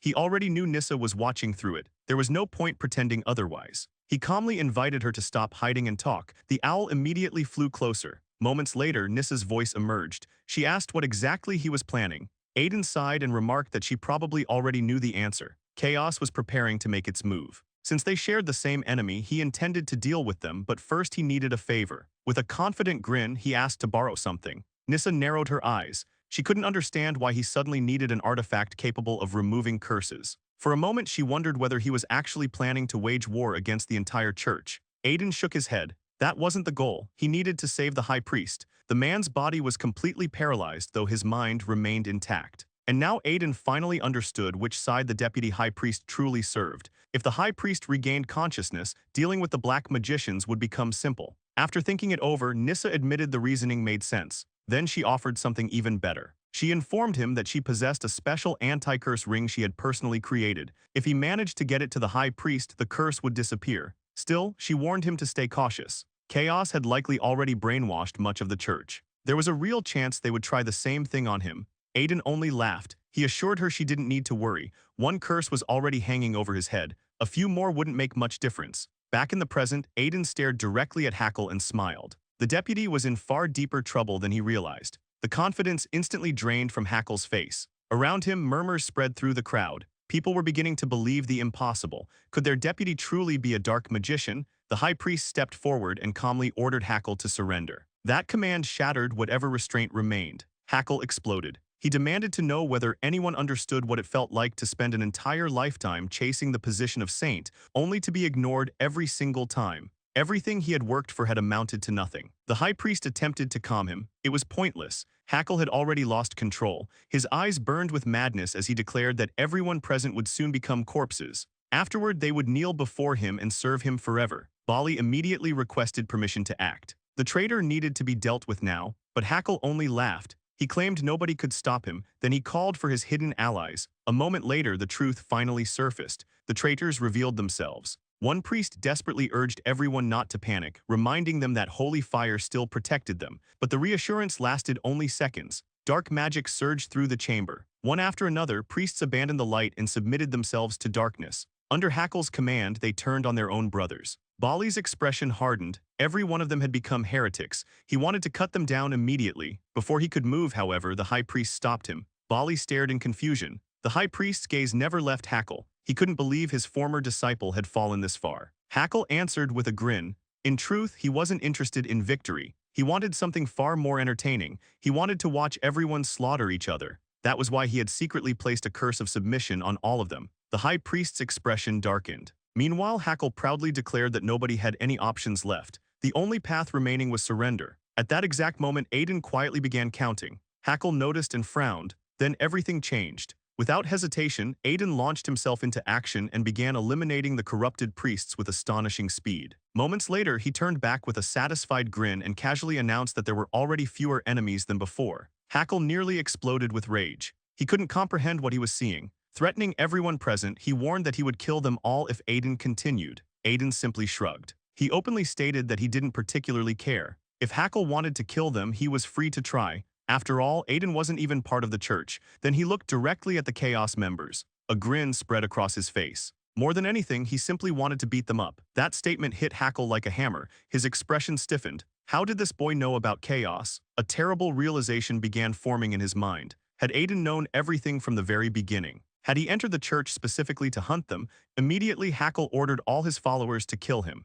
The demon lord stared at Aiden in disbelief. Was he seriously planning to wipe everyone out? Aiden sighed. Of course not. Chaos members were individually weak. Their true strength came from maintaining the curse together. Reduce their numbers and the curse would collapse on its own. The moment he finished speaking, he charged. Small bombs flew from his hands. Seconds later, explosions erupted throughout the battlefield. Hackle couldn't understand what the young man was trying to accomplish. Still, he continued screaming for his followers to kill him. Then panic suddenly replaced his anger. Something was wrong. The number of dark magicians was dropping far too quickly. Years of planning were crumbling before his eyes. Everything was falling apart. At the same time, several panicked priests attempted to flee and seek help. Aiden wasn't interested in letting anyone escape. One by one, he dismantled the remaining black magicians. Watching the smoke spread through the hall, he grinned. Anyone hiding inside would soon be launched far away from the battlefield. Then he paused. Something wasn't adding up. The enemy numbers were decreasing faster than expected. He began scanning the battlefield, trying to understand what had changed.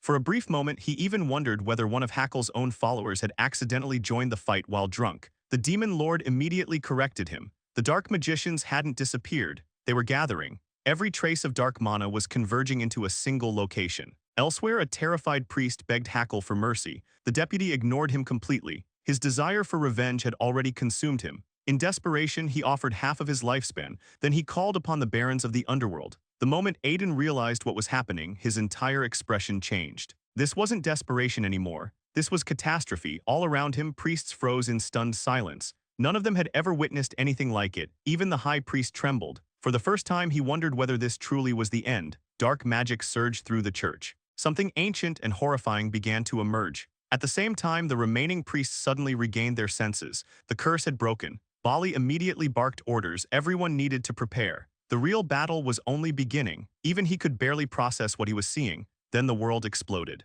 A deafening blast thundered through the church. The shockwave hurled priests across the chamber. Everyone was thrown backward, everyone except one. The surviving priests stared in disbelief. Aiden had somehow protected them. Without wasting a second, he ordered the priests to move the high priest to safety. The farther away they got him, the better. Then he turned toward the smoke. A massive silhouette slowly emerged. The creature inhaled deeply, savoring the air of the human world after an unimaginably long absence. Aiden's eyes narrowed. He knew exactly how much destruction this monster could cause. Even the demon lord sounded genuinely surprised. He hadn't expected to see that being again. The beast glared at everyone present and demanded to know who had summoned him. Hackle immediately stepped forward wearing a triumphant grin. With complete confidence, he declared himself the summoner. He proudly announced that he had sacrificed half his life to bring the creature into existence. At that moment, despite everything that had gone wrong, satisfaction filled his face. After all, he believed he had successfully called forth a truly terrifying monster. Talos had arrived. Hackle immediately tried to assert control over the creature, shouting for it to obey his command. It never got that far. Before he could finish, disaster struck. Talos casually turned his attention toward the summoner and devoured him without hesitation. To a creature like him, the soul of the one who performed the ritual was simply another meal. Aiden watched the scene with cold fury. He knew exactly what kind of monster stood before him. In his previous life, this beast had helped drag the world toward ruin. Judging by both its intelligence and power, Talos wasn't some ordinary demon. It was a high-ranking monster. Even accomplished swordmasters would struggle against a creature like this. There had once been a time when Aiden could have erased it with a single strike. Unfortunately, those days were long gone. Then something else caught his attention. Everyone around him was collapsed on the ground. Not a single person seemed capable of standing. Aiden frowned. The situation felt wrong. The demon lord quickly explained. This was one of Talos's signature abilities, the dream fog. Any living being who inhaled it would become trapped within their own nightmare. While imprisoned inside those visions, their vitality would slowly be drained away. Fortunately, Aiden remained unaffected. Simply being near the demon lord protected him from the fog's influence. Aiden immediately asked if the demon lord recognized the monster. The answer came with a grin. Talos was notorious for being cunning and manipulative. Long ago, he had even tried to deceive the demon lord himself. The attempt had ended badly. Eventually, the demon lord had torn apart his soul and turned him into a servant. Aiden stared in disbelief. The fact that Talos had once tried to trick even the demon lord was insane. Then a chill ran through him. Without warning, the monster appeared directly in front of him. Aiden's expression stiffened. He hadn't sensed it approach at all. Talos grinned. The fog had no effect on this human, which immediately made him curious. He wanted to know what kind of soul tasted so unusual. Even standing face to face with the creature felt suffocating. Aiden could feel the danger radiating from every inch of its body. The demon lord calmly reminded him not to panic. Talos hadn't yet reached his final form. That was the only reason this fight was still possible. Talos licked his lips and declared that Aiden would become his first meal. Instead of retreating, Aiden smirked and casually called the monster by its true name.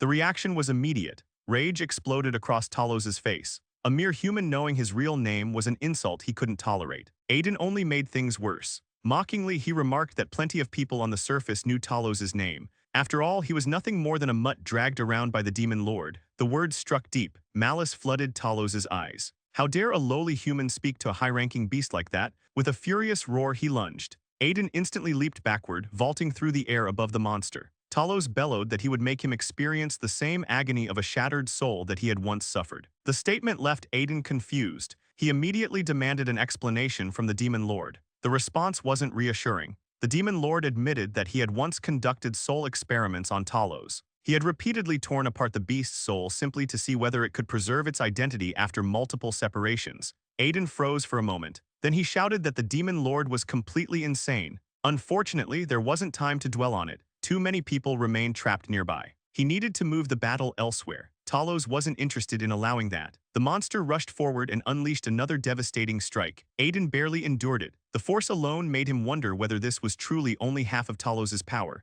Before he could recover, another attack arrived. The blow slammed him into a wall with tremendous force. Pain exploded through his body. Talos looked down at him with open amusement. The fact that Aiden was still alive impressed him. Clearly, this wasn't an ordinary human. Aiden gritted his teeth. His tower shield was still recovering. Counting on it wasn't an option. That left him with only one remaining method. He hated it, but he had no choice. The high-grade pill had enhanced all of his abilities by an entire level. For that much, he would eventually have to thank Hackle. Suddenly, Talos's expression changed. A sinister aura began pouring from Aiden. The beast felt a sudden sense of unease. The power of gluttony, Aiden's sword, had evolved. Now it could summon absorbed souls as spectral servants. Without hesitation, he activated spirit subjugation. Talos watched in disbelief. Only dark magicians should have been capable of something like that. Then a familiar figure emerged. The spirit of the troll materialized before him. Aiden grinned. Now the real fight could begin. Talos erupted in fury and swore to drag his enemy into the deepest reaches of hell.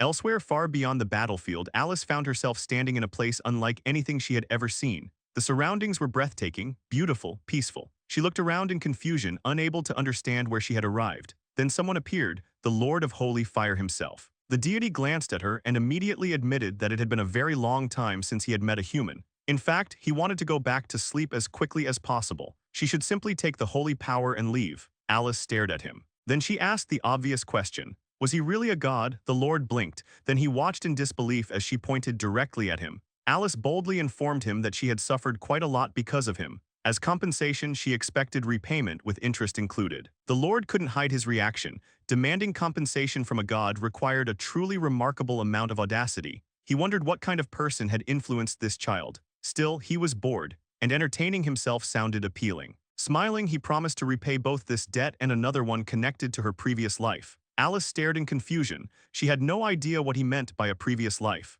The Lord examined her quietly. Then he remarked that she was a child whose fate had been altered by someone who had lost his own. This time, he hoped things would turn out differently. With that, he told her he would be watching. Back in the church, a terrifying roar echoed through the battlefield. The spectral troll charged forward. Talos immediately retreated, creating distance. His eyes narrowed as he studied the ghost. The creature glared at him while launching attacks empowered by fire. Talos felt only contempt. Fire magic wasn't enough to threaten him, then his instincts screamed. A presence appeared behind him, Aiden. The young swordsman wore a fierce grin. He mocked Talos for becoming so distracted by a simple high troll. Then he casually referred to the monster as Experiment Number 1.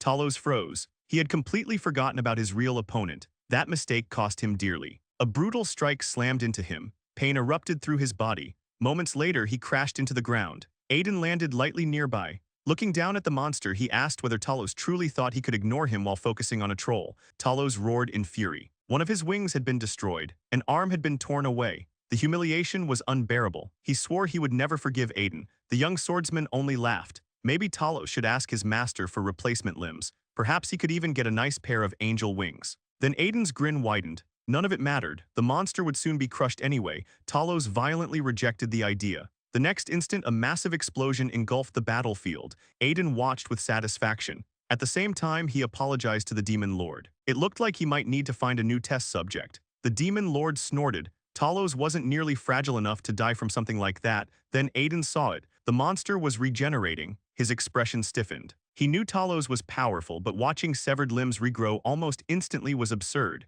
The Demon Lord explained. Among high-ranking beasts, Talos possessed the greatest resilience. That was the true source of his status. Even fire couldn't properly harm him anymore. Aiden struggled to understand how such a ridiculous ability existed. The explanation was simple. The Demon Lord had personally increased Talos's fire resistance. At one point, he had thrown the beast into the hottest hellfire imaginable and left him there for a very long time. Aiden could only stare. Somehow, that explanation raised even more questions. Meanwhile, Talos stood within the flames, healing at an unbelievable rate. His injuries vanished almost instantly. With a vicious grin, he informed Aiden that his pathetic companion had failed. Now the human would finally understand the gap between them. The Demon Lord asked whether Aiden had any other ideas. Aiden remained silent. He couldn't abandon everyone behind him. That wasn't an option. The next moment, both combatants charged. Each intended to unleash their strongest attack. A tremendous explosion shook the battlefield. When the dust settled, Aiden was the one lying on the ground. His condition was far from good. Talos slowly approached. Mockingly, he admitted that Aiden was stronger than ordinary humans, but that was all. There was still a distance between them that the young swordsman couldn't cross. As Aiden struggled to stay conscious, a terrible feeling washed over him. Everything felt painfully familiar, just like before. His thoughts became sluggish. His body grew heavy. Sleep threatened to pull him under. For a brief moment, he wondered whether this was how it would all end once again. And more than anything, he hated the thought that he might die before making every one of his traitors repay what they had done.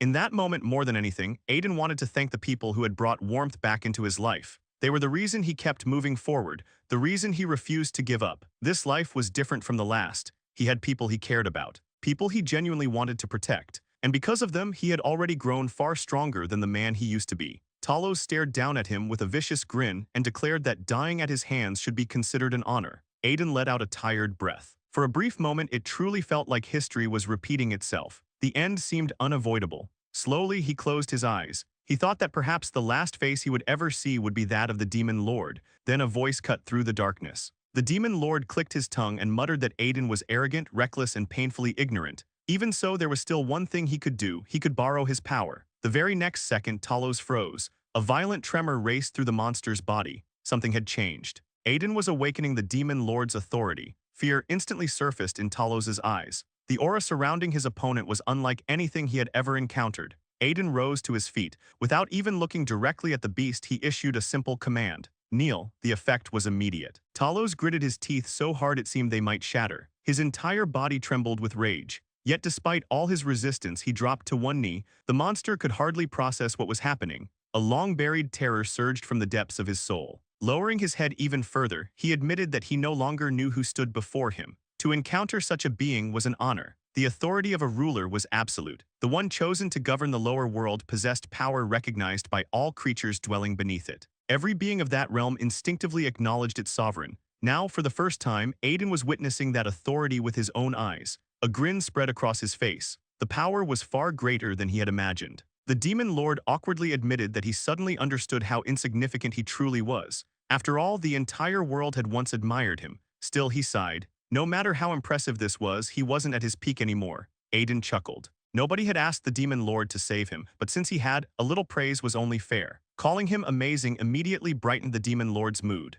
The ruler loudly insisted that every word was true and encouraged him to keep talking. Meanwhile, Talos nervously called out to his master. Aiden blinked. He had almost forgotten the monster was still there. A dangerous smile appeared on his face. He admitted that he was in a terrible mood and needed something to vent his frustration on. The realization hit Talos instantly. His expression stiffened. This wasn't going to end well for him. At the same time, Alice slowly began returning from her awakening. Then she heard a familiar voice. Without hesitation, she ran toward Aiden. But the moment she arrived, she stopped. Looking around in confusion, she asked what had happened. Aiden smiled and casually remarked that the awakening ceremony seemed to have ended with quite a spectacle. Then he asked whether she had gotten a good look at her god. Alice nodded enthusiastically. She had definitely seen him. Unfortunately, that strange glowing uncle hadn't given her anything. He simply shined brightly, disappeared, and sent her back empty-handed. Then her attention shifted elsewhere. She stared behind Aiden and pointed. What exactly was that giant bat, and why did it look so miserable? Aiden answered without missing a beat.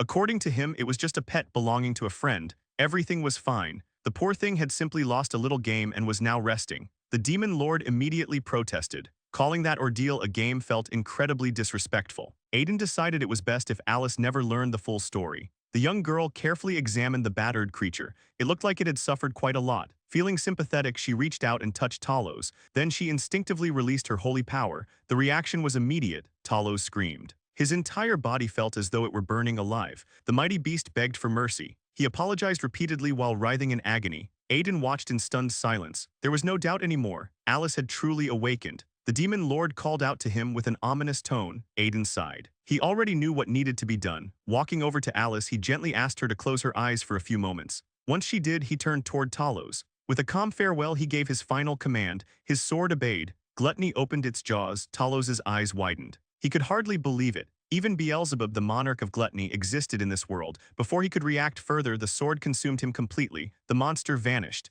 At last it was over. Aiden released a long breath. Relief washed over him. Unfortunately, exhaustion followed immediately afterward. His body felt terrible. Several days later, the Church of the Holy Fire launched a massive campaign against heretics. The purge swept through the organization. Countless traitors were exposed and captured. Those who had fallen asleep under the influence of dream fog later shared the same story. According to them, Aiden had helped the saint defeat the dark magicians threatening the church. Aiden listened quietly, then he fell into thought. The battle had taught him something important. He was still far too weak. The people who had betrayed him in his previous life would have defeated even Talos without much difficulty. Compared to them, he still had a long road ahead. He needed more power, more speed, more strength. While contemplating that reality, he heard a familiar voice. The high priest approached with a warm smile and asked what occupied his thoughts. Aiden turned toward him. Seeing the man healthy again still felt strange. Thanks to Alice's awakening, the high priest had completely recovered. The old man explained that the church had successfully uncovered the heretics and completed the purge.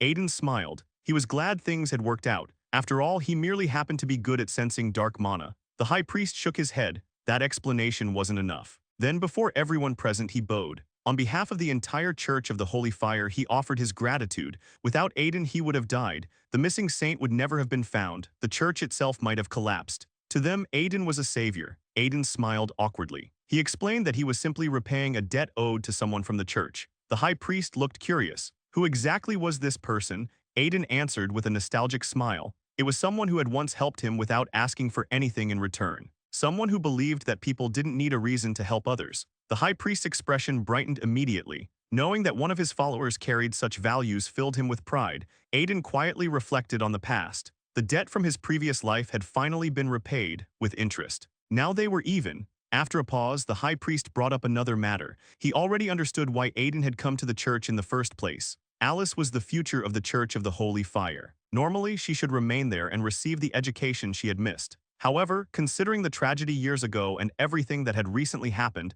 the church had failed its duty. Because of that, the high priest no longer believed she should be confined to a single future. Instead, he proposed something unexpected. A branch church would be built within Remes territory. There, Alice could continue her training while remaining under the protection of Aiden's family. Such churches were normally established only in powerful and influential regions. Its construction would greatly elevate the prestige of the family. In the end, every effort Aiden had made to save his people had led to this remarkable outcome. Elsewhere, deep within a dark forest, another conversation was taking place. Several dangerous men stood hidden among the trees. One of them sighed and admitted that he had expected the Crimson Knight to fail. The man was far too emotional, far too reckless. Still, failure was unacceptable. No matter what happened, they had to ensure that Lord Sela became the next Archduke. Meanwhile, Aiden's group continued moving toward their next destination. As they traveled, Aiden glanced at Lo and asked why he looked like he was suffering. Lo immediately denied it. Everything was perfectly fine. Nothing was difficult at all.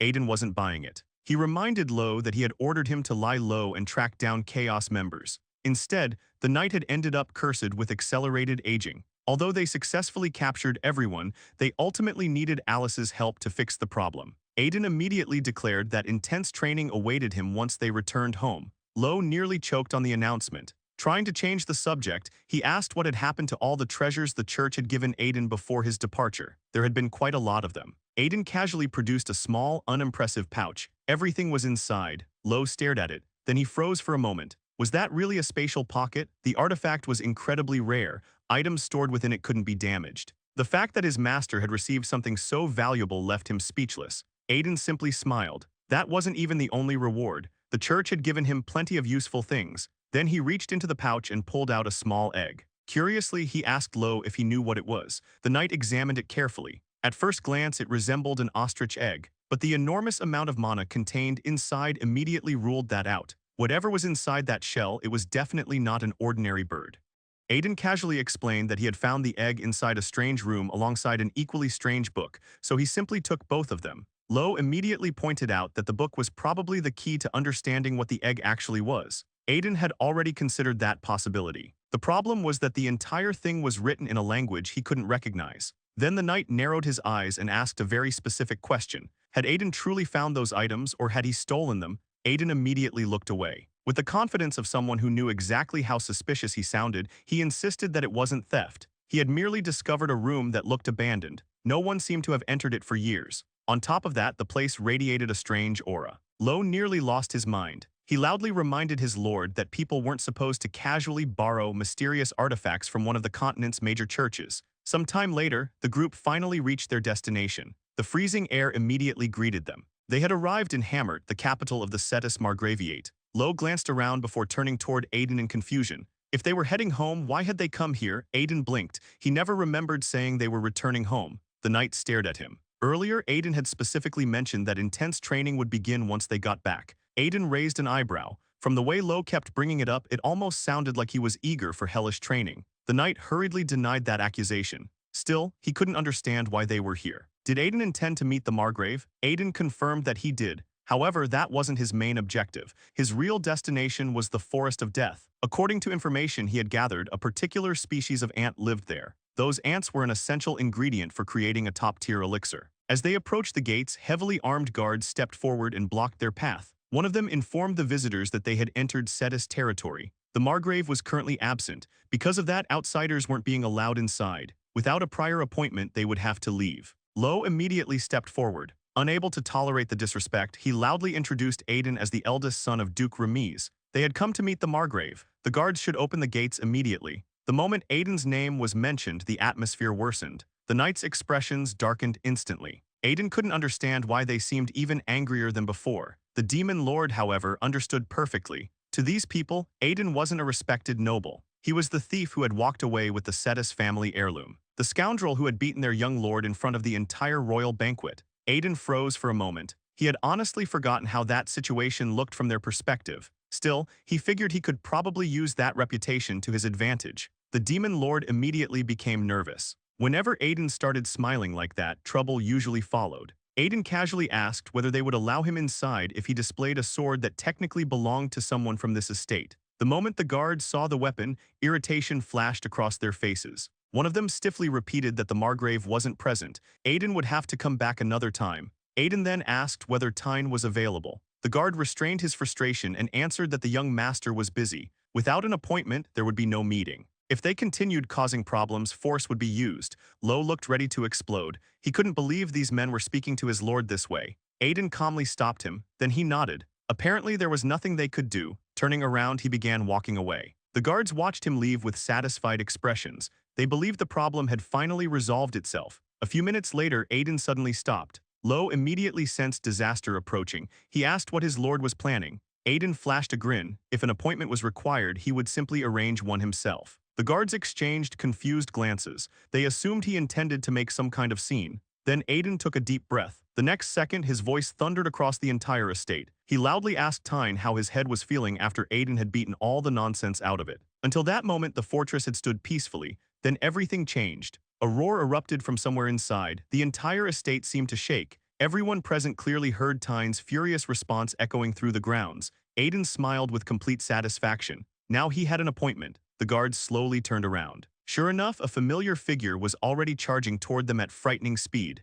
Tyne arrived almost instantly. Aiden greeted him as though they were old friends meeting after a long separation. Tyne's response was to grab him by the collar. He demanded to know what kind of lunatic would shout something like that in the middle of Cetus territory. What exactly was he thinking? Aiden calmly explained that the guards hadn't been willing to let him in. Therefore, he had no other option. Tyne immediately turned toward the guards. The men looked like they wanted to disappear. Before they could defend themselves, Aiden politely suggested continuing this conversation inside. The vein twitching on Tyne's forehead made it clear he was barely holding himself together. Some time later, everyone gathered in the mansion's guest room. Aiden relaxed comfortably and enjoyed the atmosphere. Then he casually asked whether the Margrave was truly absent. Earlier, he had heard that the man had left the estate. Tyne confirmed it. His father had gone to the Tower of Execution. Something strange had begun happening near the wastelands surrounding the Forest of Death. Since those lands belonged to their territory, the Margrave had personally gone to investigate. There was even suspicion that the High Troll responsible for recent incidents had originated from that region. The moment Aiden heard that, his expression shifted.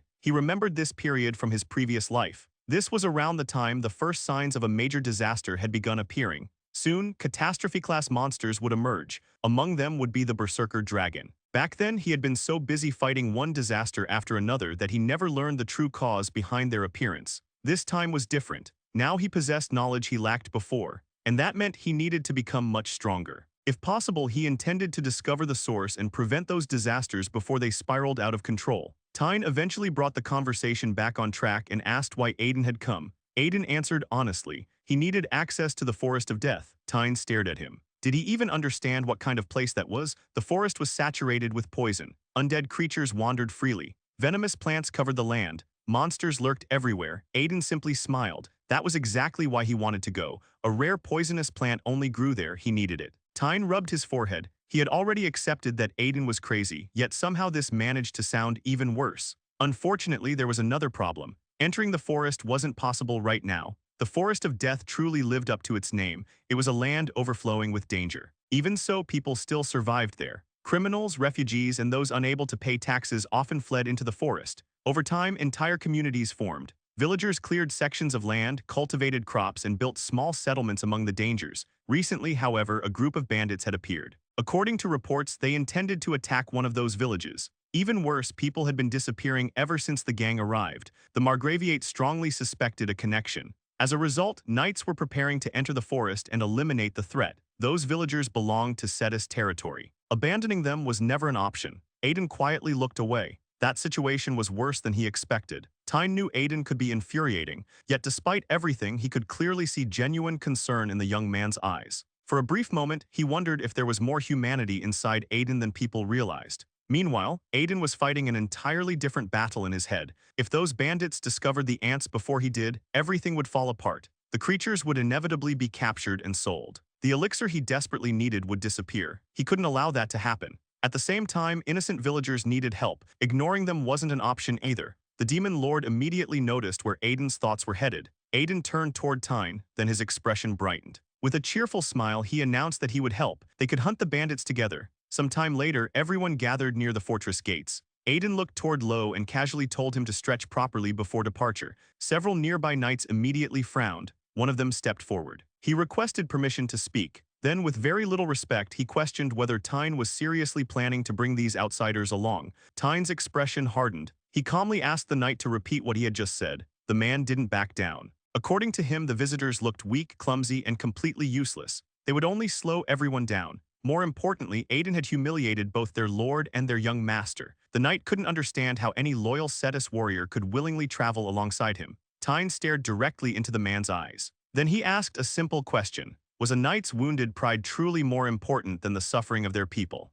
Tyne couldn't understand it. How could one of his own knights treat a man who had risked his life for them as nothing more than an inconvenience? His expression darkened instantly. With clear irritation in his voice, he declared that such narrow-minded thinking brought shame to the Cetus name. Both he and his father had already acknowledged Aiden's abilities. They knew exactly how capable he was. Sure, from the outside he often looked completely unhinged, but that didn't change the fact that his strength was real. Walking over to Aiden, Tyne sincerely thanked him once again. At the same time, he warned him that the mission ahead would be extremely dangerous. Aiden merely smiled. Helping people was never something he minded. Then he glanced around at the gathered forces and raised a concern. For a moment, he wondered whether a single detachment would really be enough. Bandits were operating freely inside the Forest of Death. If they were bold enough to terrorize the region without fear, their numbers were probably significant. Tyne immediately sighed and stared at him as if he had asked something ridiculous. Did Aiden seriously think he hadn't considered that? That was precisely why they had hired additional help. At that moment, he turned around and announced that their mercenary had already arrived.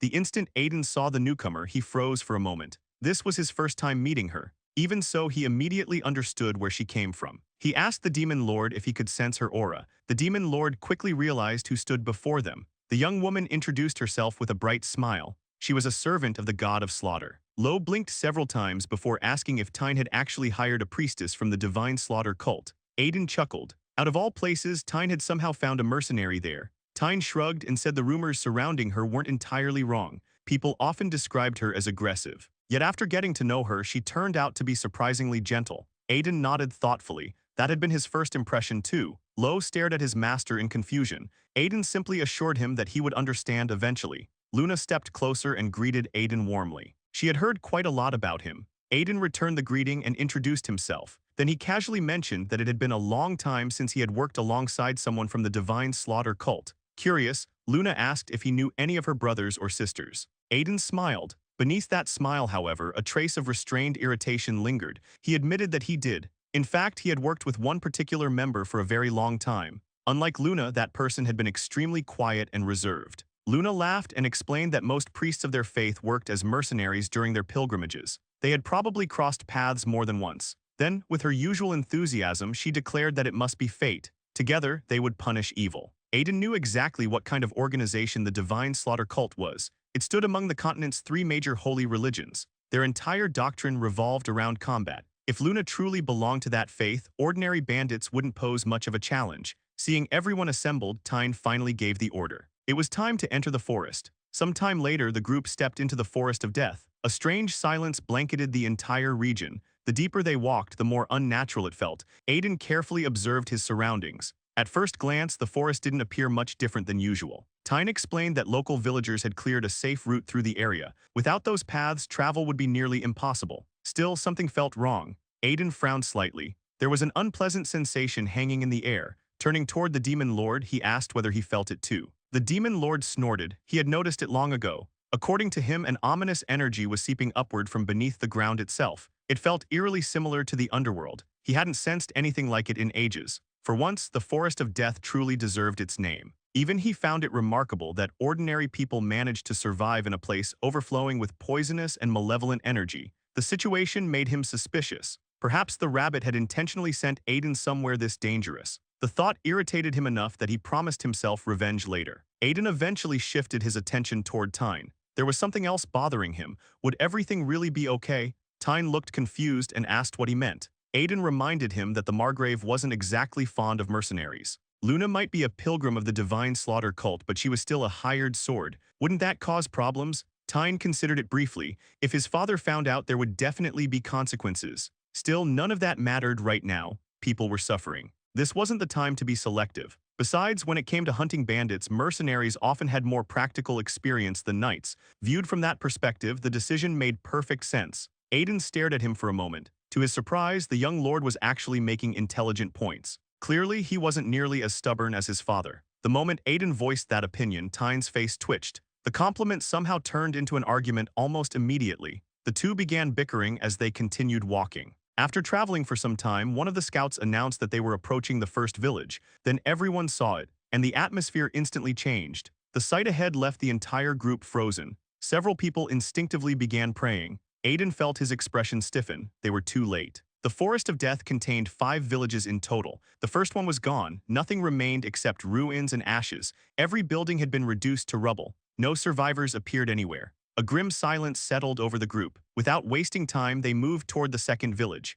then the third. By the time they reached the fourth, despair had already begun creeping into everyone's hearts. Every settlement looked exactly the same. Burned, destroyed, empty. As they slowly searched through the wreckage, not a single living resident appeared. Aiden's frustration continued growing. Even isolated farming communities normally maintained guards. A massacre on this scale shouldn't have been possible. Whoever was responsible wasn't some ordinary group of bandits. Then suddenly, a shout echoed through the ruins. Someone had found survivors. Tyne immediately rushed over and demanded confirmation. Moments later, several knights began lifting collapsed debris. Beneath the wreckage, they found children. The youngsters had hidden beneath fallen structures while the village burned. It was the only reason they survived. Tyne knelt down beside them. With a gentle smile, he introduced himself as a knight. They had come to protect everyone. Everything would be all right now. One small boy looked up with tears filling his eyes. Were they really knights? Had they truly come to save them? At that moment, a young girl burst into tears and ran toward them. Tyne lowered his head. He apologized for arriving too late. The boy immediately asked them to save his parents. If they were knights, then surely they could do that. The words struck harder than any blade. Tyne quietly explained that the adults had most likely already passed on, but the child violently shook his head. That wasn't true. The bandits hadn't killed everyone. They had dragged the villagers away somewhere. His parents were still alive, he was certain of it. The revelation changed everything. Tyne's expression hardened instantly. If people had been taken alive, then there was still hope. Sometime later, the group pushed deeper into the forest. Aiden remained unusually quiet. Something about the situation bothered him. Why would bandits abduct entire villages instead of simply killing them? The answer felt important. At the very least, the surviving village might provide clues. As they advanced through the dense undergrowth, a sound suddenly echoed nearby. Everyone reacted instantly. Someone was following them. Tyne's hand moved to his sword. For a brief moment, he assumed one of the bandits had been tracking their movements. Weapons were drawn all around. Then Tyne abruptly shouted for everyone to stop. A smile appeared on his face. The newcomers weren't enemies. Marcus stared at the young lord in disbelief. What was Tyne doing here? Had he really come to help them? Aiden glanced between the two men. Apparently, they already knew each other. Tyne explained that Marcus had once belonged to their knightly order. Years ago, a severe injury forced him into retirement. Seeing him again here was completely unexpected. Tyne immediately began asking whether Marcus was healthy, whether he had been eating properly, and whether everything was all right. Marcus could hardly believe what he was hearing. The recent attacks had left them with barely any peace. Then he paused. Looking carefully at Tyne, he admitted that the young lord had changed so much he barely recognized him. Tyne smiled faintly. More than anything, he was relieved to see the man alive. Then Marcus hesitated. A sense of unease crossed his face. He quietly asked whether the other villages had already fallen. Tyne answered honestly. Every settlement they had passed had been attacked. Almost nothing remained. Very few survivors had been found. At least the final village seemed to still be standing. Marcus released a heavy sigh. It was already getting late. For now, he would take them back to the village. Some time later, the group finally arrived. The moment they entered, everyone stopped. The village was in chaos. The signs of recent battle were everywhere. Tyne immediately asked if they had been attacked as well. Marcus nodded. They had. Fortunately, many of the villagers were former knights. That was the only reason they managed to repel the assault. Then his expression darkened. There was something else, something far worse. One of the attackers possessed terrifying power. Everyone stared at him, waiting for an explanation. Marcus swallowed heavily before revealing the truth. Among the enemy ranks was a magician capable of raising the dead. The mood of the entire group changed instantly. The moment they heard there was a dark magician involved, anger spread through the ranks like wildfire. Aiden's expression darkened. Now everything made sense. He finally understood how entire villages had been erased so quickly. What he couldn't understand was why the victims had been taken alive. Then the answer struck him. His eyes narrowed as a cold fury settled over him. The captives weren't prisoners. They were sacrifices. Even so, something about the situation bothered him. In his previous life, he had never heard of a ritual involving a sacrifice on such a massive scale. As those thoughts raced through his mind, his attention shifted toward a man suffering from a severe wound. After examining him, Aiden immediately realized ordinary healing potions wouldn't be enough. Without hesitation, he pulled out a holy potion and handed it over. The injured man struggled to process what he was seeing. Such a precious item was being given away so casually. Still, he accepted it immediately and expressed his gratitude. Aiden then turned toward the rest of the villagers. Anyone whose wounds carried traces of dark energy had been struck by demonic power. Regular medicine wouldn't help them. Anyone suffering from those injuries needed to come directly to him. One by one, he distributed holy potions to the wounded. The villagers accepted them with sincere thanks. Fortunately, he still possessed a large supply. Watching all this, the demon lord couldn't help commenting. He had always assumed Aiden valued money above all else. Seeing him hand out expensive potions so freely genuinely caught him off guard. Aiden simply knew this wasn't charity. Every debt would be repaid eventually. More importantly, he had no intention of allowing chaos to continue doing as it pleased. The demon lord chuckled and remarked that perhaps the old Aiden hadn't disappeared entirely. A worried villager suddenly approached and asked whether the potion would work on a child. Aiden immediately assured him it would. Then he turned toward the patient and froze for a moment. The child wasn't human, he was an ant. At the same time, elsewhere near Marcus's village, another group continued moving toward its objective. The bandits were growing increasingly irritated. Even after being pushed back repeatedly, the villagers continued resisting. One of the men approached the magician and questioned him. Until now, he hadn't been using his full strength. Why hold back? With a greedy grin, he explained that they were working together. The bandits would take the food, money, and valuables.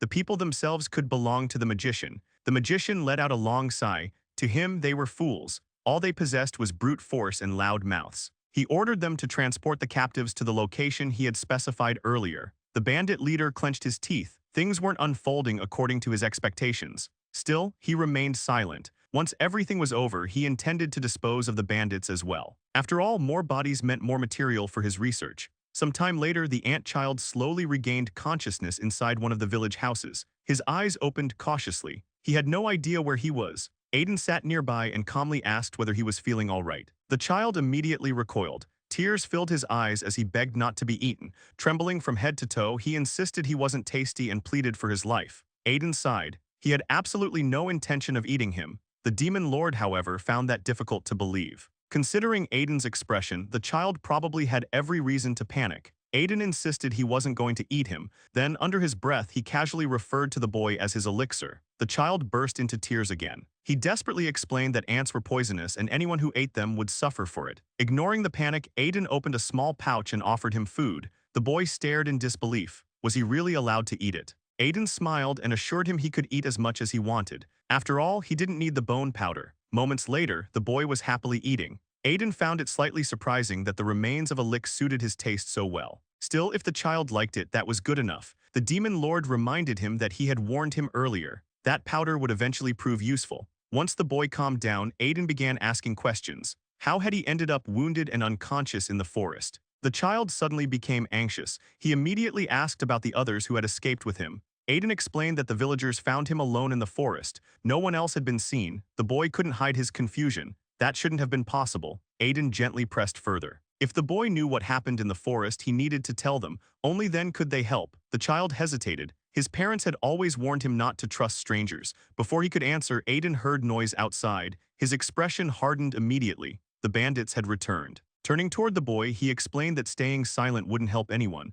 For now, the safest thing was to hide. The child's eyes filled with tears. He asked if Aiden could truly save their forest. The young man felt different from everyone else. Outside, chaos had already erupted. Bandits were storming through the village, intent on slaughter. One of the knights immediately rallied his comrades. They were to protect the villagers and stand their ground. Meanwhile, the magician observed everything from afar. There hadn't been any knights here before. The appearance of local forces changed things. Still, more casualties only benefited him. Without hesitation, he activated his magic. Moments later, the dead began clawing their way out of the earth. The knights felt their expressions stiffen. Fear and excitement mixed together. Most of them had never faced undead before. Then Luna stepped forward. The moment she saw the walking corpses, she understood exactly what kind of sinner was behind this tragedy. One knight desperately tried to stop her. She was running directly toward danger. The knights would handle the bandits. She should focus on the undead. Tyne immediately intervened. Everyone needed to calm down. There was no one better suited to this battlefield than Luna. The knights stared in confusion.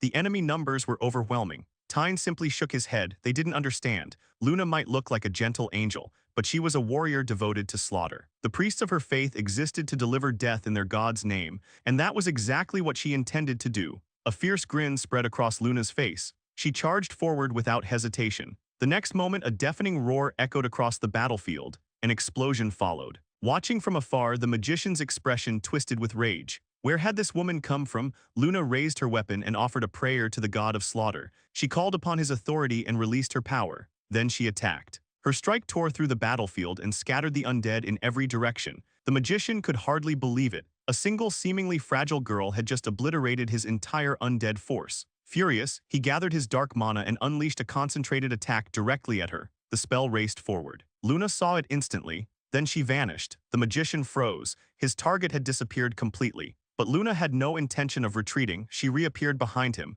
The man hurriedly turned around. Too late, the only thing waiting for him was her weapon. Moments later, his vision went dark beneath a devastating blow. After the battle finally settled, a knight approached Tyne with a report. The remaining bandits had been surrounded. Tyne immediately asked the question that mattered most. What had they done with the captured villagers? The knight hesitated. The answer wasn't what anyone expected. Apparently, the bandits themselves didn't fully understand what was happening. Tyne stared in confusion. The knight explained that the bandits only stole valuables. After that, they delivered the captives wherever the magician instructed. Nothing more. A heavy silence followed. Tyne's anger intensified. It sounded as though the villagers had already been lost. Then Aiden stepped forward. There was still one possibility. Tyne turned toward him, puzzled. He hadn't even noticed where Aiden had been all this time. Aiden repeated himself. There was still a chance, but they were running out of time. Every second mattered now. Only minutes earlier, he had learned something critical. The dark magicians had captured all of the ants. The rescued boy confirmed it. He had been the only one who escaped.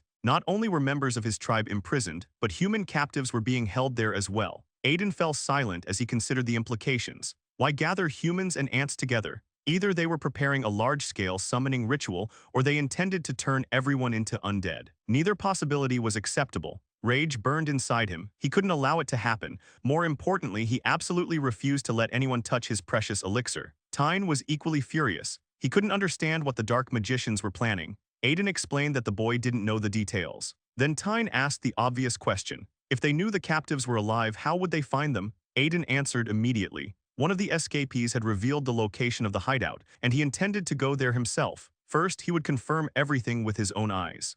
Tian immediately told his companion to leave the matter to them. This was their territory, their people, and their responsibility. But Aiden refused to back down. There was no way he could stand aside while they walked directly into the most dangerous place imaginable. If they were going, then he was going too. Hearing that, Tian's eyes began to water. He could barely process it. For so long, he had judged Aiden incorrectly, yet the young man kept proving himself again and again. Aiden stared at him in confusion. He had no idea why Tian suddenly looked emotional. To him, chaos was the real problem. Everything else could wait. Meanwhile, deep within the forest of death, inside the crater of a dormant volcano, another conversation was unfolding. A man slowly approached a dark magician and asked how far the research had progressed. The magician immediately reported that the main circuit was complete. Only one final step remained. The essence of the sacrifices needed to be melted down and absorbed into the formation. The man then asked about the group sent to the village. Had they returned yet? The answer was no, but they were expected soon. The dark magician burst into laughter. As far as he could tell, everything was proceeding exactly according to plan.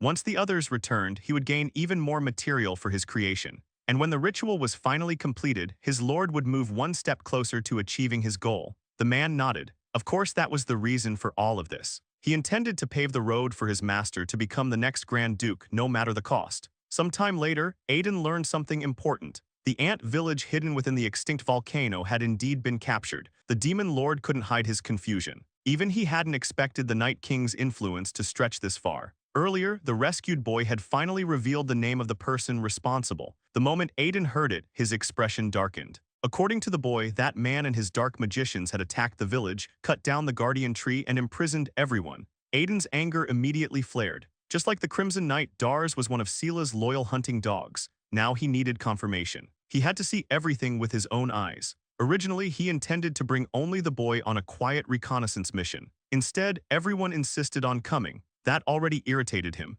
and having an overly energetic mercenary tagging along only made things worse. Before he could complain further, the roar of monsters echoed through the forest. Luna immediately lit up. With an excited grin, she charged straight at a group of giant spiders, calling them adorable. Moments later, every monster blocking the road had been blasted aside. The path was completely cleared. The rest of the group watched in stunned silence. Aiden quickly realized the truth. She wasn't fighting because she needed to, she was simply bored. He immediately asked whether she had already wiped out all the bandits and dark magicians too. The answer was yes. That only made things feel stranger. The demon lord wasn't exactly a model of sanity, but even he thought this girl was abnormal. Aiden narrowed his eyes. Something about her obedience felt unnatural. The demon lord nearly choked on that statement. From his perspective, Luna was the opposite of obedient. Aiden disagreed. He knew the priests of the Divine Slaughter cult better than most. They usually lived for violence and chaos, yet Luna acted completely differently. Not only had she crushed the bandits and dark magician, she had effortlessly eliminated monsters empowered by demonic energy. For a normal priestess, that level of strength made no sense. She was clearly a high-ranking member of her order. Even so, something still wasn't adding up. After all, another important figure was supposed to appear soon, the iron-blooded saint. Aiden decided he would keep a very close eye on her. Just then, Luna turned around with a bright smile and cheerfully announced that they should continue moving. Not long afterward, the group finally arrived at the volcanic crater containing the ant village. Aiden stared into the distance and asked the boy if this was truly his home. The boy clenched his fists. His voice trembled with anger. It was. There should have been a massive tree standing in the center. Instead, it had been cut down. The sight devastated him. That tree had been the source of the spirit's power. Destroying it weakened all of his people. Aiden frowned. To dark magicians, fairies were far more valuable than ordinary humans. That only made the situation more confusing. Why gather both humans and ants together? Then his eyes landed on a familiar figure. A swordsman, a very familiar swordsman. For a moment he hoped he was mistaken, but that hope vanished immediately. His expression turned cold. The Dark Knight was standing right there. The moment Tian recognized him, he surged forward. He wanted revenge. Aiden immediately stopped him. Tian turned around in frustration and demanded an explanation. That man had invaded their lands. He had kidnapped their people. He intended to sacrifice them, and honestly, he didn't even seem that strong. Tian believed he could handle him. Aiden told him to calm down and actually look around. The Dark Knight wasn't alone. 7 dark magicians were standing with him. More importantly, that swordsman wasn't ordinary. Aiden knew exactly how dangerous he was. By his estimate, the man had already reached roughly the half-master level. And even that didn't fully represent his strength. Purely in terms of combat ability, he surpassed almost everyone Aiden had encountered since returning to the past. Even attacking together wouldn't guarantee victory. And if civilians became involved, casualties would be unavoidable. Fortunately, Aiden had another idea. Just as he began thinking it through, he noticed the demon lord staring into the distance. Aiden asked what he was doing. The demon lord replied that ever since entering the forest, he had sensed something deeply unsettling.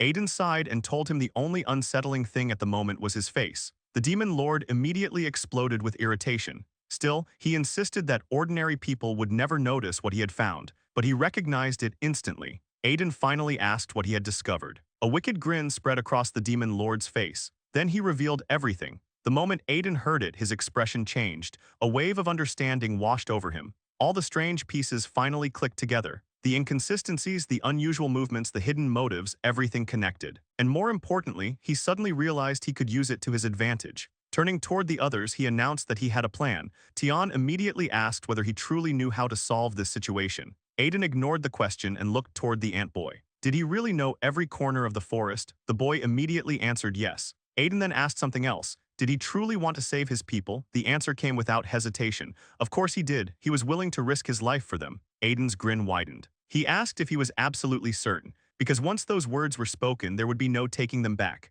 The boy suddenly felt a chill run through his body. For some reason, Aiden's smile was more terrifying than any monster in the forest. Aiden then turned toward Luna and asked for her help. According to him, this would be extremely exciting. She accepted immediately. A short time later, chaos erupted on the left side of the crater. The ant boy sprinted through the forest while loudly cursing Aiden. At this point, he was convinced the young man was trying to get him killed. At the same time, an even bigger disturbance exploded on the opposite side. Monsters fled in absolute terror. They ran for their lives as Luna chased after them with a cheerful grin. She happily warned them not to let her catch them, because if she did, they were dead. Even the monsters looked traumatized. Watching the scene, the boy finally realized what Aiden was attempting. He asked if the plan was really to drive an entire wave of monsters straight toward the dark magicians. Aiden sighed. The boy was close, but not quite there yet. The monsters were only part of the plan. What Aiden truly wanted was to awaken a genuine nightmare. Something far worse than the dark magicians. After centuries without food, he was certain the snakes beneath the forest would be starving.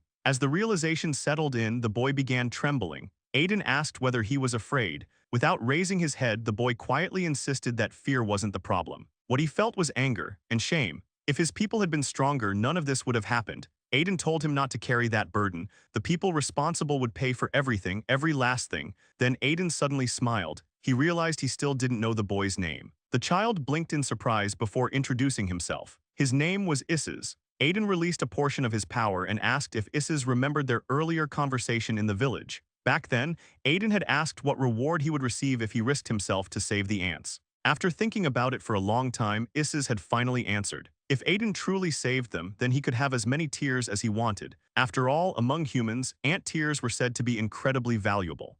A grin slowly spread across Aiden's face as he reminded the boy of their agreement. From this point forward, he told him, there was no need to worry only about his family anymore. Now he could start thinking about himself as well. The boy blinked in confusion, unable to grasp what those words truly meant. Some time later, Aiden finally released his power and called forth his newest subordinate. Even he looked slightly dissatisfied. His current strength still wasn't enough to summon the creature in its complete form. Still, what he had now would be enough. Turning toward Maisto, Aiden immediately gave an order. Deep within the forest lived poisonous lizards. He wanted every single one of them driven toward the volcanic crater at the forest center. Without hesitation, Maisto bowed his head and accepted the command. Moments later, he vanished into the distance like a bolt of lightning. Aiden watched him leave with a satisfied smile. Having a powerful subordinate who actually listened was surprisingly convenient. More than anything, it made him want to grow stronger even faster and unlock the full extent of his abilities. He then turned toward the boy and casually informed him that the preparations were already underway.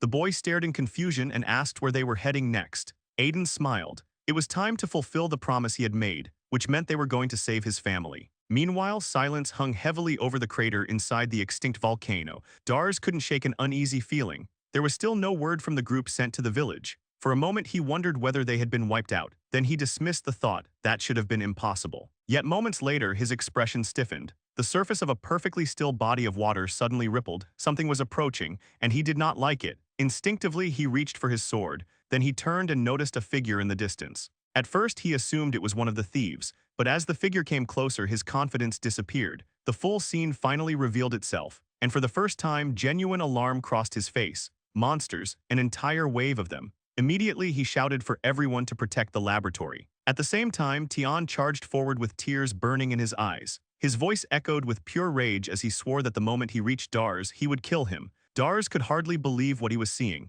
There were far more monsters than expected. Even so, he believed they could handle it. Then a sound erupted behind him. He spun around and felt a wave of disbelief crash into him. More monsters. Another horde was approaching from the opposite direction, and leading them was Luna, casually herding the creatures forward with a cheerful grin. Dars stared in confusion. Poisonous ogres weren't supposed to be here. This wasn't the center of the forest. None of this made sense. Then things somehow became worse. He turned again and froze for a moment. An enormous group of giant lizards was sprinting straight toward them. Behind them flew Maisto. With a delighted grin, he threatened to tear them apart if he managed to catch them. Dars's face twisted with fury. Immediately, he ordered his men to stop the monsters before they reached the laboratory. At that moment, Aiden finally emerged from hiding and told everyone to focus entirely on the incoming monster wave. While the enemy scrambled into action, he hurried Isis toward the huts. The boy followed without hesitation. A moment later, he informed Aiden that everyone was inside. The instant Isis entered the building, he froze. His people were there, alive, locked behind bars. Emotion overwhelmed him.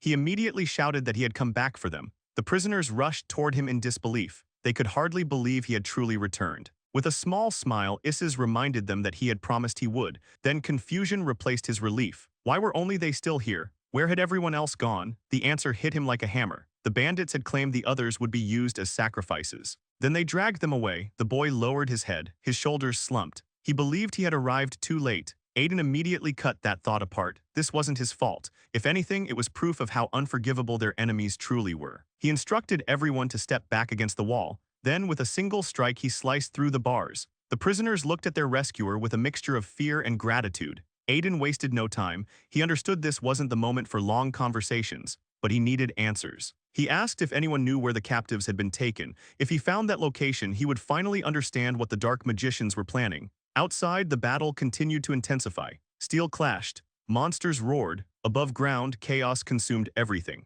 Beneath a quiet lake, however, something far more dangerous was stirring. For countless years, a gigantic serpent had slept in silence. Then it smelled blood, monster blood. Instantly, ancient hunger awakened. A monstrous craving surged through its body. At that same moment, several people felt the earth tremble. Aiden looked into the distance and smiled. The snake had finally awakened. Moments later, everyone witnessed it. The king of serpents emerged, and it was furious. Even Dars struggled to process what he was seeing. Some time earlier, the demon lord had informed Aiden that a basilisk nest existed nearby. According to him, the Snake King possessed venom powerful enough to fatally wound even a swordmaster. The creature had likely entered hibernation because it was weakened. In fact, he believed the Forest of Death itself had been shaped by the poison leaking from the beast over countless centuries. Aiden had found that strange. Basilisks usually lived in the warm southern forests. They had no reason to exist in the frozen north. The demon lord's answer was simple. The creature had been starving for hundreds of years, and now it was enraged. Dars couldn't understand why the basilisk had appeared directly in his path. Still, he refused to panic.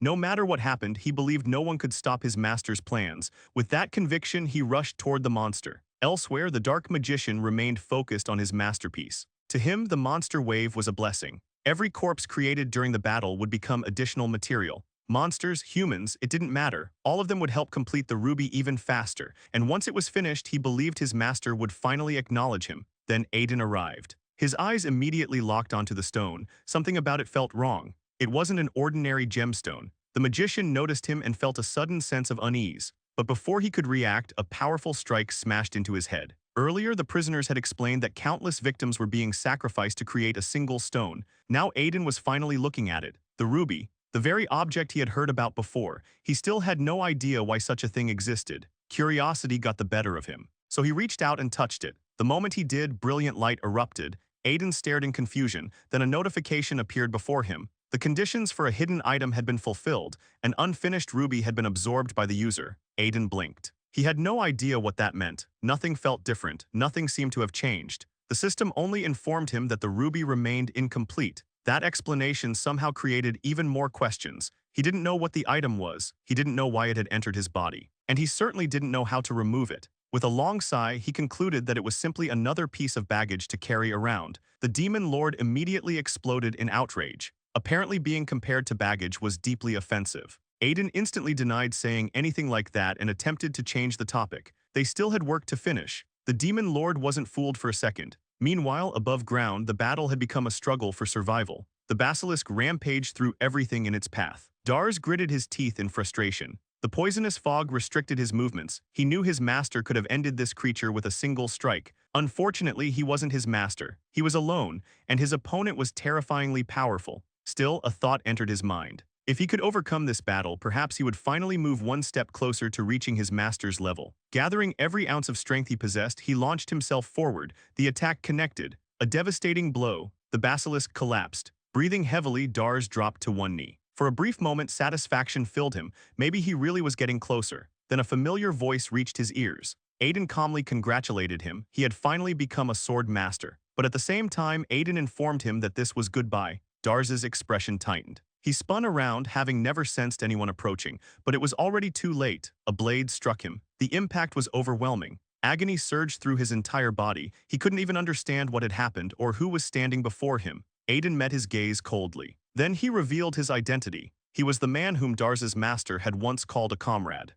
Without wasting another second, Aiden commanded his loyal sword to devour the enemy. The blade obeyed instantly. A horrifying scream echoed through the battlefield as Dars felt himself being consumed. Even in the final moments of his life, his thoughts never turned toward himself. Instead, he desperately shouted that he still needed to report back to his master, that he had only just become useful. But those words never reached their destination. Moments later, his voice vanished into nothingness. Aiden stared coldly at the empty space where the young man had stood. Even with death right in front of him, Dars had cared more about his master than his own life. In a strange way, Aiden almost had to admit it. His enemy had been blessed with exceptionally loyal followers. His attention soon shifted toward the basilisk's corpse. What surprised him most was not the creature itself, but the fact that Dars had actually managed to kill it. Originally, Aiden had intended to finish the monster personally. Now, however, the result remained the same. The beast was dead. Who delivered the final blow no longer mattered. At that moment, the demon lord asked why Aiden seemed so pleased about a dead monster. Aiden's eyes gleamed. To him, this wasn't just a corpse, it was a treasure trove. The basilisk's fangs could become powerful weapons, its scales could be crafted into exceptional armor. And above all else, its venom was priceless. When properly utilized, it could gradually make a person's body completely resistant to poison. With a satisfied smile, Aiden declared that they had already gained everything they needed. It was time to leave. Then the demon lord abruptly told him to stop celebrating and look inside the creature's mouth. According to him, a weakling like the basilisk shouldn't possess something like that. Aiden frowned in confusion. Then he saw it. A demonic soul stone, a vessel overflowing with dark energy. Everything suddenly started making sense. That explained why the monsters throughout the region had become abnormally powerful. What he still couldn't understand was why such an object had ended up inside the basilisk. Then something even stranger happened. The pendant hidden inside his spatial storage suddenly flew out on its own. Immediately, Aiden remembered the gift his teacher had left behind in the dungeon. The pendant began reacting violently. Moments later, the demonic soul stone shot toward it and fused with it completely.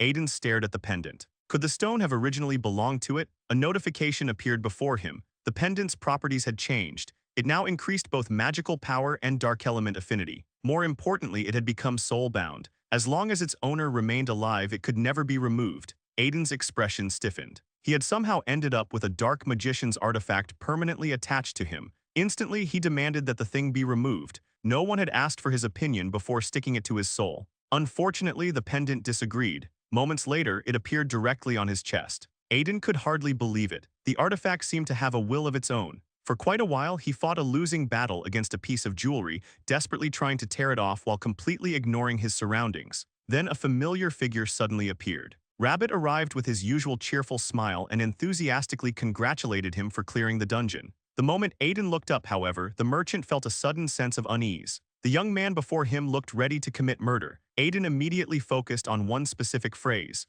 clearing the dungeon. Rabbit instantly regretted speaking. Trying to backtrack, he awkwardly claimed he had misspoken. Aiden wasn't buying it. He demanded to know where the dungeon core was. If one existed, he intended to destroy it immediately. Rabbit nearly burst into tears while begging him to calm down. Nearby, Nisette quietly observed the exchange. Her attention lingered on the pendant. It looked strangely familiar. Some time later, Rabbit found himself kneeling on the ground while Aiden stared down at him. The merchant could barely process his bad luck. Somehow, he had once again crossed paths with this terrifying customer. Aiden demanded answers. Was the entire Forest of Death actually a dungeon? Rabbit reluctantly admitted the truth. Aiden already knew that when the influence of an immensely powerful being lingered in one location for centuries, the area could eventually transform into a dungeon. That explanation fit perfectly. Then his smile became noticeably colder. He accused Rabbit of intentionally telling him about the village despite knowing where it was located. The merchant had knowingly pointed him toward one of the most dangerous places imaginable.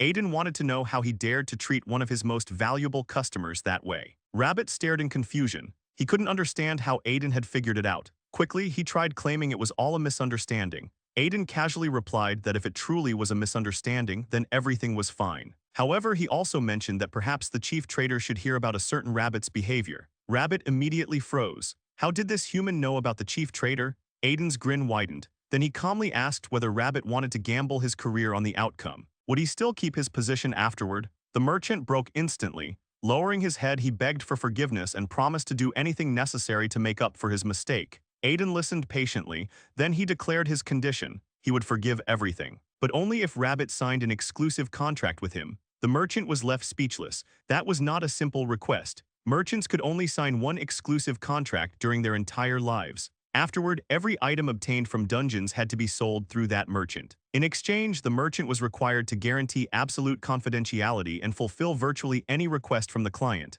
The agreement was built entirely upon trust. Because of that, merchants treated such contracts with extreme caution. Rabbit wanted to refuse, desperately. But when he saw Aiden's smile, he realized there was no escape. Some time later, a silver-haired young man strolled through the forest looking extremely satisfied. He had just secured an exceptionally profitable deal. Rabbit had made the mistake of sending him into a deadly situation. Now Aiden intended to squeeze every possible benefit out of him. Then someone called his name. Turning around, he saw Tian charging toward him. The young noble looked furious. Aiden casually smiled. Apparently Tian had been worried. The demon lord couldn't help asking whether Aiden seriously thought a smile would fix the fact that he had thrown his allies into a tidal wave of monsters. Then something unexpected happened. Tian thanked him. The demon lord froze, so did Aiden. Tian explained that without Aiden's absurdly complicated plan, they never would have saved the captives. More importantly, many of his knights would have died. Aiden silently endured hearing his strategy described as absurdly complicated. Then Tian handed him a symbol of the Cetus family. This emblem represented absolute loyalty and a promise to answer a call for help whenever it came. For a moment, Aiden couldn't hide his reaction. With that token, he now possessed tremendous influence over the Margrave's household. He immediately questioned whether Tian truly had the authority to hand something like that over. Surely the Margrave wouldn't approve. Tian simply smiled. None of that mattered. Aiden had saved them all, that was enough. Afterward, Aiden asked what would happen to the remaining prisoners. Tian glanced toward the surviving antfolk. With a sigh, he explained that they weren't subjects of the Margraviate. Because of that, he had no intention of interfering. If Aiden had plans for them, he was free to decide their future himself. He also casually mentioned that he already knew Isses wasn't human. Aiden immediately understood. Tian stared at him and asked whether he really thought he couldn't tell the difference between a human and an antfolk. Aiden silently accepted that point. Moments later, he approached Isses. The boy stood beside the remains of the fallen fairy tree. Aiden asked why they remained there. Isses answered quietly, the tree wasn't simply a tree, it was a sacred being. Long ago, their ancestors had planted a branch from the world tree in their homeland. From that branch, the fairy tree had grown. It carried the history of their people. It protected the village. It watched over them like a guardian. More importantly, it had been their friend since childhood. The boy's voice grew heavier. Now they had come to say goodbye. Aiden listened in silence. The scene was undeniably sad. Still, he couldn't help finding it slightly ridiculous that he felt jealous of a tree for having such loyal companions. Then everything changed. The moment he touched the trunk, a voice reached him. The tree was speaking. It asked for his help. The ancient spirit explained that only he could hear it, and the reason was simple. A tiny sleeping fairy rested on his left hand. Aiden immediately realized what it meant. The spirit was referring to his shield. Like the tree, it was also a spirit. The fairy tree explained that it was nearing eternal sleep, yet it didn't want its friends to suffer because of its passing. That was why it asked for help. Aiden sighed. Normally, he considered himself a mercenary. If there was no profit involved, he rarely bothered helping anyone. But this situation was different. A small fairy had already asked him to save the village. Now another spirit was making the same request. In the end, he smiled. Then he gently reassured the tree. There was no need to worry anymore. It could rest peacefully.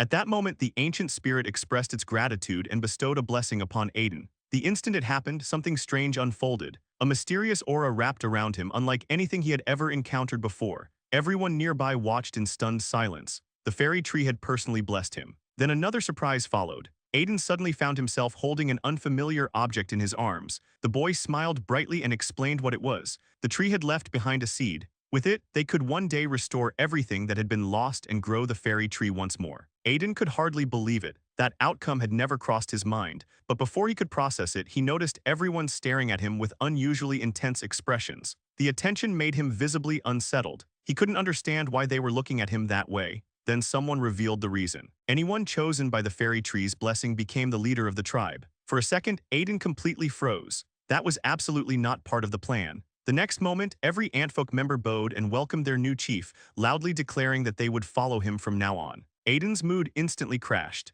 This was exactly the kind of responsibility he had been trying to avoid. Even the contract he forced out of Rabbit wasn't enough compensation for something like this. The demon lord called out to him in an unusually thoughtful tone. After reflecting for a moment, he began to suspect that perhaps Aiden was the person destined to fulfill the purpose of the mysterious pendant. Several days later, Aiden finally returned home. His father greeted him warmly and admitted he was relieved to see his son return safely once again. At the same time, the Duke couldn't help mentioning something peculiar. Every time Aiden left, he somehow came back with even more followers than before. Aiden sighed and admitted that he hadn't expected this outcome either. As far as he was concerned, he had been completely tricked. The tree had dragged him into becoming a tribal leader, and now an entire group planned to settle within his territory. Still, despite all the complaining, gaining an endless source of valuable Antfolk tears felt a little like winning a grand prize. Then something else caught his attention. Aiden stared into the distance in confusion. A gigantic dog was charging across the estate. Behind it, someone was screaming for help. The terrified victim ran desperately while calling for their leader.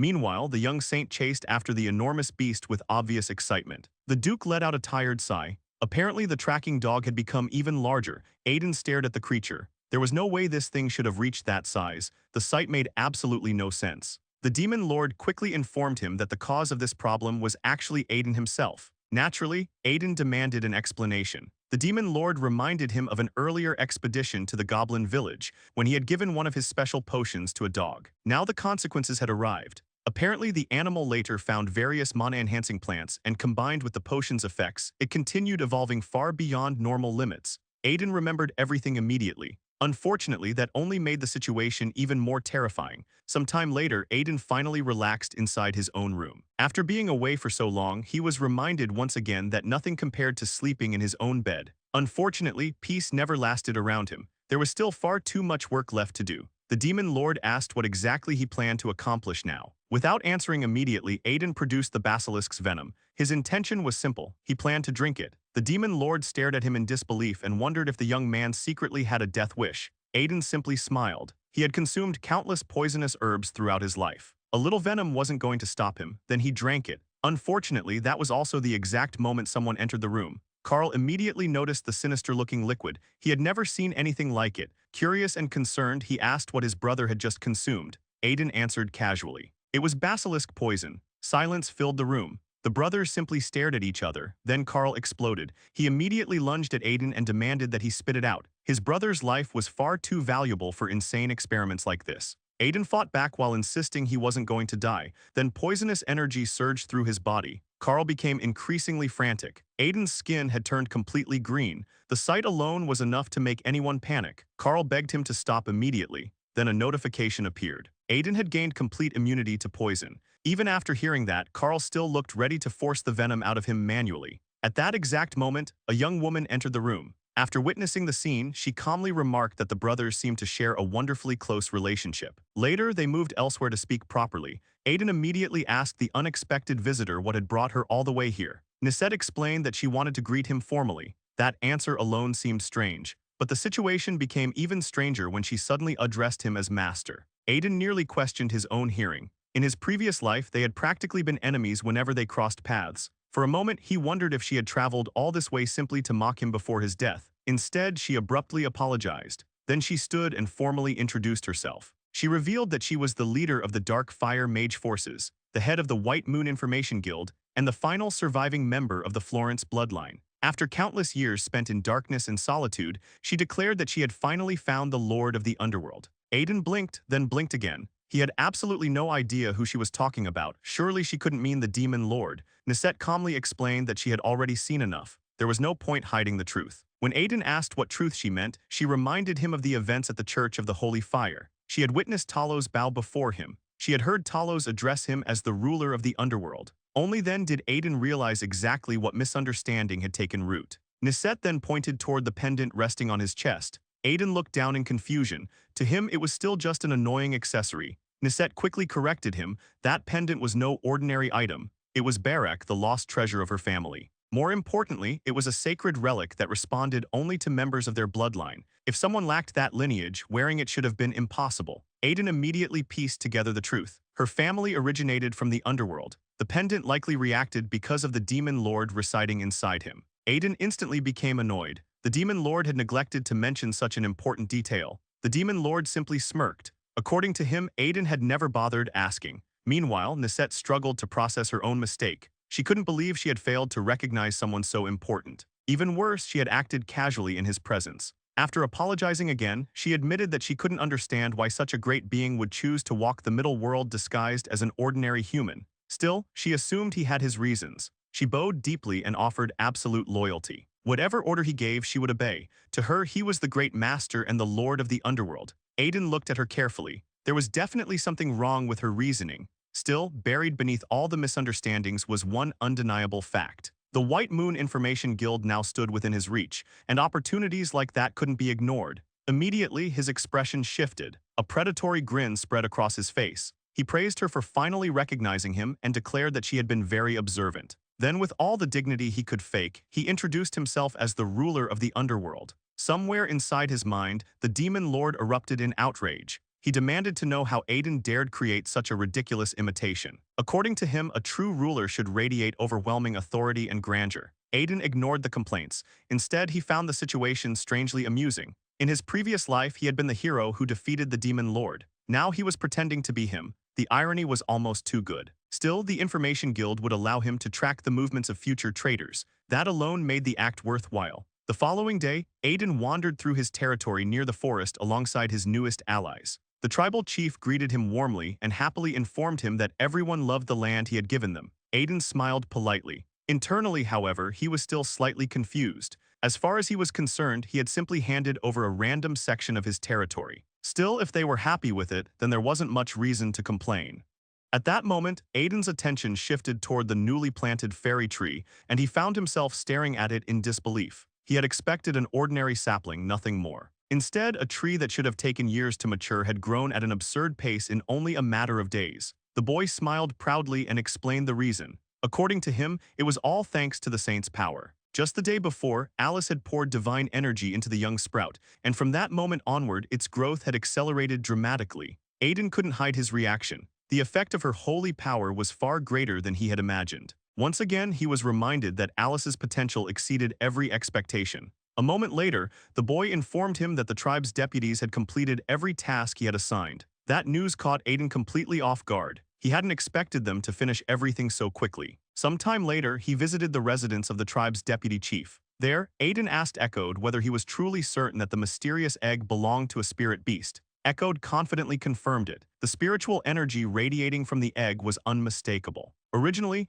Aiden had suspected that the egg recovered from the Church of Holy Fire might have belonged to the fairy race. That was why he had asked them to investigate. Never in his wildest expectations had he imagined discovering a spirit beast. Across multiple lifetimes, encounters with such creatures had remained extraordinarily rare. Echoed explained that spirit beasts normally developed by absorbing energy from their surroundings. However, this one appeared dormant. As a result, nothing was happening. Aiden asked if that meant it would never hatch. Echoed shook his head. The process could begin again if someone supplied it with energy, whether aura, divine power, or another suitable source. Then he shared an even more important detail. The type of energy absorbed while still inside the egg determined what the beast would become. A dragon-type spirit beast exposed to water energy would grow into a water dragon. If it absorbed fire energy instead, it would become a fire dragon. Echoed also explained that spirit beasts naturally viewed those with matching energy as familiar figures. The more energy a person supplied, the easier it became to form a bond with the creature. The realization immediately struck Aiden.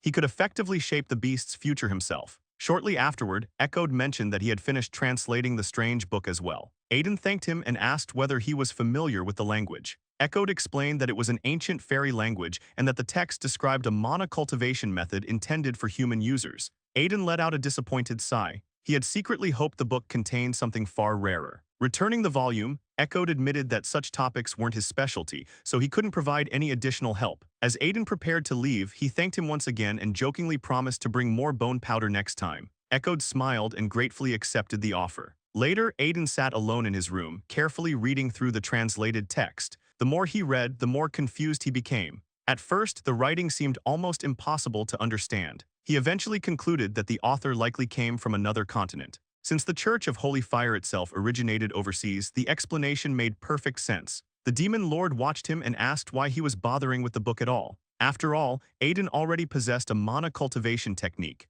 Aiden admitted that curiosity was the main reason. The book came from another continent and that alone made it interesting. Yet the more he studied it, the more irritated he became. For a while, it seemed like complete nonsense. Then something changed. His eyes suddenly locked onto a particular section. The demon lord immediately noticed and asked what he had discovered. Aiden told him to stay quiet. Only now was he beginning to understand the unfamiliar terminology scattered throughout the text. As the meanings became clearer, a startling realization emerged. The technique described inside the book was incredibly similar to the method taught to him by the mercenary king, the same technique he currently used. But there was one crucial difference. This wasn't the same technique. It was an improved version. Aiden immediately recognized the opportunity before him. With this knowledge, he could refine his cultivation method and eliminate weaknesses he hadn't even realized existed. The author's identity no longer mattered. What mattered was that he had found a path toward becoming much stronger. Not long afterward, Aiden entered his private training area. Following the book's instructions exactly, he began circulating his mana. Minutes passed. Then the room exploded with brilliant light. The radiance consumed everything around him. Eventually, the light faded. The demon lord studied him carefully and asked whether he was all right. Aiden himself could barely process what had happened. He had acquired a new cultivation method, but what truly stunned him was the difference in mana circulation. The flow throughout his body felt entirely different, smoother, stronger, more complete. Then he looked toward the demon lord. His expression immediately stiffened. Something seemed wrong. The demon lord looked noticeably larger. Aiden stared in confusion. He was certain the ruler had been smaller before. Now his growth seemed almost absurd. Looking away in discomfort, Aiden muttered that he honestly preferred the old appearance. The demon lord instantly became furious. He reminded Aiden that reading thoughts wasn't exactly difficult for him. Then he revealed the truth. His own existence was directly tied to Aiden's growth. The stronger Aiden became, the more of the demon lord's true form returned. That was why his appearance continued changing. Aiden exploded in frustration. From his perspective, he was the one risking his life to become stronger while the demon lord reaped all the benefits. The accusation immediately sparked another argument. The demon lord fired back, claiming that without him, Aiden would have become rat food long ago. Much later, Aiden returned to studying the book. Even now, he struggled to believe that something this valuable had fallen into his hands. It felt almost like fate. Previously, the text had been completely useless to him. Now he could understand most of it. Not all of it, but enough. He was confident that every new section he deciphered would push him one step further. Meanwhile, far away in the Empire's slums, another man wandered the streets. His mood was terrible. The magic tower had ridiculed him relentlessly. They mocked his dream of combining magic and engineering, dismissing all of his research as nonsense. Yet he refused to abandon his work. He knew he stood on the verge of a breakthrough. Given enough time, magical engineering would change everything. The humiliation of being thrown out still burned inside him. What he lacked now was money. Without funding, his dream would die. Then a memory surfaced. He suddenly remembered a certain young noble who had shown genuine interest in magical engineering. His expression changed immediately. Unlike everyone else, Aiden had recognized the value of his research. That realization filled him with hope. Without hesitation, he decided to find him. Elsewhere, Lu continued training relentlessly. Each strike carried frustration. Each breath carried disappointment. He couldn't forget his master's words. Again and again, he remembered being told that he would only get in the way. The thought tormented him. Lu had sworn to protect Aiden. Instead, he felt like dead weight. His weakness angered him more than anything. He knew he might never surpass his master. But he also swore that he would never become a burden again. Some time later, Aiden met with Joseph. The conversation immediately caught him off guard. Joseph revealed that the saint would soon be required to begin her pilgrimage. Aiden stared at him in disbelief. Joseph calmly explained that this was one of the fundamental traditions of the Church of Holy Fire. Every saint who completed the awakening ceremony was expected to begin a pilgrimage across the continent within the same year. Every predecessor had followed the tradition. Alice would be expected to do the same. Despite saying this, Joseph's concern was obvious. His daughter had awakened far younger than any saint before her. Aiden asked whether the journey could be postponed until she became older. Joseph admitted that he had already tried. The church's response had been simple. The decision belonged entirely to the saint herself. When he asked Alice what she wanted, her answer came without hesitation. She intended to go. Joseph desperately urged her to think more carefully. The continent was vast. Countless dangers awaited beyond their home. No one could predict what might happen. Alice simply smiled. Previous saints had completed their pilgrimages and returned safely. If she abandoned tradition, it would only create problems. She had no intention of running from hardship. Joseph eventually sighed and revealed another complication. The high priest had attached a condition. Aiden immediately asked what he meant. Joseph reluctantly explained. The strongest member of the Ray family was expected to accompany the saint throughout her entire pilgrimage and serve as her protector. The moment those words left his mouth, Aiden's expression darkened. He immediately recognized the high priest's scheme. The old man had found another way to pull him into the situation. Joseph, however, felt guilty about the request. He had no desire to waste Aiden's time or burden him with such responsibility. If Aiden refused, Joseph intended to search for another solution. Aiden answered with a sharp grin and declared that he was ready. The demon lord looked at him with curiosity and asked whether he was truly certain. There was still an enormous amount of work waiting for him, but Aiden had already made up his mind. This journey would only benefit him. For the first time, he would be free to travel across the continent without restrictions. More importantly, the time for revenge was approaching, and the first target on that list was the King of Knights. The demon lord raised an eyebrow and asked why he had chosen him of all people. Aiden let out a long sigh before explaining. By tradition, the Empire's second prince would eventually inherit the Alchemist Tower and devote himself to alchemy. Calchas had his own path. Shara had already become the youngest archmage in history, a monster by any standard. And another rising figure was almost certainly being protected by the cult of divine battle as a future saint. The demon lord couldn't help wondering if Aiden had simply picked the easiest opponent. Aiden immediately told him to be quiet. He knew very well that the title of King of Knights wasn't handed out for free. Even after becoming stronger through his new mana cultivation method, he still wasn't fully prepared. The man he intended to face stood at an entirely different level. Before he could think further, Philip arrived. With a troubled expression, he informed Aiden that a beggar was causing a scene outside. The man claimed to be the chief magician of Anges and insisted that he had met Aiden during the prince's birthday banquet. At first, Aiden had no idea who Philip was talking about, then realization finally clicked. A few minutes later, he met the visitor. The man was devouring food with terrifying speed. Aiden politely told him to slow down. Gustav Dora sighed and apologized. He knew exactly how terrible he looked. Aiden remembered the man from the banquet. Back then, he had appeared respectable. Now it was obvious that life had dragged him through absolute misery. Gustav looked at Aiden and claimed that only another genius could understand the loneliness and suffering of a genius. He believed Aiden would understand him. Unfortunately, Aiden was fighting for his life, not because of danger, because he was trying not to laugh. The man's appearance was simply too much. He repeatedly tried to compose himself, repeatedly failed. Eventually, he turned away and burst out laughing. Gustav only smiled.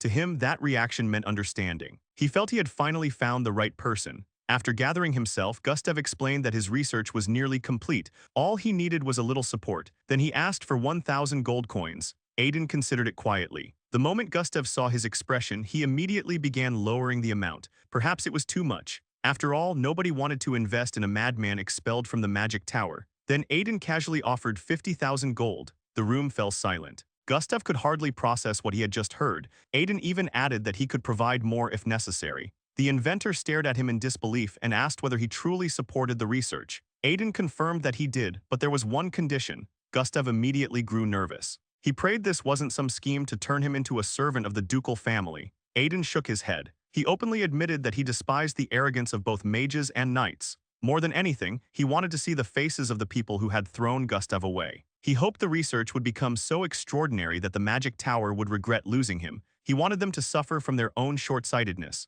For a moment, Gustav couldn't find any words. He asked if Aiden truly meant it. Aiden smiled and confirmed that this was his only condition. If Gustav agreed, he would receive not only funding but also the title of Baron and the land that had been stripped away from him. Gustav stood frozen. He couldn't understand why someone would go this far for him. Aiden simply called it intuition. He believed the man standing before him would accomplish something incredible. Those words struck Gustav harder than any reward. For the first time in his life, someone had acknowledged both magical engineering and the man behind it. His eyes lit up. He swore that he would make everyone in the magic tower regret their decision. Aiden smiled in satisfaction and quickly looked away. He still had to focus very hard not to laugh at the man's appearance. Meanwhile, Gustav completely misunderstood the situation. Seeing Aiden repeatedly avert his gaze, he became convinced he was standing before a truly noble soul. By the time he left, he had already decided to dedicate himself completely to Aiden. The moment the door closed behind him, Aiden released a long breath. Only then did he finally allow himself to laugh. The demon lord watched the entire scene and asked whether magical engineering was really worth throwing away such a fortune. Aiden looked genuinely confused. How could he not know? One of the major reasons the demon lord's army had eventually lost the war in Aiden's previous life was because of magical weaponry. Without those weapons, the outcome of countless battles would have been completely different. And the first generation of magical engineering weapons, the ones Gustav created, were terrifying. Aiden still remembered the day they proved their power. Back then, during a brutal battle, even a monstrous opponent had been forced to acknowledge Gustav's invention. She had watched his creation resist powerful magic and found it fascinating. Gustav had proudly declared that everyone would finally witness the power of magical engineering, the very field people had mocked for years. Eventually, after an incident involving the magic tower itself, word spread throughout the capital. People finally began recognizing the value of Gustav's work. Back in the present, several months had already passed since Gustav had begun his research. Aiden knew the man had barely left his workshop. Tomorrow morning, the pilgrimage would begin. He couldn't help wondering whether he had placed too many expectations on him. Before he could dwell on it further, Lou approached. The knight explained that he had heard about the pilgrimage. There was no way he could allow his master to travel alone through such dangerous lands. He wanted to come along. Aiden stared at him in confusion. Why was Lou insisting on protecting someone stronger than himself? Lou answered immediately. He wanted a chance to prove himself. He admitted that their abilities were nowhere near equal, but he had changed, and he could prove it. Aiden couldn't hide his surprise. Lou had spent every day training relentlessly. Perhaps he had truly achieved something. Eventually, Aiden agreed. The two prepared for a duel. He remembered that in his previous life, Lou had possessed enough talent to become a sword master and wield blades in both hands. Now Aiden wanted to see how far he had come. Lou focused his gaze and announced that he was coming. In the next instant, he exploded forward with incredible speed. His sword raced toward Aiden in a decisive strike. Without the slightest hesitation, Aiden blocked it. Immediately, he noticed the difference. Lou's attacks were faster, sharper, stronger. Yet there was also a glaring flaw. He had become obsessed with offense and neglected defense entirely. Aiden had hoped for more. Instead, he saw a dangerous imbalance. Realizing there was no point dragging the duel out, he launched a decisive counterattack. Lou's eyes widened when he saw the blade racing toward his face. Instinct immediately took over. In a split second, he defended himself. Then something unbelievable happened. Aiden watched in stunned silence as his wooden sword shattered into pieces. For a brief moment, he couldn't process what he had just seen. At the same time, he noticed that Lu's body itself seemed different. Lu wasted no time. He surged forward again. Aiden dodged the next strike, but this time he was genuinely impressed. His opponent had just broken an aura-enhanced wooden sword with nothing but his bare hand. After creating some distance, Aiden looked directly at him and asked the obvious question. How had he managed to do something like that? After all, once reinforced with aura, that sword should have been as durable as iron. Lo explained that during his training, he spent countless hours thinking about one question: what was the one thing he could do that others couldn't? Eventually, his answer came from the very injury that had once plagued him. He remembered how mana had flowed through his damaged arm, how the narrowed vessels altered the sensation entirely. Instead of treating it as a weakness, he began studying it. He wondered whether that wounded arm could become something more. Again and again, he recreated those sensations in his mind, channeling mana through the same pathways. The result was astonishing. Now, whenever he wished, he could harden his arm like solid stone. Aiden's expression stiffened. Only then did he realize the truth. Lo had intentionally left an opening during their duel. He had baited him. Even the demon lord couldn't hide his interest. In all his years, he had never seen someone transform a disease into a weapon. Lo lowered his head and admitted that compared to his master's overwhelming combat skill, this ability was nothing more than a small trick. Still, he had no intention of falling behind. That was why he asked once more to be taken along on the journey. For a moment, silence lingered. Lo watched as Aiden walked past him without saying a word. His heart sank. Perhaps even this wasn't enough. Perhaps his master still saw him as a burden. Then, without warning, Aiden casually told him to hurry. They were leaving tomorrow. If Lo intended to come, he needed to pack his belongings immediately. The young knight froze. Then his eyes widened. He spun around and asked if that meant he was truly being allowed to join them. Aiden glanced back and calmly remarked that having an excellent shield nearby wasn't a bad thing. Joy instantly spread across Lo's face. He bowed deeply and thanked his master. Meanwhile, Aiden found himself quietly satisfied. Both in this life and the last, Lo possessed extraordinary talent. Maybe the young man had been right all along about his own potential. The following day, preparations were complete. Everyone gathered as Joseph tearfully said goodbye to Alice. The man looked absolutely devastated. He repeatedly begged his daughter to return safely. Alice could only sigh helplessly. She assured him everything would be fine, though she also admitted that his dramatic farewell was becoming embarrassing since everyone was staring at them. Nearby, the Duke watched the scene and apologized to Aiden. He admitted he was still nowhere near Joseph's level when it came to fatherhood. Aiden simply told him not to worry. Everything was fine. Then something else caught his attention.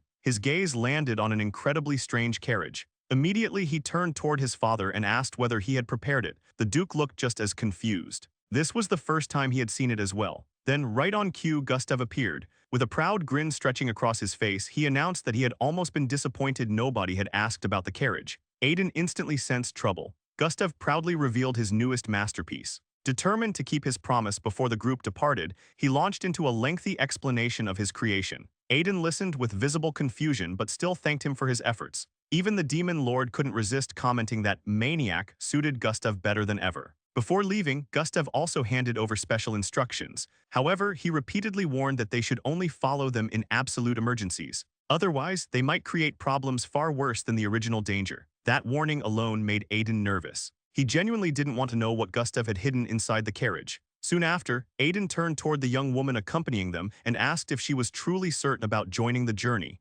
Cassie smiled confidently. She pointed out that every group benefited from having an alchemist nearby. People got sick, people got injured, and after spending so much time locked inside the mansion, she missed fresh air. Aiden nodded. A new addition wasn't a bad thing. Then Bali appeared. Greeting Aiden with a broad smile, he remarked that it had been a while. Since they would be traveling together for a long time, he hoped they would get along well. Aiden's expression became complicated. He understood why the cult had sent him. For a pilgrimage tied to the Holy Fire Church, sending one of their strongest members made perfect sense. That didn't mean he was thrilled about sharing a carriage with someone who looked like a walking fortress. Still, everyone was assembled. The preparations were complete. Aiden looked at the group and declared with satisfaction that it was finally time to leave. The journey had begun. And so had the first steps toward revenge. During the trip, Aiden found himself disturbed by something else entirely. His companions were treating him differently. Then came another nightmare. In that dream, he saw familiar faces from his previous life. Former comrades stood before him. Calchas mocked him while bidding him farewell. The sight reignited old hatred. The rage buried deep within him surged back to the surface. He knew there were some betrayals he would never forgive. Suddenly, he woke up. The demon lord immediately asked whether he had been suffering through another nightmare. Aiden didn't answer, he simply cursed under his breath. Moments later, he noticed his companions looking at him. They had been wondering whether he was finally awake. Aiden greeted the young women and asked how they had slept. Then his attention shifted elsewhere. He stared at Choco in confusion. The dog seemed smaller. Aiden remembered refusing to bring a giant beast because they couldn't afford to attract attention during their travels. Apparently, Choco had somehow solved the problem by shrinking down. Aiden genuinely had no idea what the creature had been eating to achieve something like that. Alice cheerfully explained that she had just been speaking with her father. Then she asked if Aiden wanted to talk to him as well. Almost immediately, Joseph's distant crying could be heard again. Aiden sighed. He decided he would speak with him later. When it came to Alice, the man became unbelievably emotional. The protective bracelet gifted by the ant tribe continued to fascinate him.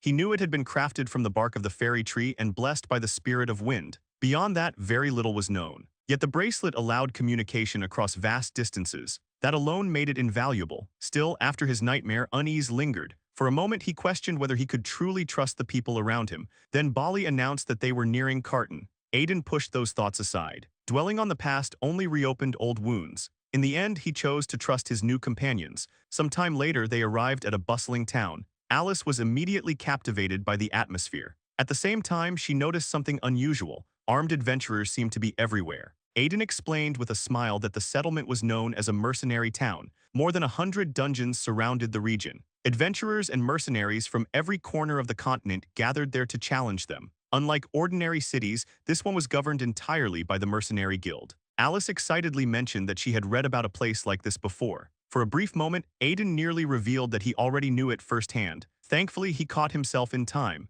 Nearby, one of the knights muttered that the city was disgusting. It was overflowing with reckless mercenaries. He hated the idea that such people effectively controlled the town. The moment he finished speaking, a tremendous impact sent him crashing into the ground. Bali stared at him and calmly asked whether they hadn't already discussed that attitude. Aiden could only sigh. Unfortunately, the man wasn't entirely wrong. According to the records recovered from Chaos's laboratory in the Forest of Death, suspicious activity was taking place in this city. Someone connected to the Holy Fire incident was operating here. That alone was enough to make Bali interested. He complained that he had missed all the excitement while sleeping. Now he finally had a chance to release some pent-up frustration. Aiden felt a sudden sense of relief. Thank goodness they were allies. Soon after, Bali asked what their next move would be. Aiden had already decided. Mercenaries wandered across the entire continent. They collected stories, rumors, secrets, and information from every corner of the world. If anyone knew what was happening, it would be them. That was why they were heading directly to the Mercenary Guild. He intended to meet the guild leader and uncover what was going on.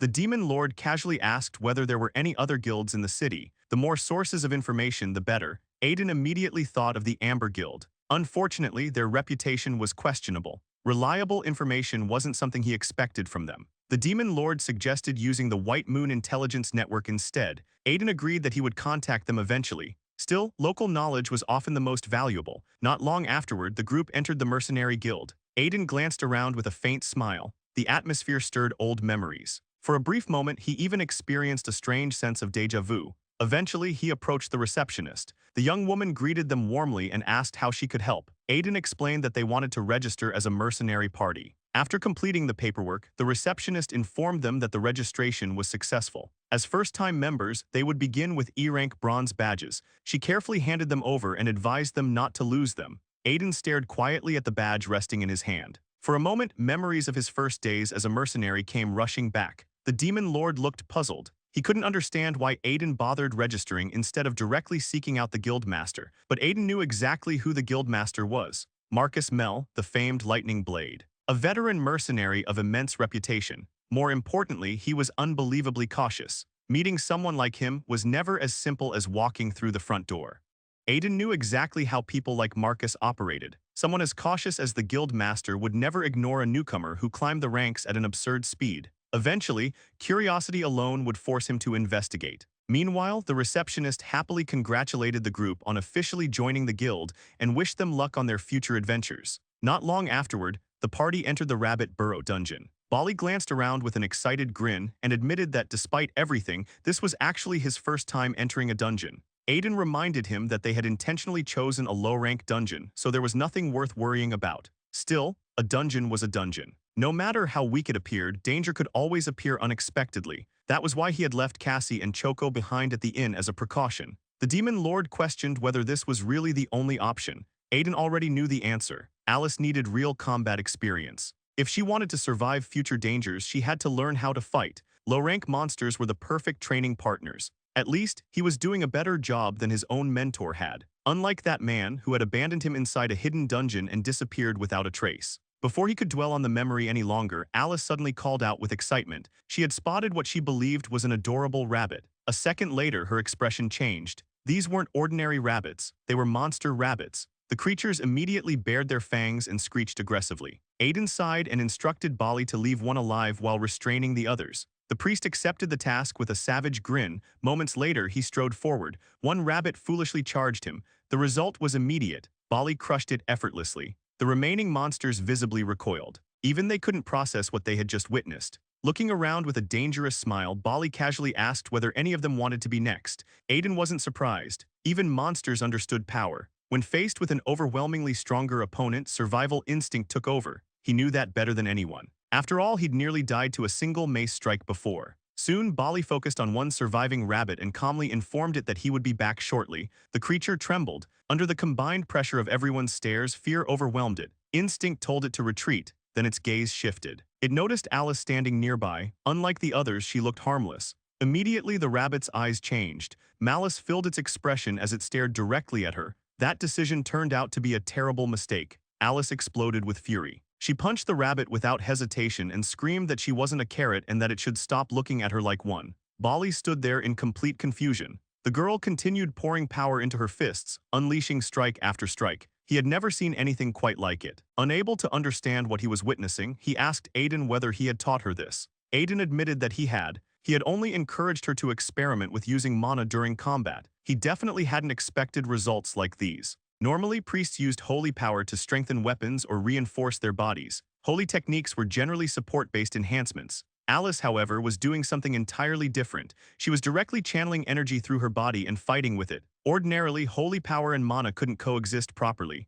It simply wasn't possible. But Alice was an exception. Aiden suspected the reason was obvious. She had consumed high-grade elixirs since childhood. Those elixirs had already opened her mana pathways. When her holy power awakened, it naturally flowed through those same channels. Because of that, she could use both forces simultaneously. Very few people could accomplish something so ridiculous. Aiden suddenly remembered the kick she had given him during their first meeting. Looking back, the signs had been there from the start. Since her natural talents already resembled another person's abilities, he had unconsciously guided her toward that same fighting style. The demon lord asked who exactly he was comparing her to. Aiden immediately thought of the iron-blooded saint, a true monster among monsters, someone who combined overwhelming physical strength, saintly power, and the brutal martial arts of the divine slaughter cult. The realization hit him like a brick. Without meaning to, he might have created another monster entirely. Eventually, every rabbit inside the dungeon was defeated. The moment the battle ended, Alice rushed toward the treasure chest with sparkling eyes. Aiden smiled and reminded her that she had practically cleared the dungeon by herself. That meant the reward belonged entirely to her. Alice froze. She couldn't believe she was allowed to keep everything.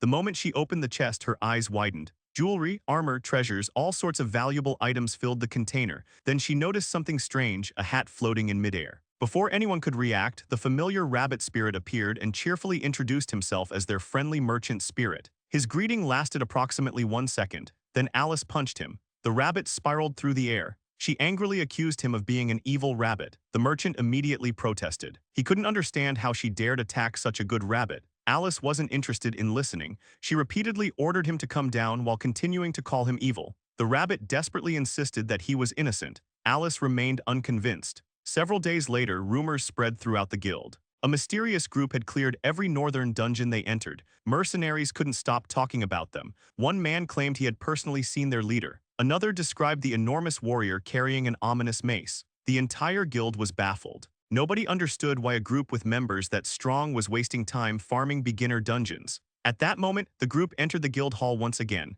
The receptionist greeted them with a smile. News of their accomplishments had already reached her. She congratulated them on clearing their 10th dungeon and informed them that their rank had officially increased. Before the conversation could continue, a man approached her and quietly whispered something into her ear. After listening, she sighed and nodded. Then she turned toward Aiden. The guild master wished to meet them. Aiden's eyes lit up. Everything had unfolded exactly as he planned. A few minutes later, they were led into a private room. Marcus Mel thanked the receptionist and studied the newcomers carefully. Aiden examined him in return. The man's scar-covered face looked exactly as it had in his previous life. He already knew why Marcus had summoned them. The guild master had heard the rumors and wanted answers. Unexpectedly, Marcus approached Alice first. Then he bowed. Everyone in the room froze. Alice herself looked completely caught off guard. She hadn't expected anyone in a place like this to recognize her. After greeting the saint, Marcus turned his attention toward Aiden. Aiden admitted that he expected Marcus to hear about them eventually. He just hadn't expected it to happen this quickly. Marcus calmly explained that very little happened inside the city without him hearing about it. Besides, their group stood out far too much to ignore. Aiden immediately sensed there was another reason behind the meeting. Marcus sighed and acknowledged that observation. Then he revealed the real purpose. He needed help. Specifically, he needed help from Alice. The young saint blinked in confusion. She never expected the conversation to head in that direction. Marcus began explaining that he had a daughter. Before he could continue, the door burst open. A panicked man rushed inside and announced an emergency. The girl's condition had worsened again. Her fever had returned. Marcus felt his expression stiffen instantly. Aiden also struggled to process what he had just heard. A daughter? He had never heard anything about Marcus having a child. Soon afterward, everyone followed Marcus to the girl's room. The situation was grim. The child lay in bed burning with fever. Marcus explained that she had suffered from a mysterious illness for a very long time. No medicine had ever cured her. No treatment had ever worked. That was why he had placed his hopes on the saint. Desperation was obvious in his voice. If Alice could heal his daughter, he was willing to pay any price. Aiden immediately recognized an opportunity. Winning Marcus's trust could become incredibly valuable. But first, they needed to help the girl. He looked toward Alice and asked whether she could do anything. She answered honestly she would try. Without hesitation, Alice approached the bedside and began channeling her holy power. She prayed for the child while continuously pouring healing energy into her. 10 full minutes passed. Nothing changed. Alice refused to give up. She wanted to try again. Marcus gently stopped her. With a tired smile, he thanked her for the effort and said there was no need to continue. Then he walked over to his daughter and gave her medicine. Almost immediately, her condition stabilized slightly. Seeing that, Aiden couldn't hide his curiosity. If medicine existed, why seek out the saint? Marcus explained that the medicine only delayed the symptoms, nothing more. He had acquired it from the Umbra Guild, but the price was outrageous. He had hoped saintly power would succeed where medicine failed. Instead, they were back where they started. At this rate, he would eventually have to sell the entire guild just to keep buying more doses. Aiden fell into deep thought. Something about the situation didn't add up. If the girl suffered from an ordinary illness, holy power should have helped. If it was a curse, saintly energy should have reacted. Yet Alice's healing had accomplished absolutely nothing. Meanwhile, the medicine from the Umbra Guild clearly produced results. The more he thought about it, the stranger everything became. And the less sense it made, the more suspicious he became. Just as Aiden was trying to make sense of the situation, the demon lord suddenly claimed that he already knew the answer. Aiden immediately looked at him in disbelief and asked whether he was serious. The ruler calmly instructed him to summon the tower's armor. According to him, the armor wasn't merely a shield. It also allowed its wearer to perceive things that ordinary eyes could never see. That revelation caught Aiden completely off guard. Even after using the armor in his previous life, he had never realized it possessed such an ability. Still, he decided to test it. With a warning that he would have Alice blast him with holy power if he was lying, Aiden activated the armor. Moments later, his expression froze. The demon lord had been right. Marcus stood there in stunned silence, unable to understand what Aiden was suddenly staring at. Aiden slowly explained what he was seeing. Countless wandering souls, ghostly remnants of the dead. Like parasites, they had attached themselves to the young girl and were continuously feeding on her life force. Even Aiden found himself struggling to process the sight. Normally, a person might attract 1 or 2 lingering spirits. What he saw here was something entirely different. The girl's body was covered in them. The demon lord grinned and finally revealed the reason. She possessed an extraordinarily high affinity for spirits. Aiden stared at him. The ruler explained that spiritual affinity determined how easily a person could perceive and communicate with spirits. Those blessed with enough talent could even become spirit sorcerers by forming contracts with them. But this girl's affinity wasn't merely high. It was abnormal, far beyond what ordinary spirit sorcerers possessed. That immense attraction had turned her into a beacon for lost souls. At this rate, they would eventually drain every last bit of her vitality. Only then did everything begin to make sense. The saint's healing had failed because the girl's strength was being stolen the instant it returned. No matter how much holy power she received, the souls immediately consumed it. Aiden clicked his tongue in irritation. The spirits surrounding her were far too numerous and far too loud. Without hesitation, he ordered the demon lord to get rid of them. The ruler accepted with a satisfied grin. Moments later, his power spread through the room. One by one, the wandering souls vanished. Marcus watched in stunned silence. The horrifying spirits that had clung to his daughter were gone. Relief flooded his face. At the same time, he couldn't understand how Aiden had resolved something so terrifying so casually. Aiden simply brushed it off and claimed it wasn't difficult, but he knew the truth. This was only a temporary solution. If they didn't uncover the root cause, the problem would return. Then the demon lord narrowed his eyes. Something about the situation still bothered him. Aiden asked what he meant. The ruler explained that someone with such overwhelming spiritual affinity should have attracted a powerful guardian spirit long ago. Yet he couldn't sense one anywhere around her. Only weak wandering souls remained. That observation immediately raised another question. Why hadn't she formed a contract with a spirit? The demon lord shook his head. That wasn't the issue. If she had never contracted a spirit, things would be different. According to him, she already had one. The real problem was that her contracted spirit had vanished. Aiden's eyes widened. He could hardly believe what he was hearing. A contracted spirit abandoning its partner was almost unheard of. The ruler explained that if the original spirit had died, she could simply form a new contract. But before making assumptions, they first needed to locate the missing spirit. Aiden asked how they were supposed to find it. The answer was surprisingly simple. Ask another spirit. The spirit world was interconnected. Spirits constantly interacted with one another and often knew exactly what others were doing. With that in mind, Aiden contacted one of his allies. Soon, he greeted the ant tribe's chief and asked whether he could help with an investigation. The chief happily responded and asked how the journey was going. After a brief exchange, Aiden explained the situation and asked whether they could locate a specific spirit. The chief admitted he couldn't do it personally. However, his girlfriend could. He explained that his contracted wind spirit, SSY, specialized in gathering information and could likely find the spirit they were searching for. Aiden immediately asked him to investigate. The message was passed on. After some time, a response finally arrived. They had found a spirit matching the description. Everyone visibly relaxed. The spirit's name was Plague. The spirit of epidemics. Aiden froze. That was the last name he expected to hear. The chief cheerfully continued. Apparently, one of Plague's friends often talked about him. They were supposedly close companions. They even shared spirit stones together. The chief also mentioned that Plague had disappeared roughly a month ago, which had worried his friends. Aiden couldn't hide his reaction. Spirit stones were incredibly valuable. To spirits, they were practically what lick bone powder was to the ant tribe. He couldn't understand why Plague would share something so precious. The more he listened, the stranger the story became. Apparently, Plague often interacted with other spirits despite his reputation. The chief explained that the spirit hated being feared. People always associated his name with disaster and misfortune. As a result, he avoided humans whenever possible. Aiden understood perfectly. A spirit called Plague was destined to terrify people on sight. After thanking the chief for the information, the connection ended. Marcus remained beside his daughter, visibly shaken. He recalled stories from his wife's family. Her grandfather had been a spirit sorcerer. Now it all made sense. His daughter had inherited that same spiritual affinity, and after losing her guardian spirit, she became an easy target. Aiden immediately told him not to blame himself.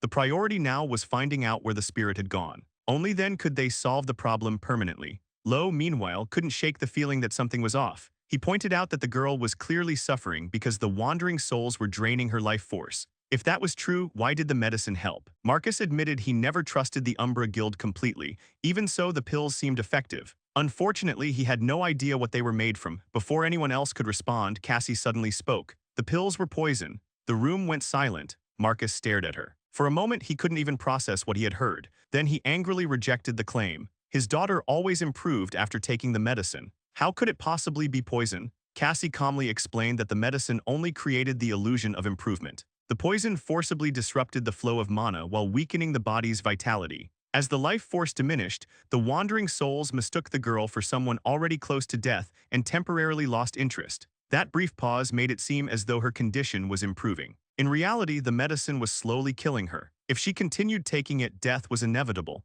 Marcus staggered backward. A wave of disbelief washed over him. All this time, he had unknowingly been feeding poison to his own daughter. Aiden immediately focused on another detail. How had the Umbra Guild created something so specific? The medicine seemed almost perfectly designed for her condition. It felt as though they knew exactly what was happening to her. That realization made him even more suspicious. Marcus eventually composed himself and announced that he would handle the matter personally. Before leaving, he thanked Aiden for everything he had done. But the rage burning inside him was impossible to hide. He intended to confront Umbra immediately. Aiden stopped him before he could act. Marcus demanded to know how he was supposed to remain calm after learning the truth. Aiden pointed out the obvious. If he stormed into the guild now, they would simply deny everything. People like that never left evidence behind. They were far too careful. Instead of charging in blindly, they needed proof. Marcus hated hearing it. but he knew Aiden was right. Sometime later, the group gathered inside the guild master's office and began reviewing records. Marcus handed over every document he had regarding the Umbra Guild, trade routes,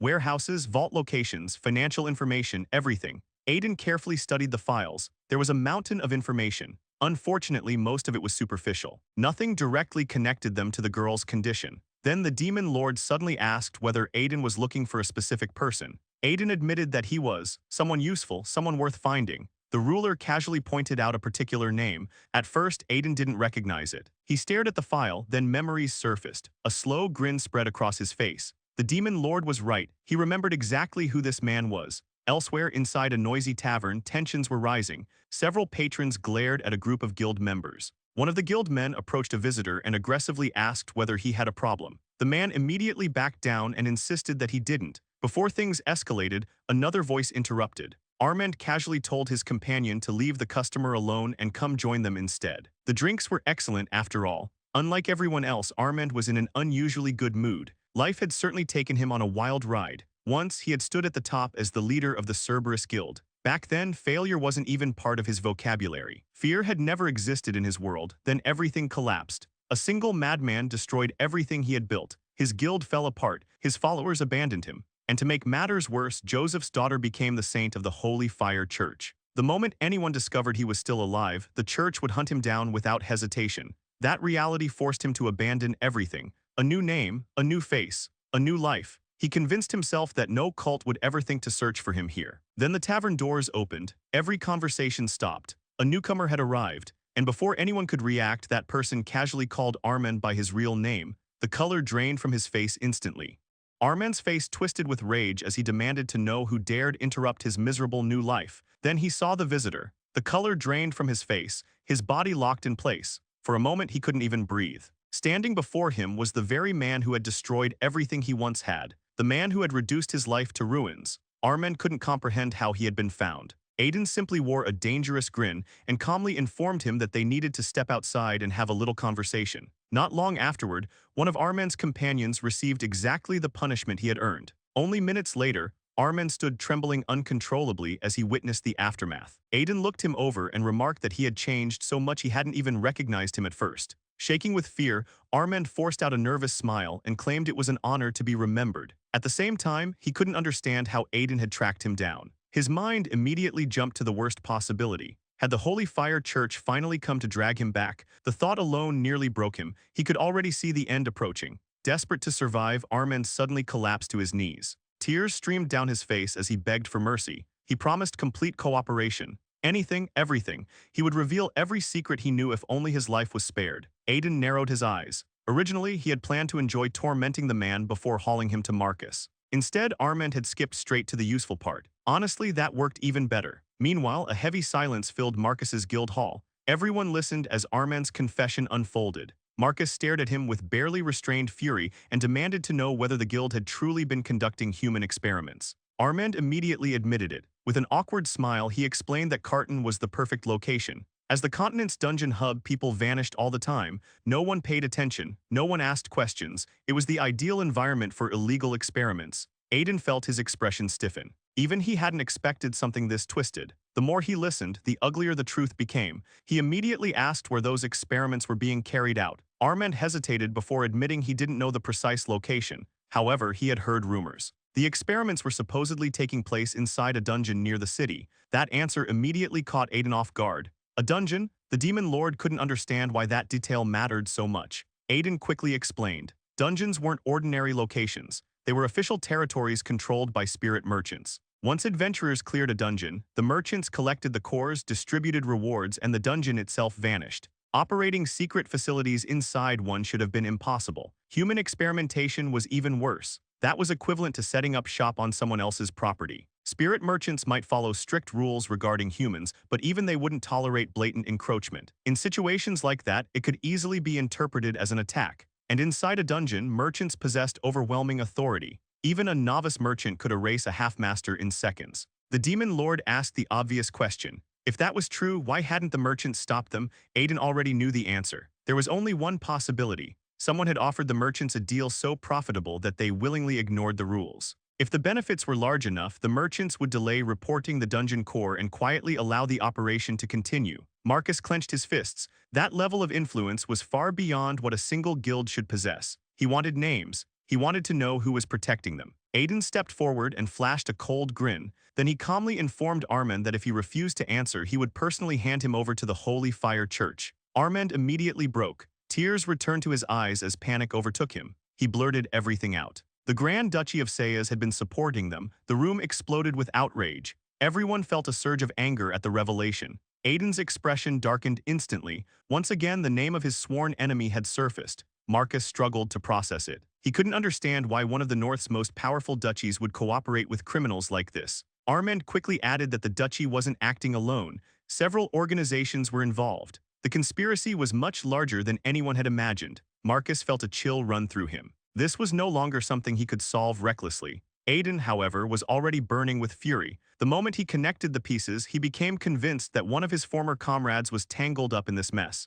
His answer was immediate. They needed to crush them. Marcus sighed heavily and reminded him that their opponents were far from ordinary. Aiden shot back with a simple question. Was Marcus really prepared to let the people responsible for hurting his daughter walk free? The answer was obvious. His voice rose with rage as he declared that anyone who dared touch family deserved destruction. And if Marcus chose to fight, Aiden would stand beside him. The demon lord glanced over and wondered whether this was truly about justice or simply another step in Aiden's personal revenge. Marcus watched the exchange in silence. For a moment, he couldn't hide his admiration. Even when someone else's family was involved, Aiden still stepped forward. After thanking him, Marcus admitted he had no idea where to begin. Aiden's lips curled upward. He already had a plan. Holding back his anger, he confidently declared that dealing with trash like this was practically his specialty. Elsewhere, inside a spirit merchant trading company, peace and quiet filled the room. Rabbit sat happily examining dungeon cores. Unlike humans, spirit merchants knew the truth. Dungeon cores were essentially high-density mana stones.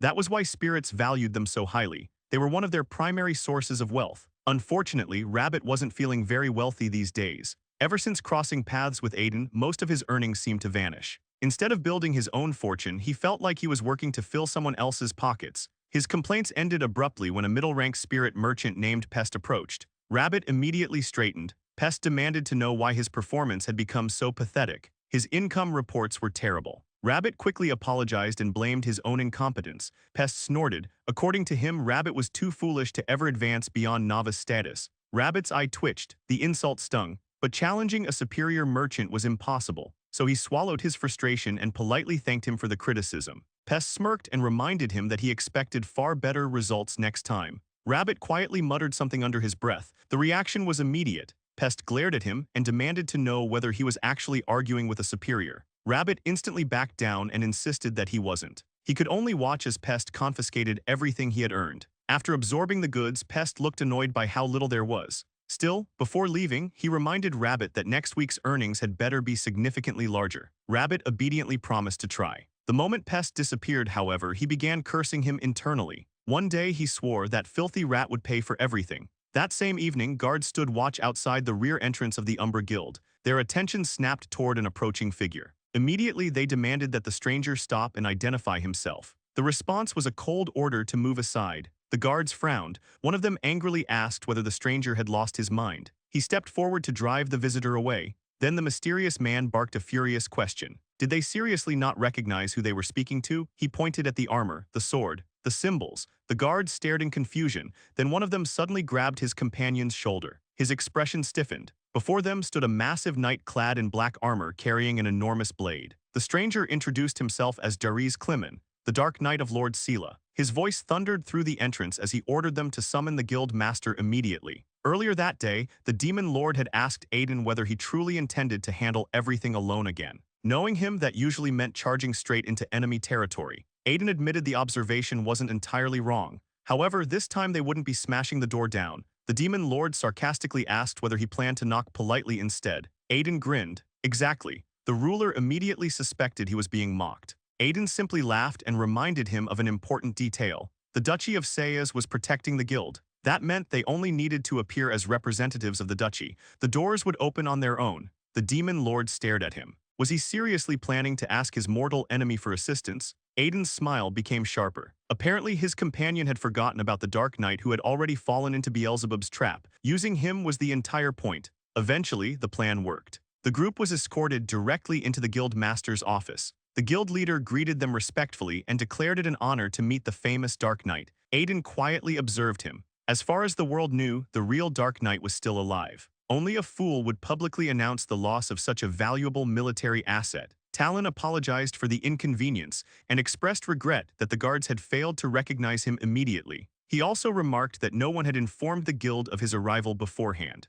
At that moment, the guild master shifted his gaze toward the knight and asked who exactly had accompanied him. The disguised knight calmly explained that the man beside him was merely his subordinate mage and was not to be disturbed. The guild master accepted the explanation, though curiosity remained written across his face. He wanted to know why such an important figure had suddenly appeared. Was this some unexpected inspection? The knight replied with confidence, praising his intuition. He explained that he had come to personally verify everything and therefore wished to be taken to the dungeon immediately. Not long afterward, they arrived at the guild's hidden dungeon. It wasn't surprising that nobody had discovered it. The entire facility had been built directly beneath the guild itself. Even so, the moment Aiden stepped inside, he found himself struggling to process what he was seeing. The scale was far beyond anything he had expected. Rows of monsters sat imprisoned behind reinforced bars. The sight raised countless questions. Just how many experiments had they conducted to gather so many creatures? The guild master grinned proudly and informed the knight that his timing was perfect.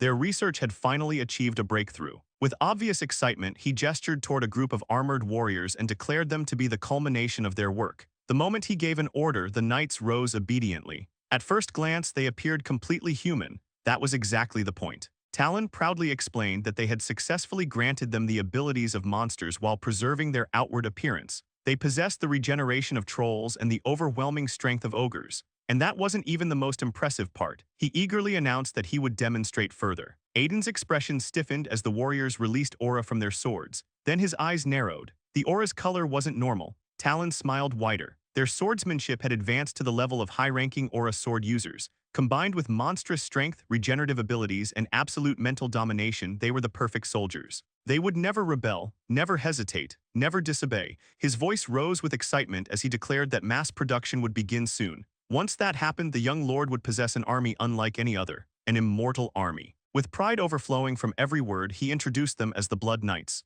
The revelation ignited fury inside Aiden. He knew exactly who they were. The demon lord immediately asked whether he had encountered them before. He had. In his previous life, the Blood Knights had been the elite order personally commanded by Silith after his rise to power. They had become legendary during catastrophic monster waves and the Great War against Talos. Their fearless devotion and willingness to die had elevated Silith's reputation across the continent. Those achievements were what earned him the title of King of Knights. Now Aiden understood the truth. Those heroes had been monsters from the very beginning. The realization left him disgusted. The deeper he looked into his former comrade's history, the filthier it became. Talon continued speaking proudly. Earlier he had mentioned that the human body was too weak to endure monster essence. That obstacle had finally been overcome. The disguised knight calmly asked how exactly they had solved it. Meanwhile, Aiden's attention had already shifted elsewhere. He couldn't stop staring at what stood behind a sealed chamber. Talon's grin turned predatory. The answer, he claimed, had been provided by someone very special.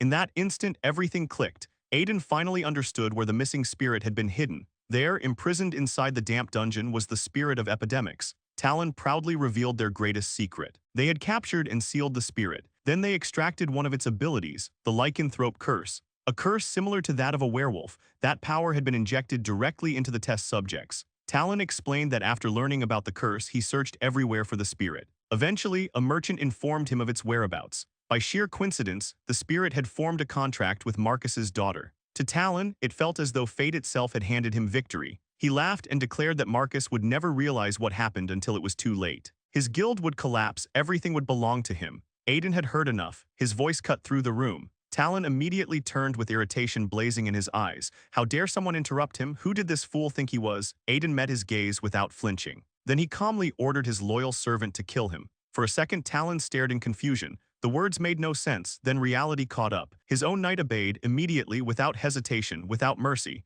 Talon's life ended before he could even react. Moments later, Aiden announced that it was time to free the spirit and dismantle both the guild and the dungeon. Then something unexpected happened. The loyal knight suddenly suffered a serious wound. A strange sound echoed from behind. Aiden spun around instantly. The sight before him left him genuinely unsettled. No ordinary human could have injured that knight. Yet standing there was something that could barely be called human at all. A monster. The creature wore a savage grin as it demanded to know who Aiden was. Without waiting for an answer, it attacked.